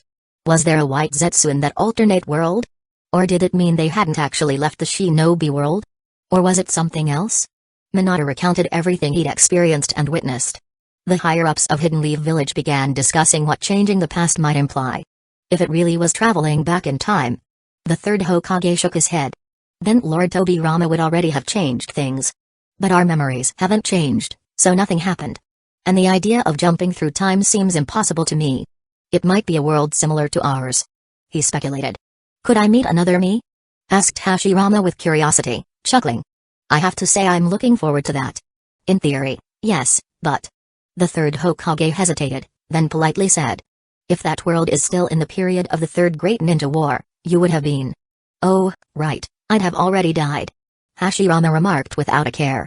I'm guessing if Tobirama went there, the first thing he'd do is figure out a way to summoning, impure world reincarnation another me. Haha, just picturing that sounds fun. A parallel world, perhaps? Another Naruto world stuck in the Third Great Ninja War era. Link pondered even further. If that were the case, could there be other Naruto worlds at different times? Missing one external brain was nothing. Now they theoretically had infinite external brains. Even if his own Sasuke's Mangekyo hadn't developed a space-time power, they could cultivate a few more. Then have a small army. Say, 16 Sasukes. Opening their eyes daily and seeing what new jutsu they might draw. He had even wondered whether seizing the Ten Tails in the current scenario would be too difficult. But if they could visit other timelines, perhaps one of them was the Fourth Great Ninja War, and capturing several Ten Tails and raising them was plausible. Parallel worlds offered endless resources, an infinite future. The risks didn't seem that high. At worst, they'd get dropped into the Fourth Great Ninja War or face Otsutsuki Kaguya. But who cared? They already had 2 worlds to develop. One day, they could gather double sets of Naruto and Sasuke, plus the Hokage from every age, keep seeking more parallel worlds, and if they bumped into Kaguya, give her a grand beating with a righteous swarm of allies. I'd like to head to that world similar to ours next. Orochimaru volunteered. He could scarcely wait to grab some scrolls and flee straight over. Unfortunately, the technique required Link's chakra to activate, and Link wouldn't just hand it over freely. That new world held so many possible experiments. Merely seeing another version of himself excited him. But nobody acknowledged the prisoner. Only Minato, who hadn't experienced Orochimaru's betrayal or the wartime summoning, impure world reincarnation, and thus remained polite. Shot him an apologetic glance. Nearby, the 2 advisors breathed heavily. Think about it for a moment, a parallel world just like this one would be a veritable gold mine. Known history, untapped resources, vast territories. Traveling there with prior knowledge could bring massive benefits for both individuals and the village. With another world, there'd be no need to launch wars here. They could develop the other world's resources first. And since it was also Hidden Leaf Village, cooperation wouldn't be difficult, maybe they could negotiate to join forces. If there was one such world, there could be more. The jutsu Lord Tobirama had devised was blowing everyone's mind. There were too many ways to play around with it. Saratobi Hiruzen said seriously. We can't be reckless. We still need some tests, to avoid doing anything in that other world that could create problems for ours. Let me and Denzo go there and talk with the us from that side. He was the best fit, since during the Third War, he'd still been the active Hokage, and Denzo's route had also been in full force. Making them the 2 people from Hidden Leaf Village with the greatest influence in that era. Then there were the next generation's Sannin. Tsunade had her fear of blood, Jiraiya was busy chasing the child of prophecy because of the war, and Orochimaru was gradually going down a dark path. If Minato hadn't ended the Third War so quickly, Hiruzen might have served in the Hokage office longer. Old man, I'm coming along. Jiraiya said gravely. He wanted to see if he could summon Mount Myabaku over there, meet that world's great toad sage, and possibly talk with another version of himself. What about me? Link began, but was cut off. Hiruzen spoke warmly. Right now isn't a good time for you. That world is still caught in wartime. Once it settles down, you can go if you wish. Link felt a bit frustrated. They were protecting him too thoroughly. Another world was exactly where he wanted to go, Plus capturing tailed beasts or something and raising them sounded great. He could possibly obtain a rinnegan or two. Yet even though his chakra could activate the jutsu, he didn't know how to draw its formula. Slipping away with Sasuke or others was impossible. By the way, time to give this jutsu a name. Maybe we call it. Minato began. Wait. Hiruzen quickly stopped him. We'll leave naming it to Lord Tobirama. Alright. Minato sounded rather disappointed. Hiruzen exhaled in relief. Link, we'll be relying on you to produce a lot of extra chakra. If they planned frequent travel between the worlds, Link's chakra was indispensable. They'd have to seal large amounts of it in advance, just in case the scrolls in the other world were destroyed or lost, leaving no way back. Sasuke Uchiha stood by, looking like he wanted to speak. If that other era was during the Third War, it meant his clan's relationship with Hidden Leaf Village was still intact, and Itachi hadn't become a criminal or taken on all that guilt. Their destiny could be changed, the brothers might avoid that tragic outcome. People all carried regrets. If they could be changed, even if only for that other world. The other version of one's family. Nobody would want them to repeat the same painful fate. Link patted Sasuke's arm, offering a comforting look. They'd get to go eventually, but not yet. Once it was safe, he'd just say the word. Uekata stood calmly off to the side. The Bloody Mist fiasco was an old tradition. He'd never learned that the Mizukage had been manipulated, so he was long detached from his village. What happened in another world was irrelevant. He'd simply keep moving forward. Chapter 262, The Third Shinobi World War is coming soon. The next day, parallel world, Kanabi Bridge boom. Jiraiya slammed his hand onto the ground to invoke a summoning jutsu. White smoke billowed up, but no toad emerged. His chakra was immediately drained, and his face went deathly pale, cold sweat rolling down. Jiraiya-sensei. Minato Namikaze studied the swaying man and offered him a soldier pill with concern. Jiraiya shook his head. No good. It really is another world, way too far from our own. Summoning won't work back and forth. His chakra reserves were hardly in question. Among normal shinobi, excluding a handful of cheats, he stood at the pinnacle. But he couldn't even summon a tadpole from Mount Myabaku. It was a world of difference compared to Link, who needed only a tiny bit of chakra to slip between two worlds. Old man, Minato, I'll leave negotiating with this Hidden Leaf Village to you. Jiraiya said gravely, swallowing one of the special soldier pills Tsunade had made. Besides the huge chakra consumption, he had another pressing matter to handle. He couldn't serve the village this time. Sarutobi Hiruzen sighed and watched as, once his chakra was replenished, his student sprang off alone. Then he turned to glance at Minato. Such a willful guy, Shimura Denzo thought, observing Jiraiya's too easygoing attitude. Minato nodded, signaling Hiruzen with his eyes. He'd already left a flying thunder god mark on his teacher's body. In a foreign world, apparently under surveillance by White Zetsu, and even though many things seemed identical to the past, caution was crucial. Without the toads of Mount Myabaku, Jiraiya's strength would take a big hit. The flying thunder god mark was a layer of protection. They didn't linger at Kanabi Bridge but hurried on toward that world's Hidden Leaf Village. Being reanimated spirits, their time was limited. They had 8 hours to make initial contact before returning to their own side. After a 3-hour gap imposed by Rashomon, they could be summoned again. Time was precious and short. Meanwhile, once Jiraiya split off, he traveled day and night. In just a few days, he located a version of himself. This second Jiraiya, looking significantly younger, was shocked that the stranger had nearly identical looks and chakra. Almost instinctively he clapped his hands, summoning Brahmaka from Mount Myabaku. Gamabunta had been ready to attack an enemy, but upon seeing another, slightly older Jiraiya, it froze. Its tongue, lashing out midair, stalled. It blinked, asking, T2. 2 Jiraiyas? While the two men stood facing off, they failed to notice a pair of Rinnegan eyes fixed on the scroll at the waist of the Jiraiya from the main world, the scroll containing Link's chakra. Half a month later, Hidden Leaf Village, Training Ground 7, another failure. Link had just botched his attempt at wind style, Casnet. He shook his head and used Great Breakthrough on himself, sensing his nose hair growing insanely fast before promptly dispelling the effect. Feeling somewhat bored, he sat down on a rock. As usual, Sasuke Uchiha and Utakata guarded him closely. Ever since Obito Uchiha and Black Zetsu escaped, those two were on edge, convinced someone was always plotting against Link. Frankly, it wasn't unpleasant being protected that way. But much like how Hiruzen gently asked him to wait before visiting the parallel world, the protection was so complete it made him genuinely think life was a bit dull. What was once an unknown adventure had turned into a safe, guided outing. It naturally drained away much of the thrill. He'd been prepared to dash into that other world for an adventure, but now, All his past worries were gone. Hidden Leaf Village provided anything he wanted. His cultivated model child persona won everyone's support. Judging from the surface, it was just him, Sasuke, and Utakata at Training Ground 7. In reality, there was a ring of Anbu around them. At least a dozen. Even the Hokage didn't get such heavy security. Why hadn't Hashirama gone off to the parallel world to find his brother? Because he stayed nearby, ready to protect Link at any moment.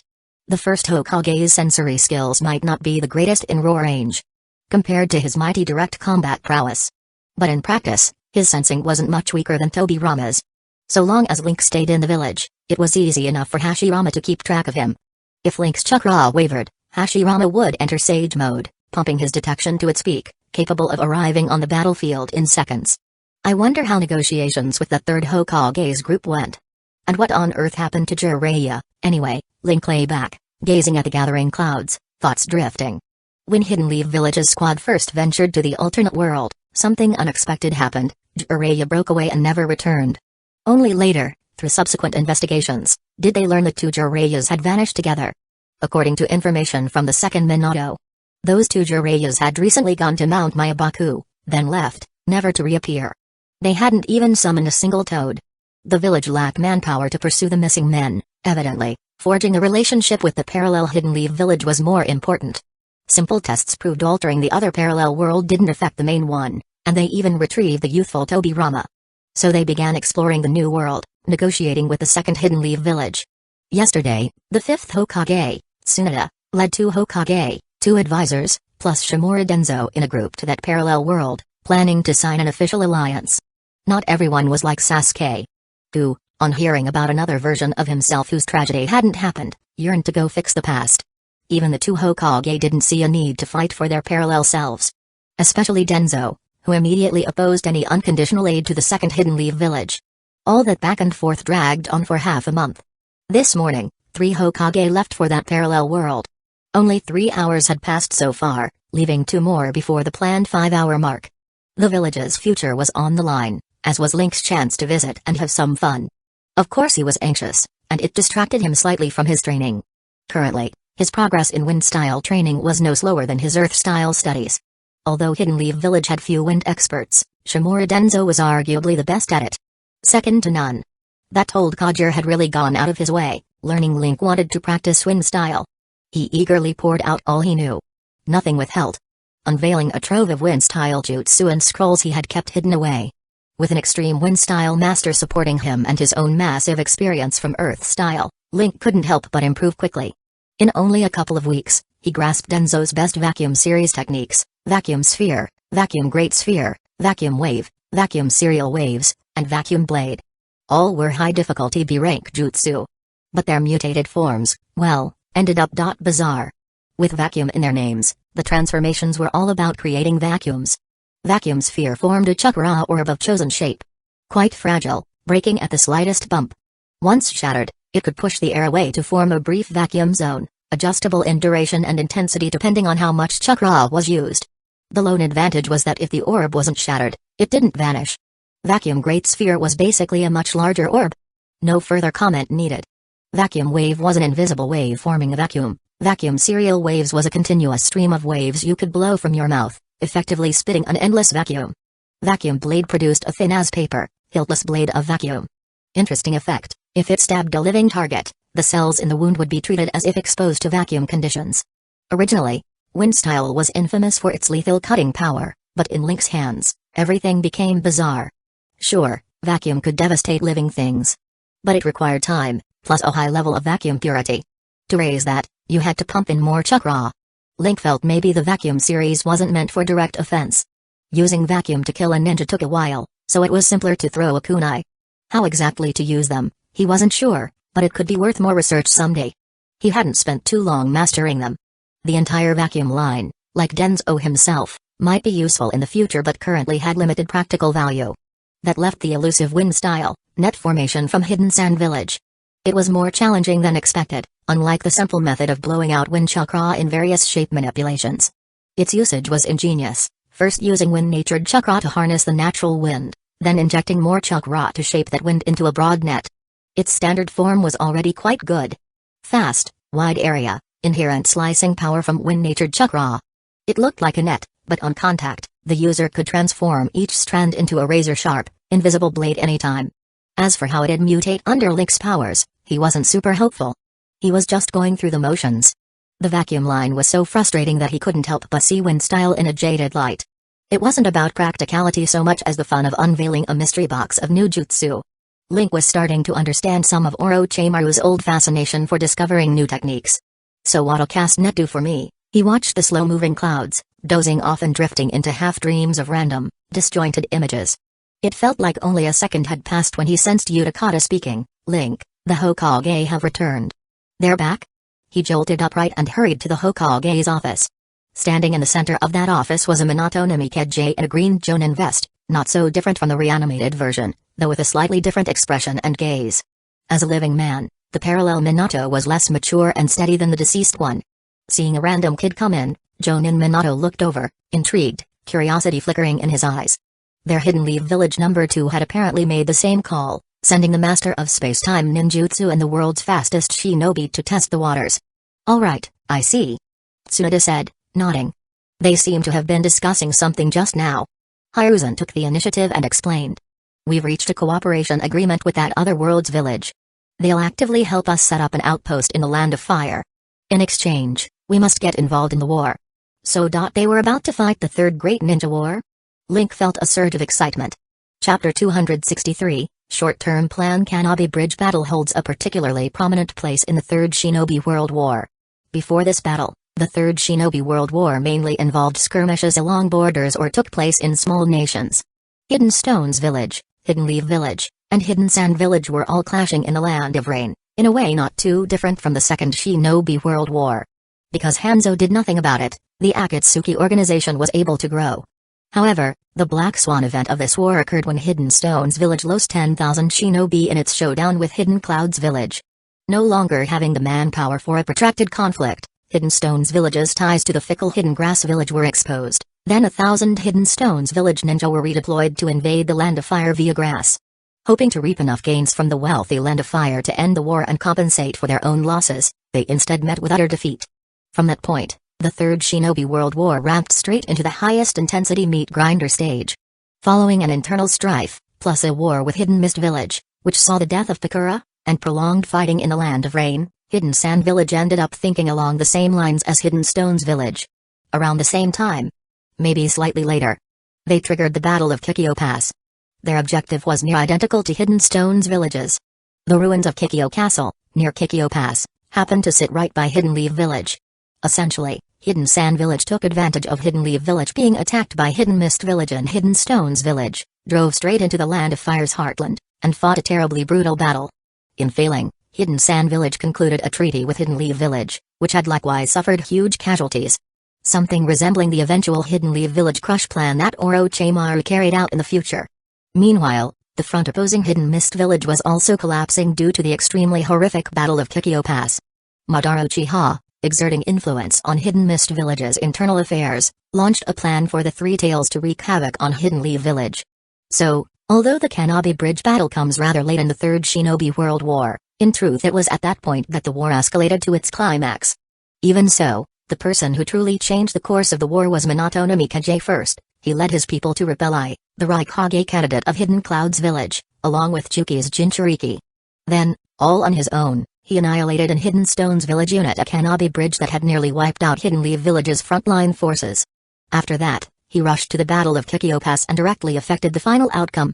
A minor footnote, because the Hidden Grass Village betrayed Hidden Leaf Village, it wound up being attacked by three nations. Shimura Denzo, representing Root, immediately departed for the Land of Rain, ensuring that Allied Rain would not shift allegiance to another power. Together with Hanzo, he killed Yahiko, breaking the Akatsuki's hold over Hidden Rain Village. On the main battlefield, three great nations' invasions were successively foiled. Hidden Sand Village and Hidden Leaf Village signed a treaty, Hidden Stones Village withdrew, while Hidden Mist Village, having lost the Three Tails and a large number of elites, Obito killed them. Had the 7 ninja swordsmen reduced to 3. And, with Uchiha involvement, was no longer able to continue attacking. At that point, the Third Shinobi World War effectively ended. With Minato Namikaze's achievements and prestige, who else but him could become Hokage? But the repercussions of that war ran even deeper. Once Minato became Hokage, the Nine-Tails rampage cost him his life. Hidden Leaf Village, bereft of the fourth Hokage who had performed so brilliantly in the war, suffered devastating losses. Hidden Clouds Village, largely unscathed in the Third War, launched a brazen invasion, forcing a retired third Hokage to resume his post, and fighting dragged on for 3 more years.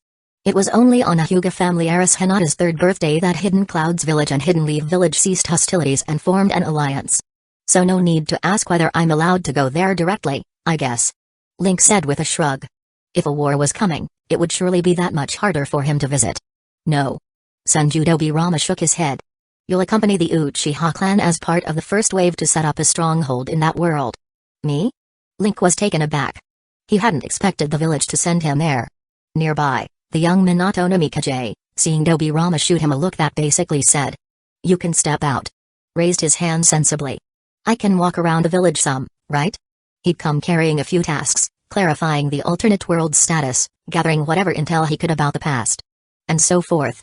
As for why some random kid had the authority to participate in top-level negotiations, perhaps he'd figure that out in time. Taking notes. Taking notes. Yamato. Tsunade said calmly. The wood-style Jonin, no longer part of the Anbu, stepped forward.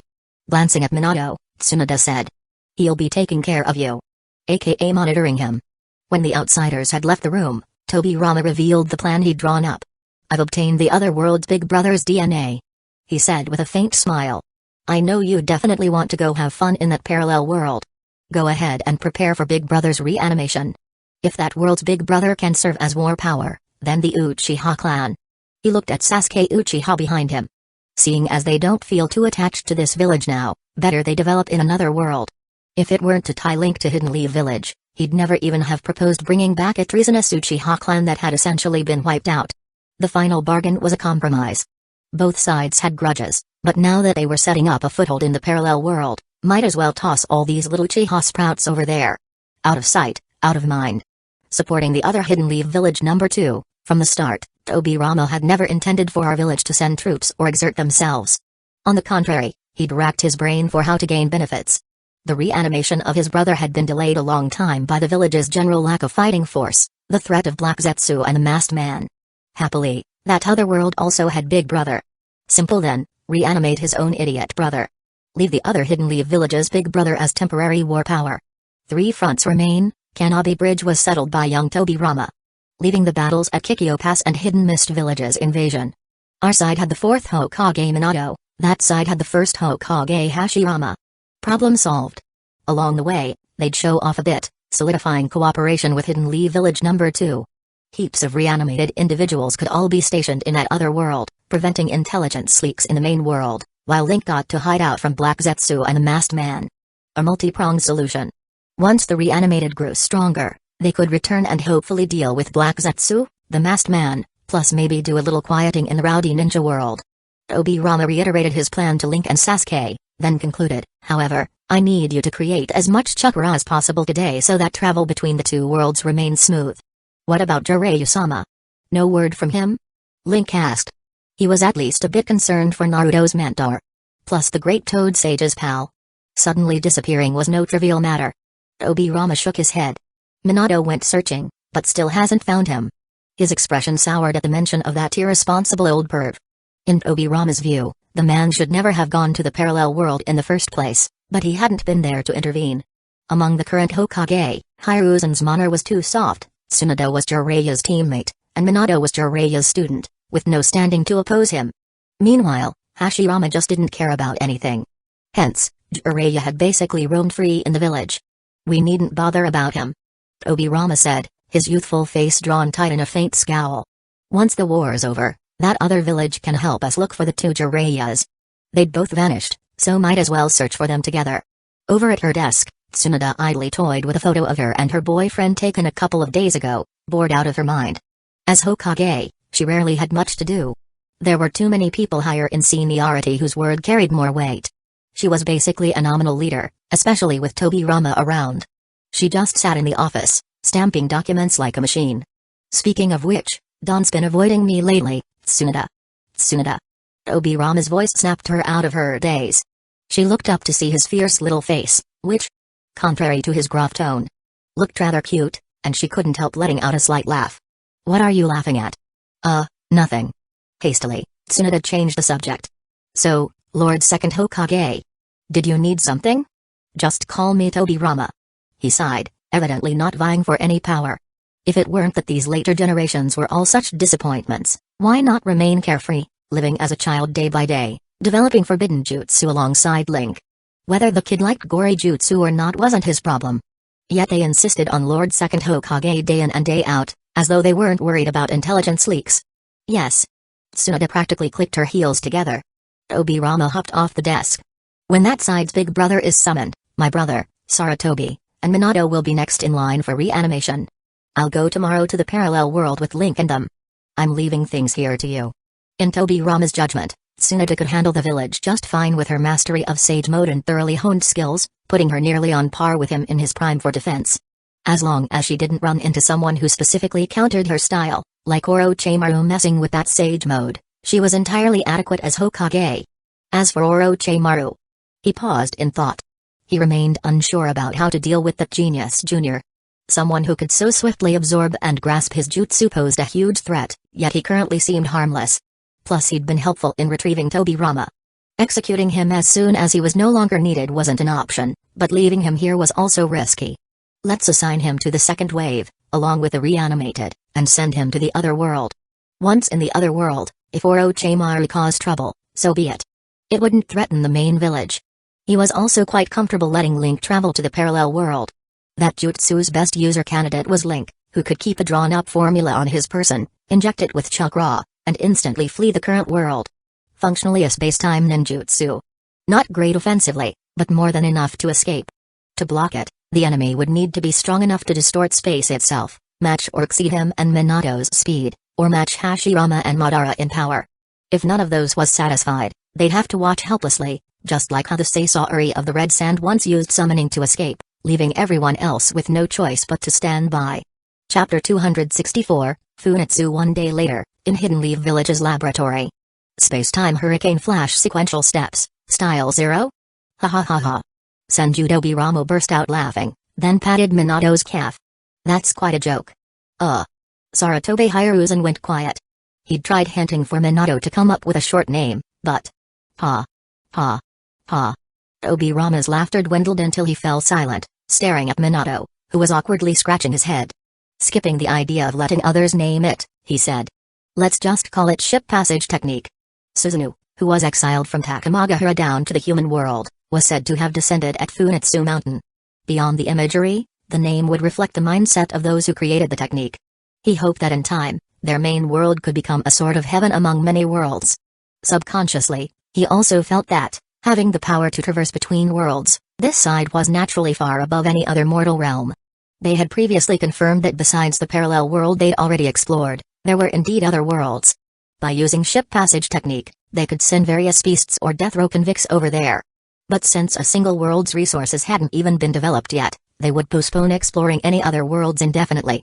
Still, knowing that parallel worlds existed at different points in time, going forward they would mostly rely on ship passage technique to locate other similar parallel worlds. Safer, steadier. As for the truly unknown worlds, where the danger was a complete mystery, there was no need to risk it. A shame. Space-time hurricane flash sequential steps, style 0 sounded a lot cooler, Minato sighed inwardly. Next group. Tobirama called. A few little Chiha kids waiting on one side stepped forward, 3 at a time, and placed their hands on the scroll for ship passage technique. About one standard unit of Link's chakra could power ship passage technique for 3 to 5 people, factoring in baggage, groups of 3 were optimal. Remember.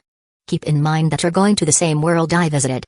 Tobirama actively released his chakra, letting the 3 kids memorize the sensation, then tore open a scroll containing Link's sealed chakra. Without coordinates, relying solely on the jutsu's fuzzy targeting had previously sent a test summon beast to a nearby world's offshore island. But by using the present Tobirama's chakra as a coordinate, the destination would lock onto Kanabi Bridge. Interestingly, ship passage technique inherited part of Link's mutated ninjutsu trait. Namely that the ninjutsu could act autonomously, with some ability to record past transmissions, then search them out. As a space-time ninjutsu, ship passage technique did have a bit of a learning curve.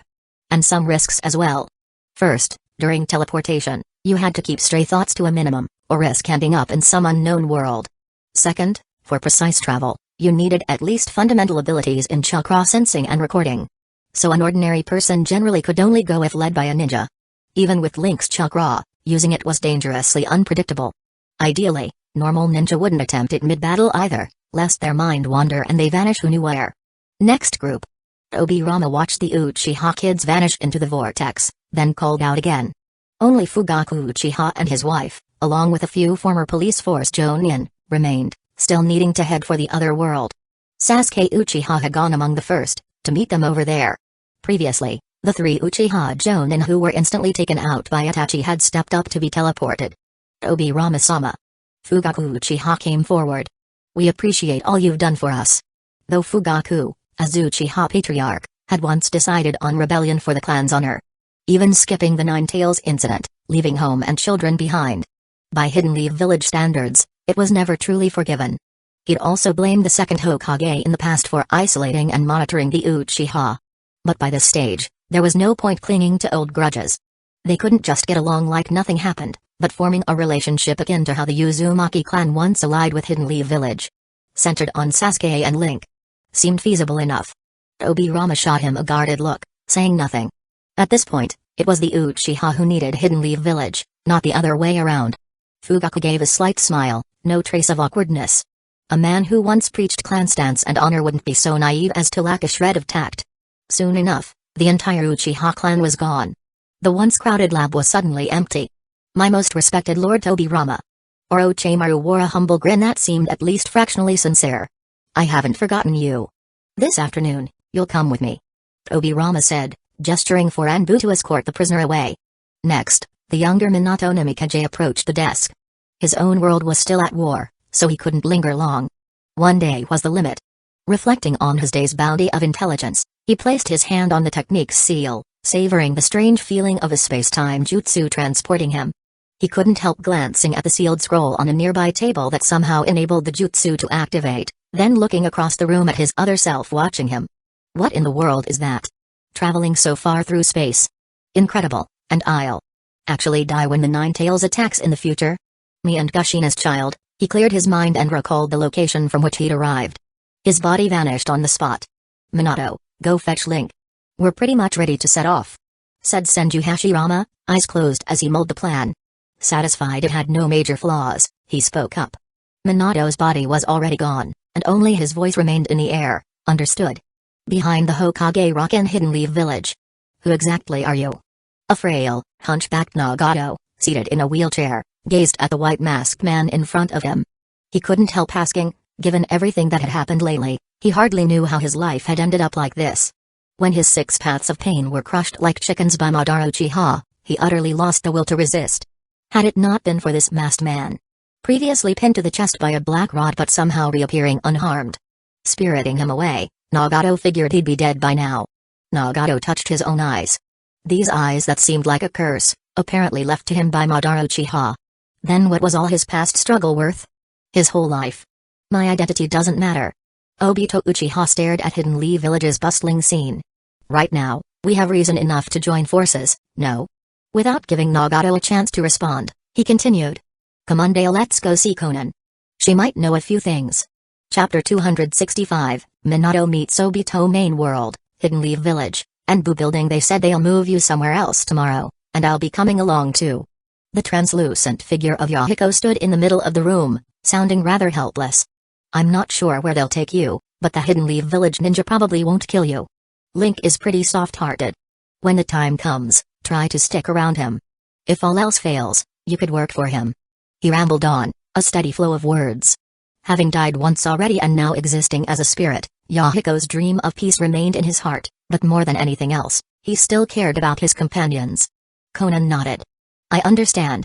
I don't know how Nagato's doing either, nor that masked man. She abruptly fell silent, turning her head to the swirl in the space beside her. Out of nowhere, the familiar masked man appeared, the cursed seal on him not yet lifted.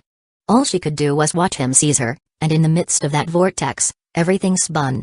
In the blink of an eye, she found herself inside a cavern. Nagato? She blurted out the moment she saw her companion, who looked even more haggard than before, sitting in a wheelchair not far away. She rushed forward, concerned. How are you? I'm fine. Nagato lifted his head. His eyes were dull and lifeless. After Madara had shattered his ideals, he hadn't known how to fulfill Yahiko's dream.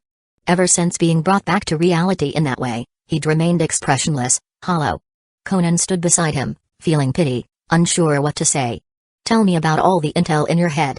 Obito Uchiha opened his crimson Sharingan eyes, his voice devoid of emotion. He wouldn't abandon the Eye of the Moon plan, no matter the obstacles.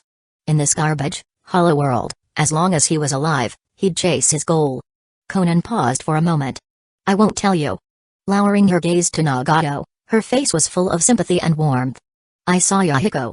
He was summoned by Link. This man isn't someone you can trust. He's using you. Using us. Obito Uchiha frowned beneath his mask. He hadn't expected Conan, normally a quiet follower without strong opinions, to side with Hidden Leaf Village here. Have you forgotten how Yahiko died? Or how Hidden Leaf Village devastated the Land of Rain? The great nations aren't worth trusting. No, I'll never forget those things. Conan still couldn't even mold chakra right now, but she lifted her head to meet his stare. You use hatred as an excuse to pursue your own unknown objective. You claim that, for the sake of protecting the ones you love, your hatred arose. Wanting us to cut off these chains of cause and effect and create a new, orderly, peaceful world. But your plan is merely to force the entire world into fear through raw power. Yahiko was right. You really are a despicable, clumsy schemer. Conan thought of her time in Hidden Leaf Village, of meeting Link and talking to Jiraiya and Yahiko. Voice resolute, she said. Nagato, we can't keep making mistakes like this. What a shame. I thought we could. Obito Uchiha muttered, feeling anger surge. His scarlet Sharingan spun, ready to fling a Genjutsu. Boom. In that very second, an immense repulsive blast shattered part of the cavern. Nagato stood there, face blank, one hand raised. You were about to go after whom? Obito, who seemed to have been blown back, vanished in midair, only to reappear right at the pair's side. With one easy motion, his hand dug out a Rinnegan. In truth, Nagato had sensed him the moment he appeared, but almighty push was still on cool down. Seeing the masked man's fingers dart in, knowing Obito's intangibility turned off upon actual contact, he reached out, yet still was a moment too late. The agony of having his eyeball gouged out paralyzed him for a second. Was that the human path's ability? Even if I used Izanagi, I couldn't let him touch me. Obito Uchiha calmly clutched the blood-dripping guy, turning intangible again to back away. Nagato slammed his hand against the ground. The giant humanoid Jado statue appeared. Clutching his one bleeding eye socket, he said in a low voice, Conan, find a way to escape. Without the 6 paths of pain around, yes, as the main body he was strong, but he was also far too fragile, his poor mobility severely hindered normal fighting. Facing this phantom-like masked man with incomprehensible powers, all he could do now was hold the enemy off so Conan could flee. I'm sorry. Please, live on, Nagato felt oddly calm inside. In his current state, with only one Rinnegan left, controlling the Jado statue to attack would likely consume him entirely. But it didn't matter. Even if he died, so be it. So troublesome. One fewer pawn. Link, Yahiko, Obito never wavered. In truth, ever since Nagato's pain bodies were destroyed, draining his chakra and exposing his frail self, Obito could at any moment have taken the Rinnegan. During this time, neither had let the other rest properly, they watched each other warily. Even now, Obito felt sure he could prevail. Finding a suitable pawn for the Rinnegan was extremely difficult. But if he delayed further, Hidden Leaf Village, with its reanimation powers, was sure to become a massive threat. First I'll take the Rinnegan, Obito Uchiha repeated his move, rushing in. With Izanagi, a near-perfect technique, plus Kami, not even Madara Uchiha could easily handle him. He saw Nagato's body pushed to its limit, still trying to resist and protect a comrade. A strange emotion welled up inside him, yet it only deepened his loathing of this world. Because in this garbage world, countless precious feelings turned into nothing but pain. Bang! Suddenly, a figure appeared in front of Conan. Sensing something amiss, Obito's instincts flared, but in that instant a swirling orange Rasengan smashed into him, slamming him into the floor. Izanagi triggered once more, so Obito re-emerged uninjured at a safe distance, slipping right back into intangibility. As I suspected. It's you, the mysterious man who unleashed the 9 tails. Minato Namikaze, calm and collected, stared at the masked figure who had just shrugged off his Rasengan and reappeared. He carefully sensed the flying thunder god mark on the target. After Conan's capture, she had told them everything. The masked man who claimed to be Madara. All they knew. So they'd used Conan to lure him here. He'd discreetly left the flying thunder god mark on Conan. Link had intentionally allowed Yahiko to appear and speak with his friend. This was all according to plan.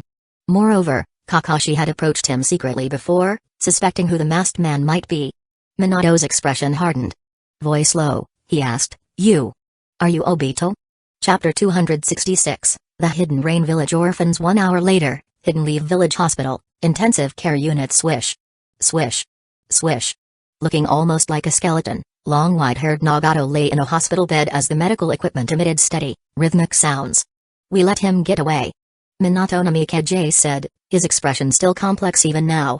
He never would have imagined that once fiery boy would end up like this. Tsunade nodded, not too concerned that Obito had once again slipped away. Even Hashirama and her grandfather couldn't stop that punk from fleeing, so chances were the fourth Hokage couldn't either. As a doctor, she was more focused on the patient inside. This guy's body has been overtaxed far too severely. Losing one eye is the least of his worries.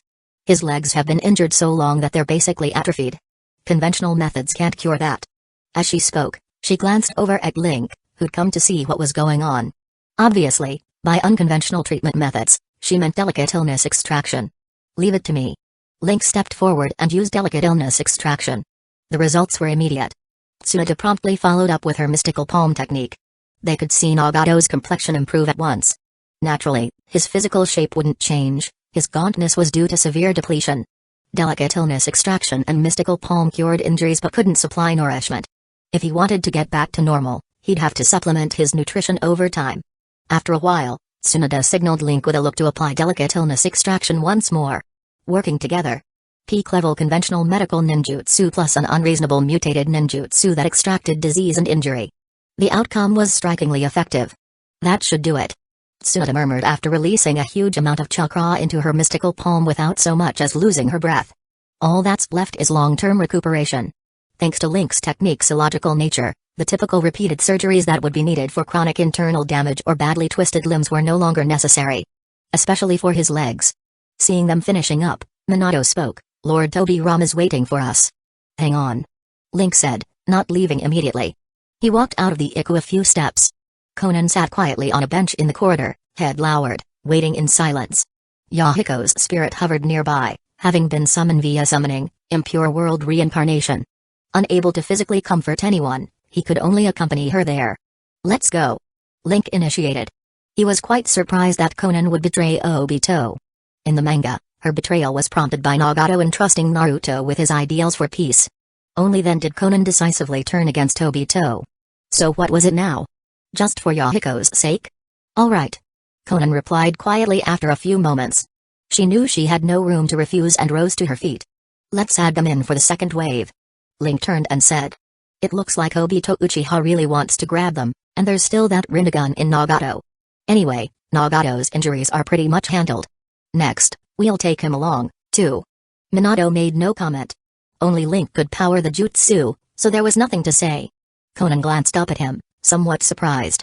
Though the place we're going isn't exactly great. Link said, making eye contact and smiling, we can at least let you get some rest. In the short run, you won't be free to leave, but after a while, it probably won't be a problem. Conan bore the tongue-cursing seal. The root mark that paralyzed her entire body if she tried to speak anything about Link or his techniques. She couldn't move, couldn't talk. Seals weren't omnipotent, so it might be undone eventually. They'd send her off to the parallel world, keep watch on her for a time, and once the summoning, impure world reincarnation reinforcements matured, they could let them go free. Link genuinely had no intention of killing prisoners. Similarly, Hidden Leaf Village had no tradition of killing captives. The one with most reason and capability to kill them was Shimura Denzo, but lately he'd been suspiciously well behaved. Link's shadow clones carried the barely conscious Nagato out of the Iku, with Conan and Yahiko following behind. The group left the hospital quickly. Tsunade leaned back against the wall, shaking her head, looking somewhat lost in thought. Seeing those three kids, how they had grown into who they were now, she remembered Jiraiya. That guy used to vanish frequently, except when war demanded urgent action, trusting in Mount Myabaku's prophecy to the point of obsession. Perhaps it had something to do with his background. His clan had contracted with Mount Myabaku for generations, gaining great power but also falling under Mount Myabaku's influence. She'd always known he had feelings for her beyond friendship, but those feelings came second to the village, and even less than that prophecy. Hence, There was never any chance for them to be together. She'd known that since they were young. Entering middle age, alone, with a comrade who left the village, unrequited love, a student dead, so many brutal wars. Jiraiya, outwardly cheerful but gentle at heart, had nowhere else to go. Aside from the prophecy. He couldn't think of any path to peace. His belief that people would eventually understand each other had turned into fantasy with age. So, he had no choice but to cling to the prophecy as his life's purpose. With Link's arrival and everything that changed, the prophecy had become muddled. Just this last while, Jiraiya had been going off drinking alone. "How are you doing right now?" Tsunade sighed softly. At least she herself had found some happiness now, with her boyfriend, younger brother, and grandfather around. Orochimaru was having a field day researching Link's jutsu. But Jiraiya was still alone, with no one to rely on. "I can't help being a bit worried." Hidden Leaf Village, in the laboratory. "You really are quite willful," Senju Dobirama said, rubbing his temple. This kid Link changed plans out of the blue every time. Moving the prisoners early. Even though security measures on the other side weren't complete. They'd have to deploy people to watch over them, which was a hassle, essentially adding to Dobirama's workload.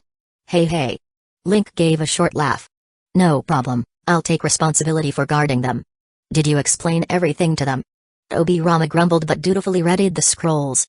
Currently, ship passage technique was standardized to use scrolls for power, with a special sealing formula to suppress chakra signals. 2 scrolls had to be overlapped for activation. All of which served to hide the truth that Link's chakra was at the technique's core.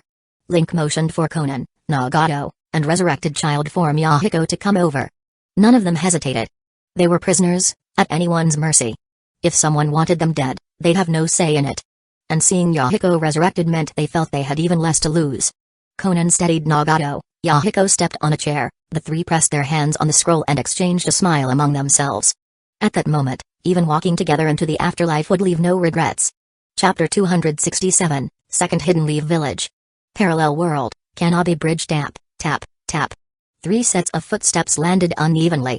Konan had to steady the half-kneeling Nagato, whose legs, atrophied for so long, still wouldn't support normal walking, even if now healed. Alert to any sign of danger, Yahiko looked around warily. He then noticed a little kid with Sharingan in the distance, perched on a chair. Judging by his age, he was probably around Yahiko's own apparent age, which meant must be another one reanimated by Link, from the Uchiha clan. The duty officer, Haki Uchiha Dai, glanced at them, peered down at his list, and asked suspiciously, "You lot don't look like part of the second wave." He thumbed through the roster and the file data, locating that woman's name. "Konan. You must be Konan, right?" At that, he exchanged a look with his fellow guard, in Uchiha, not far away. So these were the prisoners who were supposed to be transferred over to World Number 1. Arriving early seemed off. Better let Fugaku Dano and Sasuke handle it. Konan held out the scroll Link had given her, speaking the words Dobirama had instructed. "These 2 are last-minute additions." Haki Uchiha Dai understood instantly. Last-minute additions basically meant newly captured prisoners. "What are your names?" "I'll put you on the log, so we can allocate housing." He opened a small ledger. "Nagato, Yahiko. So they're civilians, perhaps? You 2 married?" Haki Uchiha Dai asked offhand, noticing how close Konan stood to Nagato. "No." The pair answered in unison. In truth, the 3 of them shared a bond transcending mere romantic or friendly love. It was something closer to family, each ready to die for the other. Haki Dai nodded. "And you're Yahiko?" "Yes." "A reanimated soul?" "Yes." "Are all 3 of you shinobi?" "Yes." They said in chorus. He proceeded with a long series of questions. Although Hikadai was curious about that single Rinnegan left in Nagato's face, he didn't pry further. Just diligently recorded all that was needed. Sasuke Uchiha, who had arrived earlier, walked over. With a quick glance at them, he said, "Follow me." Link had mentioned these 3 to him in passing. Students of Jiraiya, the founders of the Akatsuki. That's the Rinnegan, I suppose, he thought, studying Nagato secretly. Nagato attempted a stiff smile. Having been jolted awake by Madara from his dream of godhood. Reunited with a presumed dead Konan and an actually dead Yahiko, and missing one of his Rinnegan, he was gradually reverting to that shy boy he used to be. But with years of bitter hatred and sorrow, he barely remembered how to smile. Sasuke could sense it and softened his tone a bit. "The living conditions here won't be great for a while. And I'll be watching the 3 of you constantly. Don't try to run, or else." "Got it." The 3 responded in the same breath. Yahiko gave a faint grin. "Don't worry. With the cursed seals we've got, no way we could run. Conan managed a slight smile. She was no longer that bewitching angel of God, and her expression now looked bright and warm. Nagato clenched his hands in his sleeve. Even though he'd lost his freedom, an eye, and ended up locked away in another dimension, it all somehow felt like a dream. A sweet dream he wasn't ready to leave. Seeing them, Sasuke's mouth curved in the faintest smirk, then his face returned to its usual calm. He led them onward. In the forest near Kanabi Bridge, wide swaths of giant trees had been cut, replaced by large wooden structures raised by the first Hokage's wood style. One slap of his palm, and house after house sprang forth. A bit like a god-given building technique. The location was good, near mountains and water. Aside from being too close to Hidden Grass Village, there weren't many downsides. On top of that, the warp point for ship passage technique was here, so they decided to build the new settlement near Kanabi Bridge. Even before formalizing their alliance with the second Hidden Leaf Village, they'd begun planning and construction. By now, a rough shape had emerged. The alliance implicitly recognized this site as the official base. Of course, that other Hidden Leaf Village had also sent some shinobi here to garrison, and watch them. For ninja, once the buildings were set up, altering a stream's path with ninjutsu was trivial, so water was easy to redirect. There was no shortage of food, either, given the Land of Fire's environment. Right now, it resembled a small town with a somewhat monotonous style of architecture. What felt a bit off was that nearly everyone out in the open was physically just 3 or 4 years old, imparting a vaguely absurd atmosphere. This base had no official name yet. The center area was reserved for Link and the Hokage. The southwestern section was for the reanimated Hidden Leaf Village shinobi. About 200 of them. They definitely weren't ordinary 200. In past lives, their skill levels had all been at least jonin, many of them elites. Once they recovered, they'd form the backbone of an entire hidden village. The northwestern area, near the forest, housed the reanimated Uchiha, numbering a few dozen. Some of them more talented than others, but not all had been top tier. And it had been hard for Link's summoning-style summoning, Impure World Reincarnation or Dobirama's classic version to retrieve many Uchiha, as many had died with no remains. Even with Tobirama's help, it was difficult. Overall, the western side, along the river's upper reaches, was the residential zone. After rerouting the water, the river now cut from west to east across the base. Very convenient for water usage. Toward the east, most buildings were vacant. Only a handful had been turned into labs. Eventually that side would become purely military, off-limits to outsiders. Currently they were consolidating the ground, putting up barriers, so as you walked around you could sense an up-and-coming energy. By more detailed city design, 2 intersecting commercial streets would pass through the western residential blocks and meet in the center. At the center would stand some landmark structure, though that was still under discussion. Incidentally, though the place had only been set up a few days, it already had a prison. With practically everyone a shinobi, self-discipline mostly kept order, but they still caught quite a few wandering ronin, bandits, or missing men from the war, and put them in a ramshackle facility outside the settlement, waiting to hand them over to Second Hidden Leaf Village for final disposition. In the middle were a few buildings saved for Link. They'd been fully furnished now. That was Sasuke's special request. He even helped with the decor. After living next door to Link so long, he knew the guy's routines well. He and his parents' home lay next door. He arranged a spot for Yahiko, Conan, and Nagato fairly close to the center, not treating them like criminals. After all, they were Jiraiya's students. Alright, that covers it. Sasuke said, concluding the list of do's and don'ts. If you need anything, come find me. With that, he vanished in a teleportation jutsu, still busy as ever. Chapter 268. Improving. Akiraku Ramen. Hey there, Link, Naruto. Good afternoon. Taki gave a friendly wave, wiping his hands on his apron. What'll it be today? Good afternoon. Miso ramen for me. Link said as he sat down, smiling. Then he glanced at Naruto Uzumaki, who had come in with him. What about you? I'll treat. Shio, salt, ramen. Naruto answered, looking rather listless. After sitting down, he hesitated briefly, then asked.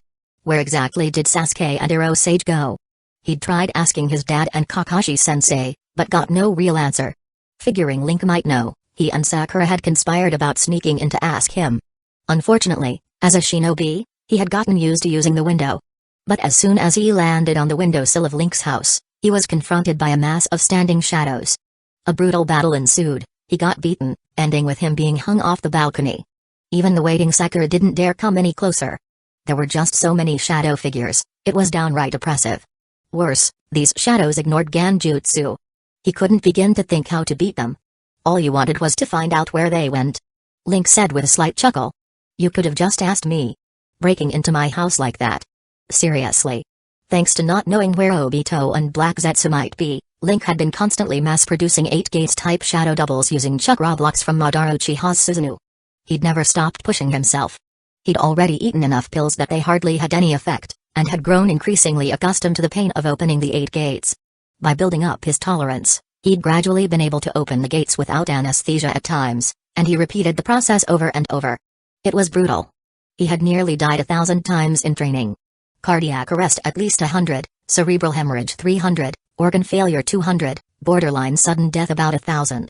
Because it turned out his upper limit of clone making was extremely high, combined with delicate illness extraction, the training had been like dying and coming back. He eventually got used to the pain of going up to the 3rd gate.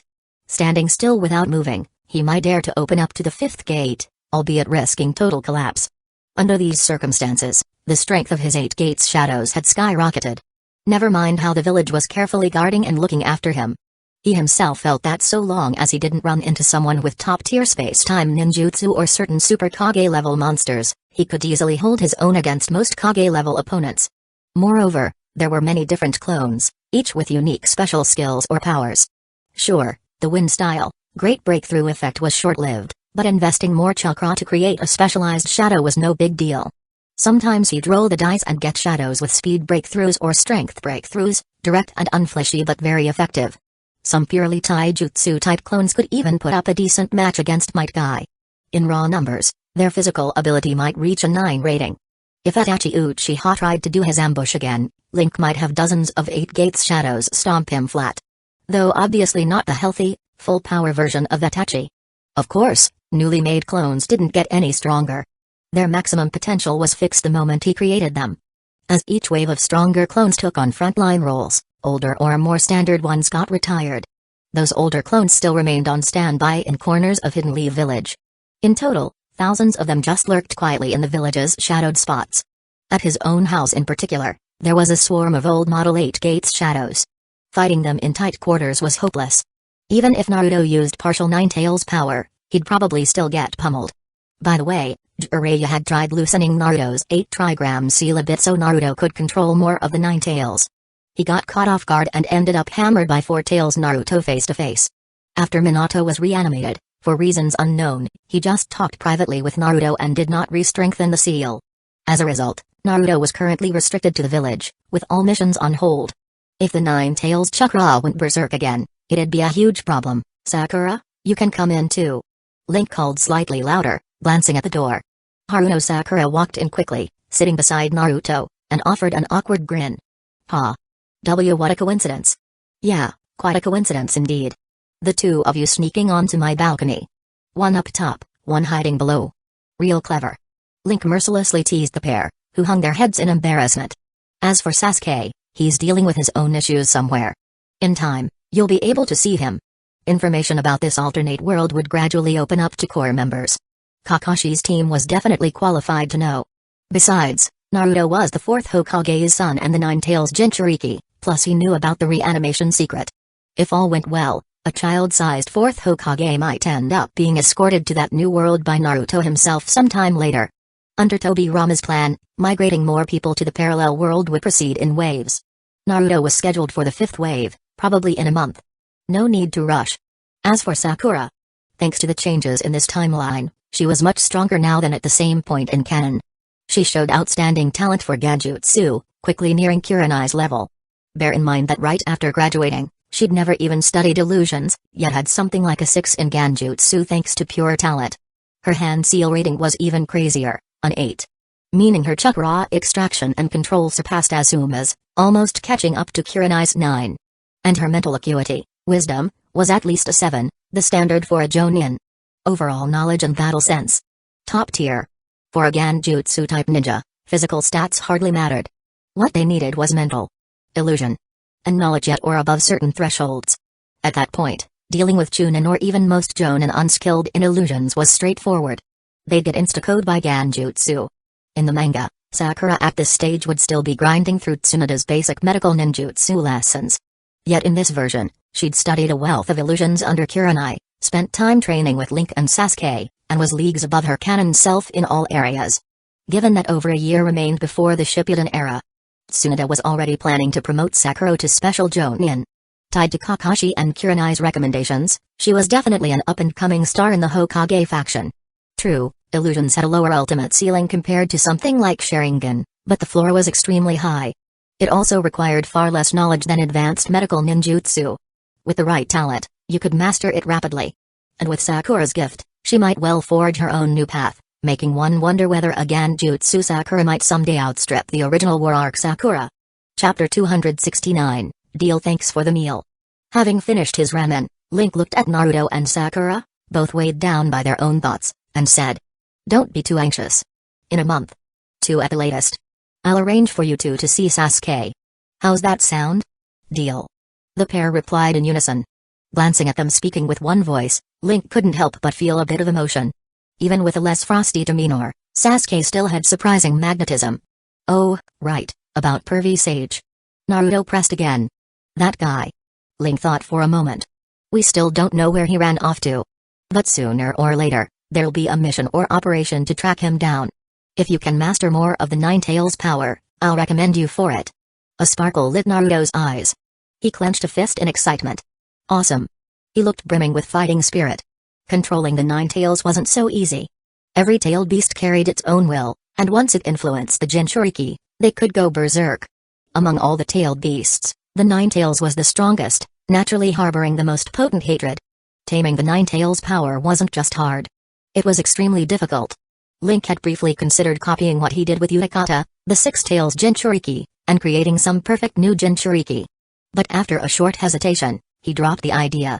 Naruto wasn't the type to simply exploit a tailed beast without concern for it. Anyway, they'd soon be heading to the parallel world, where a wild Three-Tails was waiting to be captured. No need to tarnish the future battery's view of him. He gave up the notion of milking the Nine-Tails and simply smiled. "Do your best. Then I'm off to train." Naruto hopped up, fired up. Despite his gloomy mood a moment ago, he'd still eaten ramen faster than the other two put together. Sakura stared at her bowl, still holding a bit of leftover noodles. After a moment, she said softly, "So, Sasuke really has left the village, hasn't he?" Her thoughts were complicated. The boy she liked had cut ties with the village. Maybe even becoming a missing ninja. When she'd gone to his home to see him, she found the place empty. Upon asking around, nobody would tell her anything, and even saying she'd go with him hadn't drawn any answer. That alone proved he was leaving, taking his family with him, and it filled her mind with possibilities. "Don't overthink it." Link stood, and as a helpful shadow crouched down and lifted his foot so he could reach Sakura's head, he patted her pink hair. 1 month. Like we agreed. That said, he ruffled her hair. Remarkably soft. Then hopped off the shadow's hand onto the floor, vanishing in a teleportation jutsu. Having eaten his fill, it was time to begin his next grand adventure in another world. Sakura watched Link's figure disappear, thoughts jumbled. He was younger than she was, yet so gentle and mature. A small warmth rose in her chest, brightening her expression.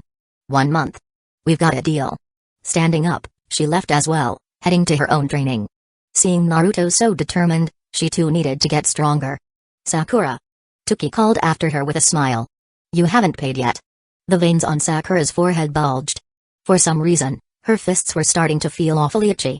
A few hours later, in the parallel world near Kanabi Bridge, a single footstep landed with a soft thud. Link looked around, shadows at his feet scattering instantly to survey the surroundings. His first time in this other world. It felt like even the air in his lungs was crisp and fresh. At a glance, the nearby buildings looked well organized. "Huh, a kid over there. Lord Link." Voices rose in greeting. Uchiha in charge of registration plus some hidden leave village ninja on guard duty. Behind Link stood Utakata, already in tailed beast mode, a soft blue glow emanating from his body as he deployed his full sensory abilities. Though sensing no immediate threat, he still maintained maximum vigilance. Beside them, Tobirama stepped out from behind Link. "Lord Tobirama." The watchers saluted. He gave a curt nod, face solemn. "Sasuke said he's built you a house. Should already be ready." He. Whoosh. Sasuke Uchiha dropped to the ground, giving an uncharacteristic smile. "Link, you're here." A smiling Sasuke. Rare sight indeed. Haki Uchiha and Inoki Uchiha exchanged looks, both rather shocked. Since they'd been reanimated, they scarcely saw their future clan head so cheerful. I'll need you at the lab in a bit. Obirama said off to the side, not bothering about friendly reunions. Dropping that line, he vanished in a teleportation jutsu. Lately, when he had free time, he spent it here, in a barrier-covered laboratory. Now that their grand plan was in motion, he had to get the second summoning, Impure World Reincarnation Hashirama in order, plus see whether Link's summoning technique might bring forth the dead from this world as well. Plans were plans, but these mutated ninjutsu were crucial, and they had to test it. Link gave Sasuke a smile in return. I heard you've been building me a house? Of course. Sasuke cast a briefly cold look at Utakata, then turned back to Link. I prepared one for your friend too.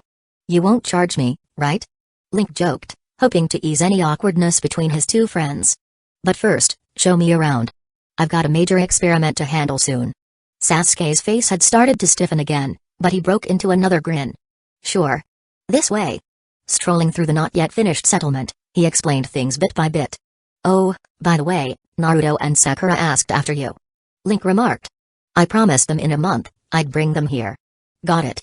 Sasuke's demeanor was quite relaxed, maybe even missing his teammates a little. After graduating from the academy, he'd endured the annihilation of his clan and Itachi's heart-rending betrayal. He shut down emotionally, veering into a severe self-destructive spiral. He'd pour all his kindness onto friends, throwing himself in harm's way for Naruto in the Zabuzahaku fight, not caring if it cost him his life. All part of that destructive impulse. Faced with warmth from his comrades, he was doomed to abandon them in pursuit of vengeance, so he practically tortured himself by giving them everything he could, even if it meant dying. He kept talking about revenge but couldn't help basking in the comfort they offered. Like he was caught between them. Perhaps dying for a friend had once felt like a good end. But Link's arrival changed everything, gradually healing his wounds. And now, in this parallel world, with no reason to brood on Hidden Leaf Village's baggage, plus a chance to change another version of himself and the Uchiha, he'd finally found peace. Hence the radiant smile as he said. Come to think of it. I miss them a little too. And thus arose a fresh take on the sunny Sasuke. Chapter 270, Happenings in Hidden Leaf Village. Tiger Boar Bird Monkey Goat. Summoning Technique. Link focused on sensing, then cancelled with a sigh, shaking his head. As expected, I can only connect to this world's pure land. They ran several tests, essentially confirming that summoning jutsu couldn't cross worlds, the Rashomon technique included. In other words, to summon any soul from that world, one had to physically go there first. The idea of brandishing Rashomon, endless Hashirama, was a pipe dream. If you wanted to bring out Hashirama unceasingly by cycling through different worlds, that was impossible. Well, if you had 4 different Hokage-style worlds, you could try chaining 3-hour intervals, but all figured out. Obirama was unsurprised, nodding as he crossed out one item in his notes. Now we check how the reanimated spirits from Rashomon respond if they're forcibly taken across worlds, and what happens once the jutsu's time runs out. As for summoning jutsu itself, it didn't need testing. For 99% of reanimated souls, they couldn't make physical contact with people anyway. Only someone with extremely deep knowledge of chakra. Someone who once developed a forbidden technique involving the essence of spirit and chakra could, by controlling and tuning their half-transparent form and forging deep communion with Link's chakra, manage it. Just about nobody else. Among all geniuses he knew, only Orochimaru might manage. Huh? Oh. Link murmured, snapping out of his daze. He activated ship passage technique to return to the main world. How'd it go? Orochimaru's pale face came pressing in, brimming with curiosity. Boom. Reflexively Link swung a punch, but it sailed through air because the multiple 8 gates shadows at his feet had already swarmed the intruder for a savage beating. Orochimaru did his utmost to hold out, but the 4-symbol seal plus curse mark had sealed his chakra and sage mode. A leftover semi-sage body only gave him about the same physical ability as a clone in the 3rd gate. Facing a dozen advanced clones, some with great breakthrough augmentations, he wasn't going anywhere. With mere 7 in taijutsu, he couldn't possibly fend off over 10 foes. After about 10 seconds of thrashing, the shadows withdrew. Link gave him a not-so-sincere smile. My apologies. You jumped me without warning. Orochimaru inwardly mused, massaging his bruised face. Link-kun, so how did that test go in the other war? I have no obligation to tell you. Link coldly cut him off. Had Obirama not considered the possibility of recruiting Orochimaru, Link would have liked nothing more than to end him. After all, there were infinitely many Naruto worlds. Sooner or later, you'd find an Orochimaru who hadn't gone rotten. The one in that 3rd Shinobi World War timeline didn't seem bad. Haha. Orochimaru chuckled. He knew Link still hadn't let go of his grudge. so he retreated quietly. Link turned to Hashirama, who was fiddling with some contraption. Lord Hashirama, see you at the training ground in a bit. He vanished with a teleportation jutsu, going off to find the third and fourth Hokage in the Hokage building. All his jutsu had the same quirk: if any technique was currently in effect, he had to cancel it before recasting. So if they wanted to test how Rashomon summoned spirits expired in another world, they'd have to see what happened once the time ended. Hidden Leaf Village, Hokage's office. How's the other side going? Tsunade asked casually, legs propped in a decidedly unladylike manner. Where are the third and fourth? Link wondered. Typically, they wouldn't leave. That knucklehead Minato's gone and done it again. Ticking with annoyance, Tsunade seemed full of rage. He gave Naruto the key to unseal the 8-trigram seal, and that brat must have lost his mind. He tried unsealing some of the 9 tails in the training field, bursting out 6 tails on the spot. If Granddad hadn't arrived in time, the entire field might have gotten torn down. I gave him emergency treatment along with Shizune. He's a Jinchuriki, so physically he's fine. The old man and Minato are at the hospital, tending to him. She smacked the table. Kids nowadays. A bigger headache every day. Judging by the swirling gloom around her, it might also have something to do with the rumor that Dan had been avoiding her. Link chose not to mention his own agreement with Naruto's Team 7. Sorry you had to deal with that, Lady Tsunade. Tsunade eyed him suspiciously, feeling like Link seemed a bit awkward, as though hiding something. I've got stuff to do. Bye. He gave a half wave, vanishing again in a flicker. Heading to the hospital, he sensed the 2 Hokage's presence. Dropping into the ward via a window, he spotted a bandaged-up Naruto, basically a mummy, and felt a tinge of guilt. Lord Third, Lord Fourth. Link greeted them politely and hopped down from the windowsill. How's Naruto doing? He did feel slightly ashamed. He had gradually come to share the shinobi habit of ignoring front doors. Minato sighed. Not too bad. Lord Hashirama had a little chat with the 9 tails. Poor 9 tails, Link thought. Must have been unpleasant for it to see Hashirama step in and slap a hand on it. Hiruzen rubbed his forehead in exasperation. Naruto's hopeless. And you, Minato. Letting a child handle that key? Good grief. Reanimated as his younger goatee self. Hiruzen had explained that the form might reflect your mental age, courtesy of one's chakra shaping the soul's appearance. The age difference didn't affect fighting power, but everyone liked a more youthful look. Minato lowered his head apologetically. Having a gentle, forgiving nature. Albeit known as the fastest shinobi. Always ironically tardy. He was in many ways reliable, just maybe not in fatherhood. Because he didn't deeply understand Naruto, or how unpredictably that child would act, he had placed too much trust in him, mixing fatherly affection with hope that Naruto would surpass him. Which led to trouble. He was forced to realize what Kakashi had tried to warn him: the number 1 unpredictable kid was truly no less rash than Jiraiya. I see. Link. Came a muffled voice from the mummy-wrapped Naruto. Link, I saw Mom. Oh? Chapter 271, Databane. Don't be a picky eater, eat well and grow up healthy. Remember to bathe daily, don't stay up late, make friends. Respect your teachers and classmates, be careful of the 3 prohibition of shinobi, especially money. Naruto Uzumaki struggled not to burst into tears, they leaked constantly, soaking the bandages around his face. His nose was blocked, and his voice caught in his throat.